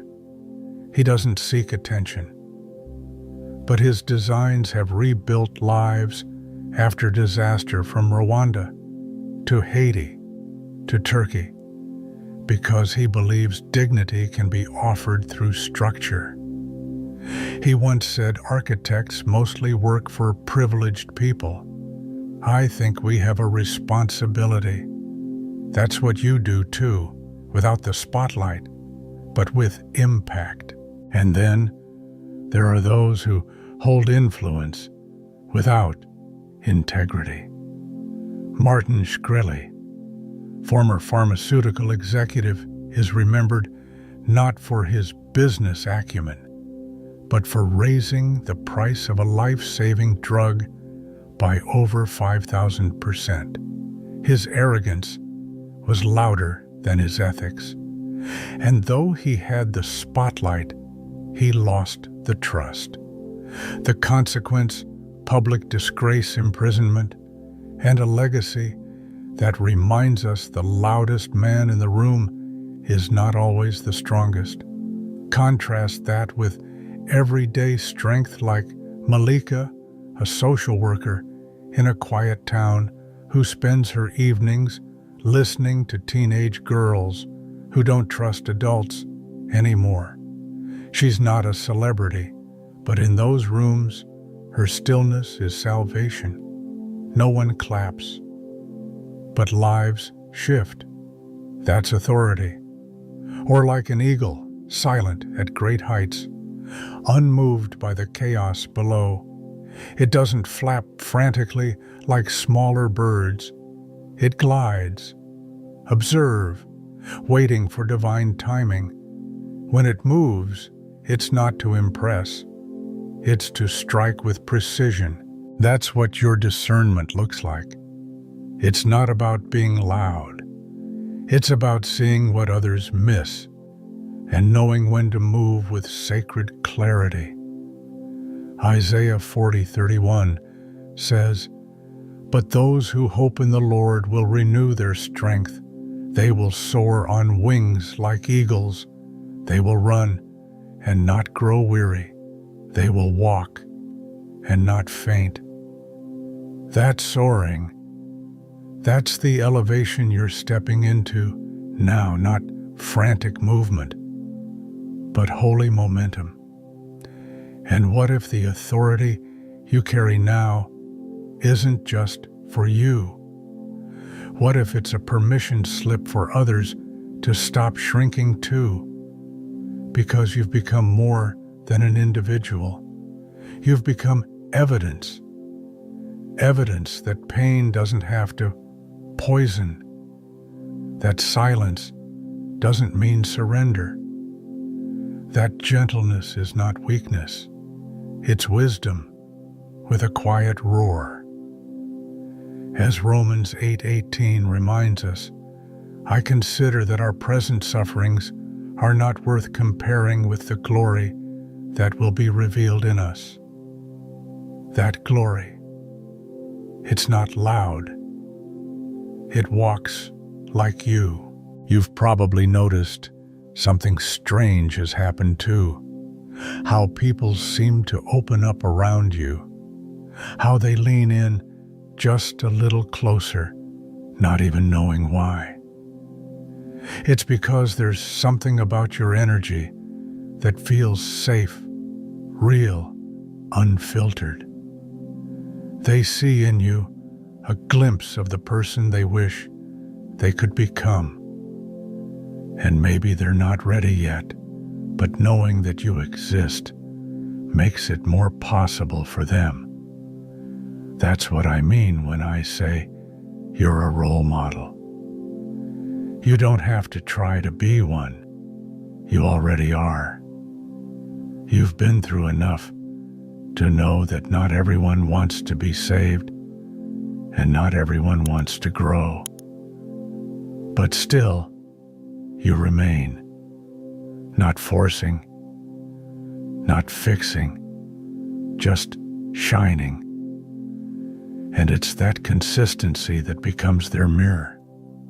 It's that peace in your presence that exposes the noise in their own lives. It's not always comfortable for them, but it's deeply needed. What if your stillness is what's keeping someone else from unraveling? The Lord is close to the brokenhearted and saves those who are crushed in spirit. Psalm 34:18. And sometimes when people are crushed, He sends you. You don't need to shout to shift the room. You do it by staying true when others bend. You do it by standing when everything in you wants to retreat. You've become a quiet revolution. Have you realized how many people copy your strength in secret? Visual artist Ai Weiwei once said, "The act of standing alone becomes resistance." Known for his fearless critique of power, in China, Ai risked his freedom for truth and inspired a generation to speak up without even needing to speak loudly. You are like that to some people. Just your being is an act of courage they haven't learned to claim for themselves. And what about the ones who never learned to steward that kind of influence? Take the story of Elizabeth Carmine, a high-ranking executive in a global philanthropic foundation, outwardly admired, internally corrupted. She began using confidential stories of trauma shared by vulnerable individuals as branding tools for clout and funding. When her deception came to light, her entire board resigned, and those she claimed to help were re-traumatized, not by poverty or illness, but by her exploitation of their vulnerability. She had power, but lacked sacred intent. The collapse was inevitable. Have you ever felt the weight of responsibility, even when you didn't sign up for it? You don't carry that weight for show. You carry it because it would feel dishonorable to drop it, like a sea snail, slow-moving. Unnoticed at first glance, you've learned how to navigate pressure in silence. Hidden within the spirals of its shell is an entire architectural wonder, unfolding with every patient inch forward. You too are a quiet marvel. You don't chase. You anchor. You sense the world in subtle frequencies most people miss, and that's what makes you wise. Those who wait upon the Lord shall renew their strength. They shall mount up with wings like eagles. Isaiah 40:31. A woman named Luz, a street vendor in Bogota, once told her pastor, "There was a girl on my route who always smiled at me. She didn't know my name, but her kindness helped me stop thinking about ending my life." That young girl, a college student, never knew. But she saved someone just by being consistent, just by being light. Do you know how many people would not still be here if you hadn't walked with grace through your own shadows? You weren't called to be perfect. You were called to be real. And your realness has done what sermons, podcasts, and loud declarations sometimes can't. It's healed. Let your light so shine before men that they may see your good works and glorify your Father in heaven. Matthew 5:16. You didn't rise through fame. You rose through fire. And that kind of rising doesn't always announce itself. It enters a room quietly, but carries the weight of heaven. Have you ever wondered why people look at you with tears they don't explain? Because you're not just a person to them. You're a lifeline.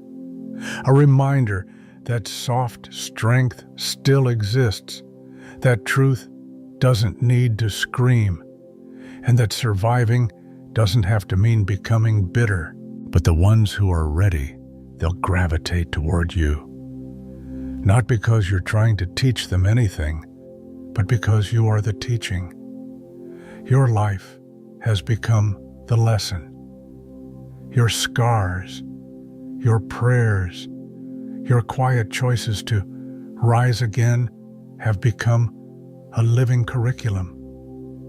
Not polished, not perfect, but real, aligned, brave enough to keep evolving without applause.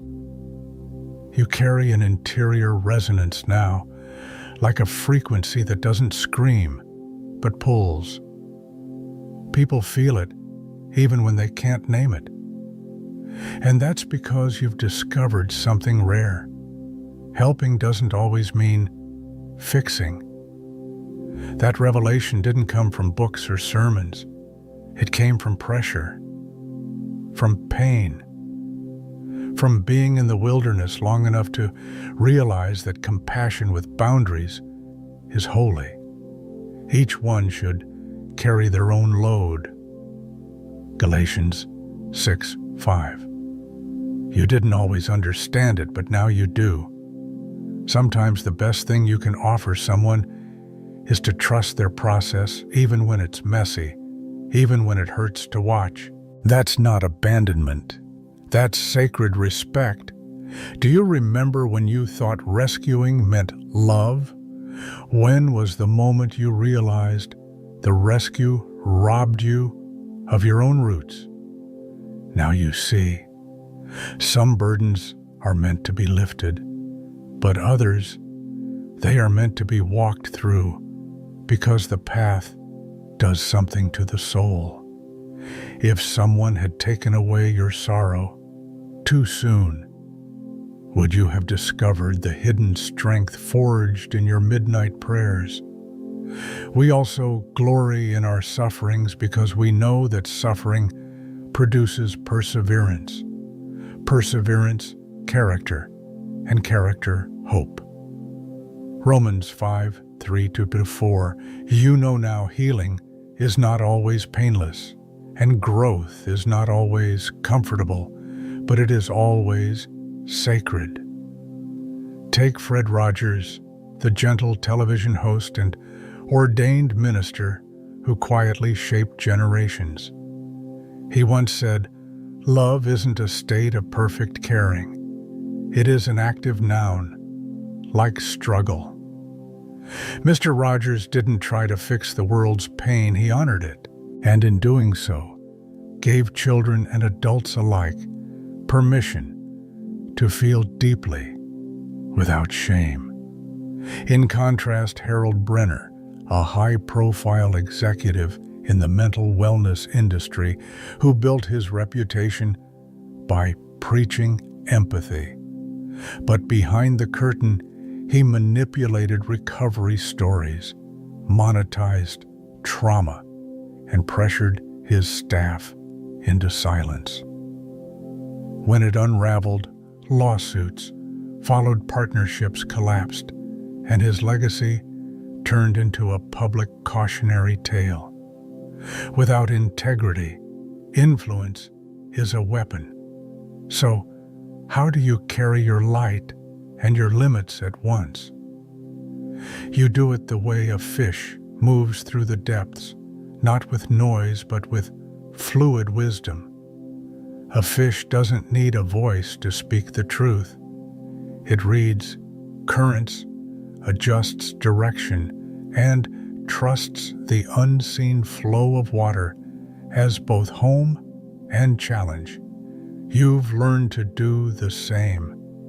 You navigate emotional terrain with subtlety, not because you're passive, but because your discernment has evolved into a reflex, like a fish sensing danger before it strikes your soul, now knows when to stay, when to swim deeper, and when to leave the shallows behind. That's how spiritual resilience works. It doesn't announce itself, it adapts without losing essence. The Lord will fight for you. You need only to be still. Exodus 14:14. And stillness is what you've mastered. Stillness that strengthens instead of paralyzes. Stillness that listens to God even when the noise demands urgency. There's a story told in hushed corners about a woman named Mary Ann who worked night shifts cleaning hospital rooms. She never preached, never demanded anything, but the way she remembered patients' names, the way she lit candles for those who passed, made the doctors and nurses pause. Some say her presence was the reason a suicidal intern chose not to jump. She didn't fix him, she saw him. That was enough. What if your presence is the reason someone else decides to try again? That's what wisdom in compassion looks like. It doesn't coddle. It doesn't manipulate. It doesn't say, "You need me." It whispers, "You can." A bruised reed he will not break, and a smoldering wick he will not snuff out. Isaiah 42:3. And yet he chose you to hold those reeds. He trusted you not to snuff out the light. You didn't get here by accident. You got here by fire and obedience. And that fire hasn't burned you, it has revealed you. Now, when you look at those who are just beginning their walk through the shadows, you don't pity them. You bless them. You honor their path, because you know what it's like to cry with no echo, to rise with no crowd, to love without condition, and still choose to let go when holding on would have made you their crutch instead of their guide. If any of you lacks wisdom, let him ask of God, who gives generously to all without finding fault. James 5. That's the wisdom you've gained, not by asking for easy answers, but by becoming the answer. You're not here to save everyone, but the way you've walked may already be saving someone. Now you move differently, with trust, with grounded grace. You're no longer trying to control everything. You've learned how to dance with the unknown. And that, too, is a kind of leadership the world desperately needs. Because let's be real, people are tired of being told what to do.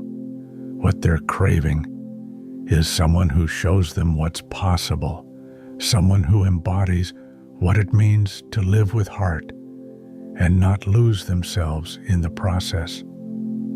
That's you. And have you noticed how your stillness makes others restless, not because you're intimidating, but because you've become a mirror? People begin to see the gap between who they are and who they're called to be. Your peace confronts their chaos. Your honesty exposes their pretending. That's not your burden, but it is your presence. Psalm 25:9 says, He guides the humble in what is right and teaches them His way.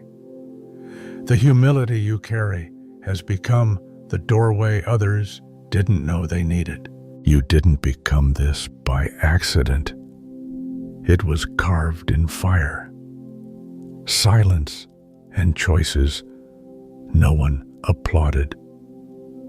The artist Hilma F. Klint, a Swedish mystic and painter who created prophetic works far ahead of her time, painted for decades without recognition. She believed her work was spiritual communication, not performance. Today, her works are celebrated worldwide, but she never saw that praise. Her obedience to the unseen became her legacy. Like her, you lead not to be seen, but because you see deeper. And then there are those who choose image over essence. One such figure was Elizabeth Holmes, the founder of Theranos. Introduced as a revolutionary in the biotech space, she captivated investors with her promises that were never backed by working science. When truth caught up with the illusion, it wasn't just her company that collapsed, it was the trust of an entire industry. That's what happens when influence isn't anchored in truth. And that's why your integrity, quiet, tested, and consistent, matters more than ever. You, chosen one, aren't here to promise perfection. You're here to prove possibilities. And the most sacred part, you're doing it without forcing anyone to follow, just by being. As a woman named Leon once said to her daughter, after surviving the war and starting over with nothing, the calm you carry is the loudest voice you'll ever need. That wisdom passed through generations. Today, her granddaughter teaches emotional literacy to children because one person chose not to be bitter, and that was enough to break a cycle. Like the wind that moves through a grove of bamboo, flexible yet unbroken, you've learned to remain rooted while adapting to what shakes around you. Unlike towering trees that crack in storms, the bamboo bends, and in that motion, it survives. Your ability to bend without breaking is no longer a weakness. It's spiritual biomechanics. You've discovered that Real power doesn't roar. It reverberates. Your leadership doesn't demand attention. It realigns frequencies. That's the resonance. That's sacred science. What kind of world begins to form when the ones who never wanted the spotlight become the ones holding the light? You see, people often assume that power must be loud, visible, and commanding. But your life reveals a different kind of truth, one rooted in frequency, not volume. You've become a tuning fork in the spirit. When you walk into a room, you bring coherence where there was distortion. It's not something you perform, it's something you emanate. That's why people pause when you're near. They feel their own noise clashing against your stillness. Romans 12:2 reminds us, "Do not conform to the pattern of this world, but be transformed by the renewing of your mind." You've lived this. You didn't just renew your thoughts, you rewired your nervous system to respond with peace instead of panic.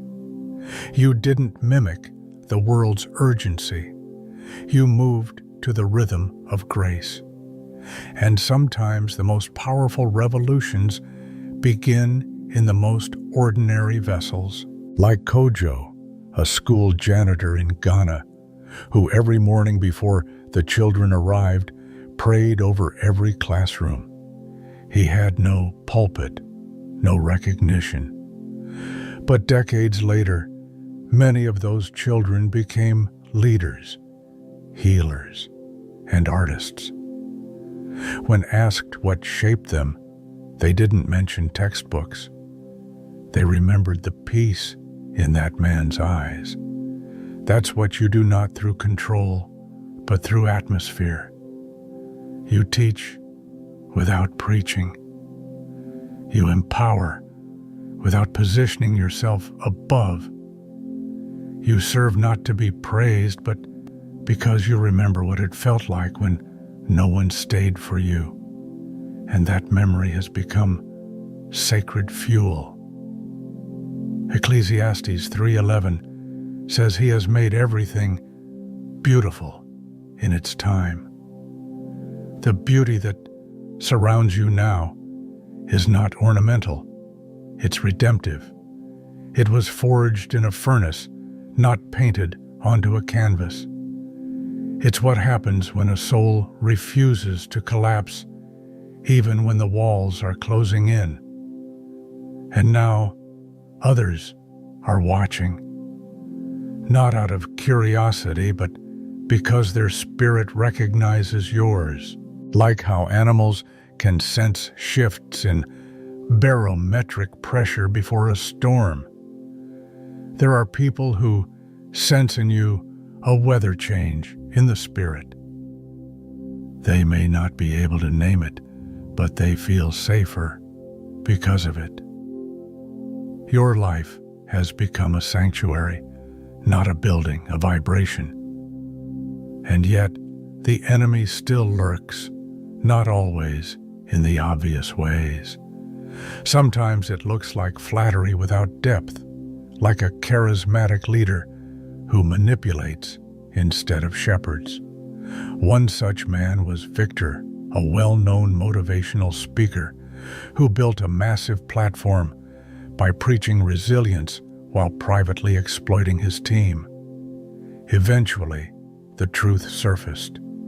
Not only did his brand collapse, but the emotional damage left in his wake took years to repair. That's why your authenticity matters. Because charisma without integrity is a weapon, but presence with truth is a refuge. Do you realize how many people have been watching your life like a lighthouse, steady, unmoved, when the waters in their world were violently churning? You didn't have to say much, just the fact that you stayed kind when cruelty seemed easier, gave someone else the courage to keep their heart open one more day. John 1:5 declares, "The light shines in the darkness, and the darkness has not overcome it." That's not a metaphor for you. That's your reality. You didn't extinguish in the dark. You began to radiate. So now when others ask, "How did you become this version of yourself?" you won't give them formulas. You'll offer them presence. You'll offer them silence. You'll offer them the space to hear God again, not through noise, but through your knowing. Because now you've become what you once needed. And that rarity doesn't go unnoticed in the unseen realm. Living this kind of gratitude is not simply a spiritual practice. It is a frequency shift, a recalibration of your internal architecture. It's the posture of a soul that no longer resists the storm, but absorbs its wisdom. This is what Romans 5:3-4 meant when it declared, "We glory in tribulations, also knowing that tribulation worketh patience, and patience experience, and experience hope." You're not faking joy. You've simply stopped demanding clarity as the price for your praise. That's maturity in motion. You've cultivated a heart that no longer hinges its thankfulness on outcomes. And you didn't learn that in comfort, you learned it in the furnace. Can you remember the last time you gave thanks? Not because something went your way, but because your spirit stayed intact when it didn't. Like when Miriam, a soft-spoken hospice nurse in a small town in Brazil, would whisper prayers into the ears of the dying, not out of obligation, but because her own father had died alone. She never made headlines, but her gratitude carved out of grief changed the atmosphere of every room she entered, and no one knew why peace followed her like a shadow. That's the kind of sacred resonance you carry, a vibration of remembrance, a testimony not shouted, but lived. Even when life didn't honor your timing, you chose to honor life anyway. That's what Psalm 34:1 anchors into. "I will bless the Lord at all times. His praise shall continually be in my mouth." It doesn't say at convenient times. It says all the time. And maybe you didn't realize this, but you've become the living proof that reverence is still possible in a distracted world. Even when some around you chose bitterness as their survival strategy, you chose to bless. You chose to breathe. You chose to let the unknown become your teacher rather than your prison. But don't think the enemy of your soul wasn't watching that choice, because he was. The same adversary, subtle, ancient, relentless, who once whispered to Delmar, a cunning media mogul who masked exploitation as empowerment. Delmar didn't wear horns. He wore charm. He built his influence quickly, stacking it on half-truths and performative kindness. To the world, he looked enlightened. Behind the scenes, he was enslaved, driven not by purpose, but by ego, dressed as mission. But when the pressure came, when truth demanded a reckoning, everything Delmar built collapsed under the weight of its own hollowness. Because what was never rooted in reverence cannot survive divine exposure. He mistook applause for alignment. He mistook momentum for anointing. And now, his name is no longer a brand, but a warning. Success without soul is still failure. And this is what separates you. Your gratitude isn't performative. It's embodied. It's not thank you for the highlight reel. It's thank you for the nights you cried and still woke up with softness. It's thank you for the silence that grew your roots deeper when no one was listening. Proverbs 3:5 echoes your walk. Trust in the Lord with all your heart, and lean not on your own understanding. You've done just that.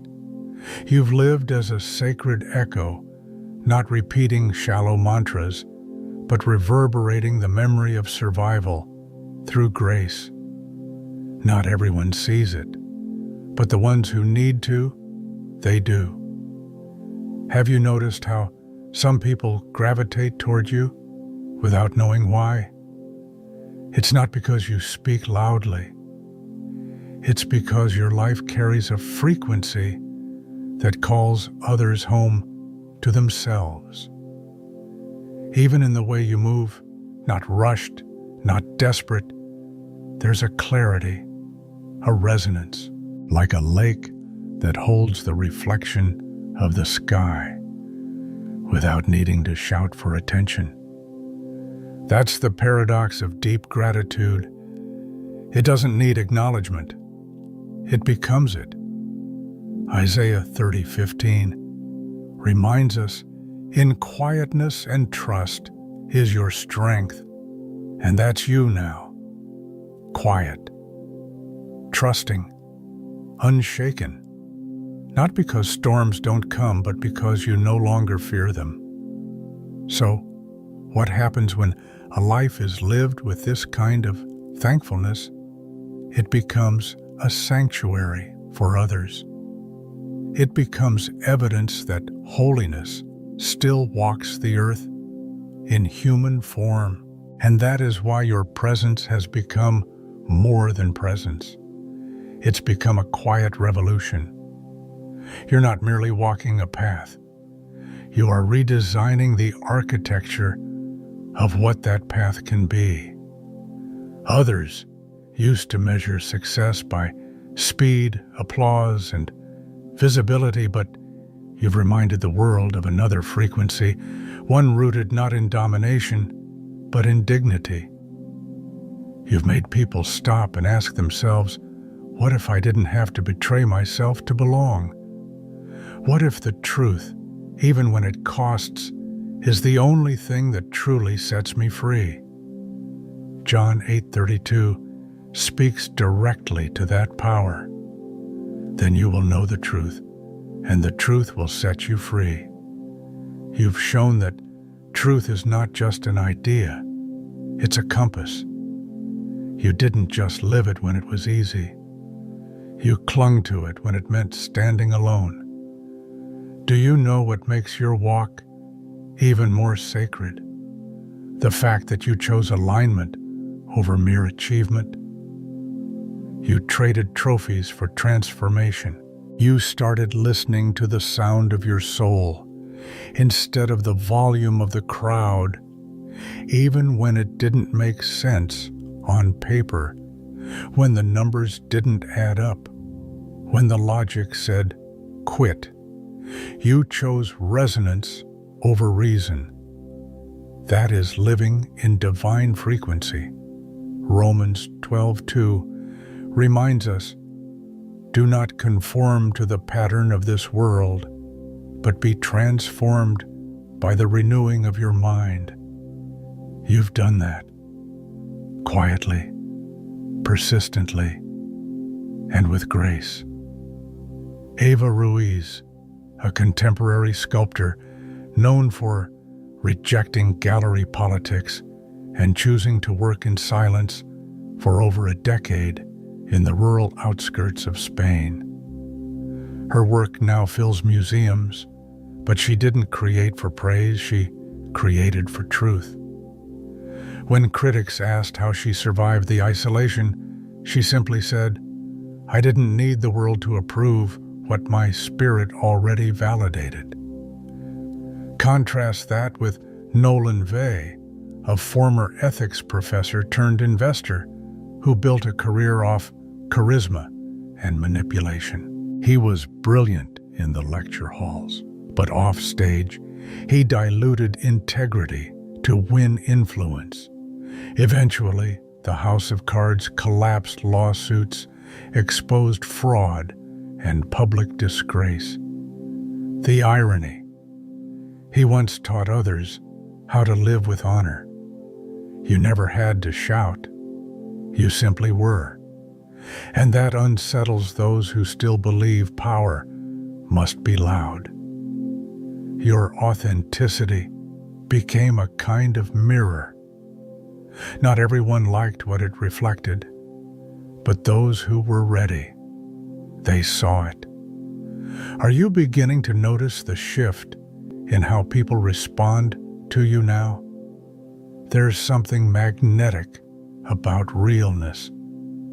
Not the curated kind, but the kind that endures disapproval and still loves deeply. Psalm 15:2 describes it beautifully. The one whose walk is blameless, who does what is righteous, who speaks the truth from their heart. Nature reflects this. Think of the way a wild horse moves, unbridled, instinctual, sensitive to the pulse of the earth. It doesn't ask for permission to exist. It simply is. You carry that same raw clarity now.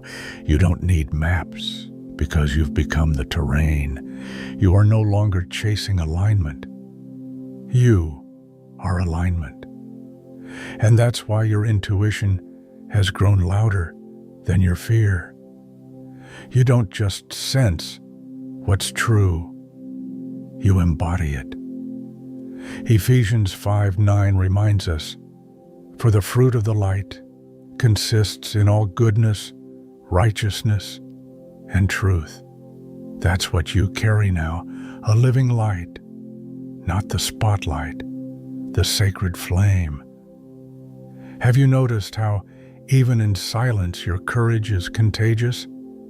How does your refusal to fake it give others permission to be whole?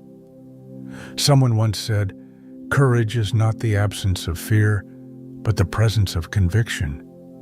You live that daily, not by force, but by flow.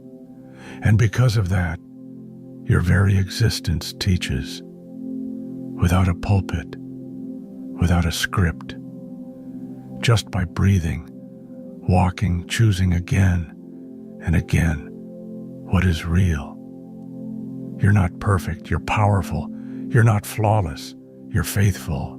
And that is the quiet revolution, compassion over performance, wholeness over image, obedience over ego, grace over noise. Galatians 6:9 says it plainly, "Let us not grow weary in doing good, for at the proper time we will reap a harvest if we do not give up." You haven't given up, and now the seeds you planted in secret are about to bloom in places you didn't even know held soil.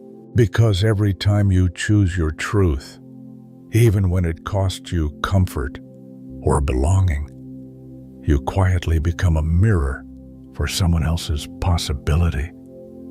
And maybe that's your greatest gift, not that you rescued people, but that you reminded them they were never truly lost.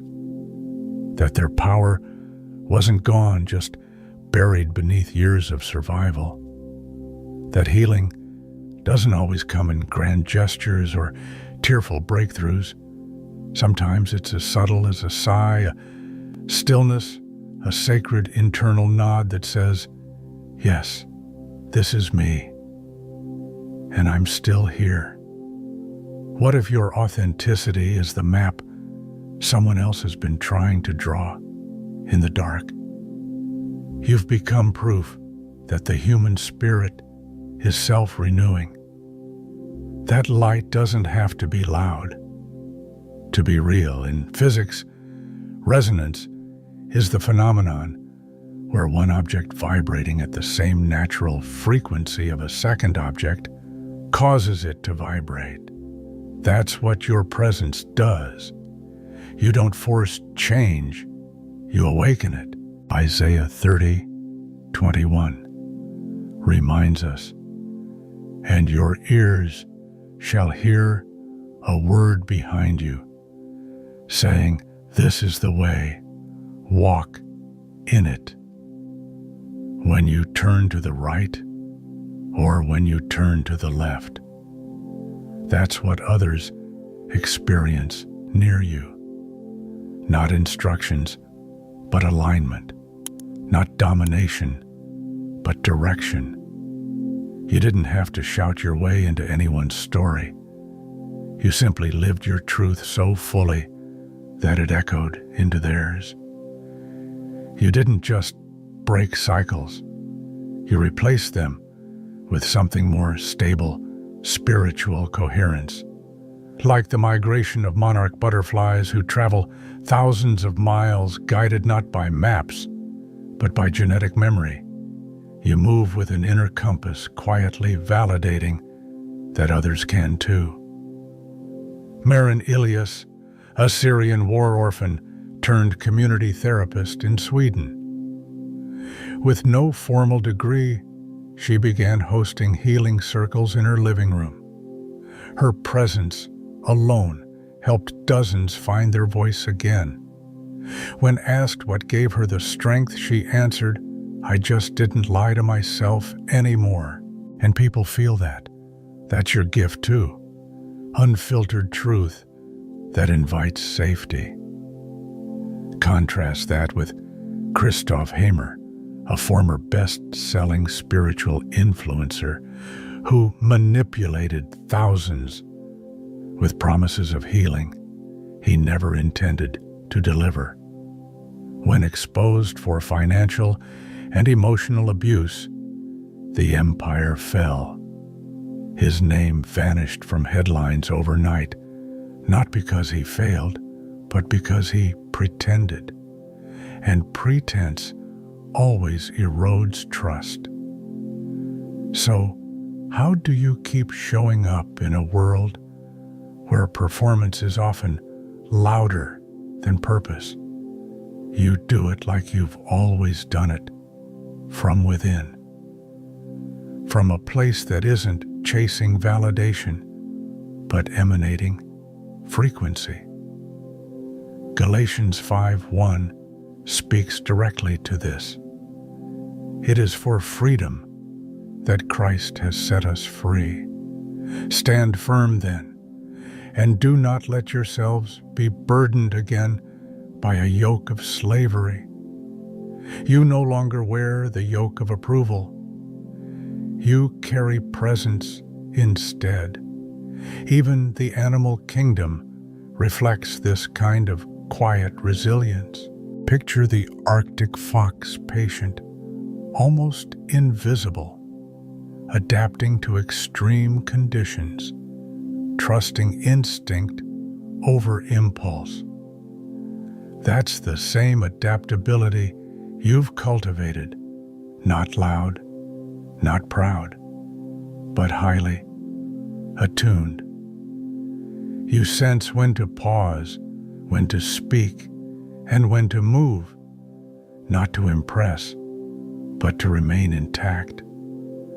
Psalm 73:26 reminds us, "My flesh and my heart may fail, but God is the strength of my heart and my portion forever." That's the pulse beneath your endurance. Not your strategy, but your surrender.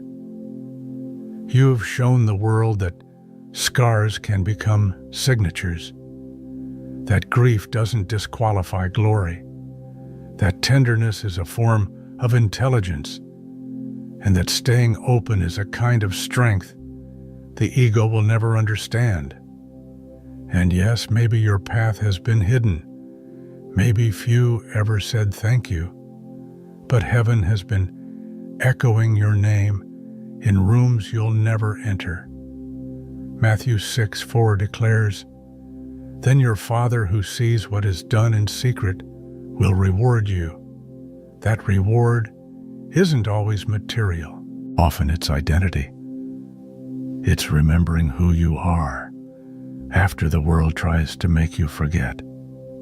You don't need to manipulate the spotlight. You are the illumination, not through force, but frequency.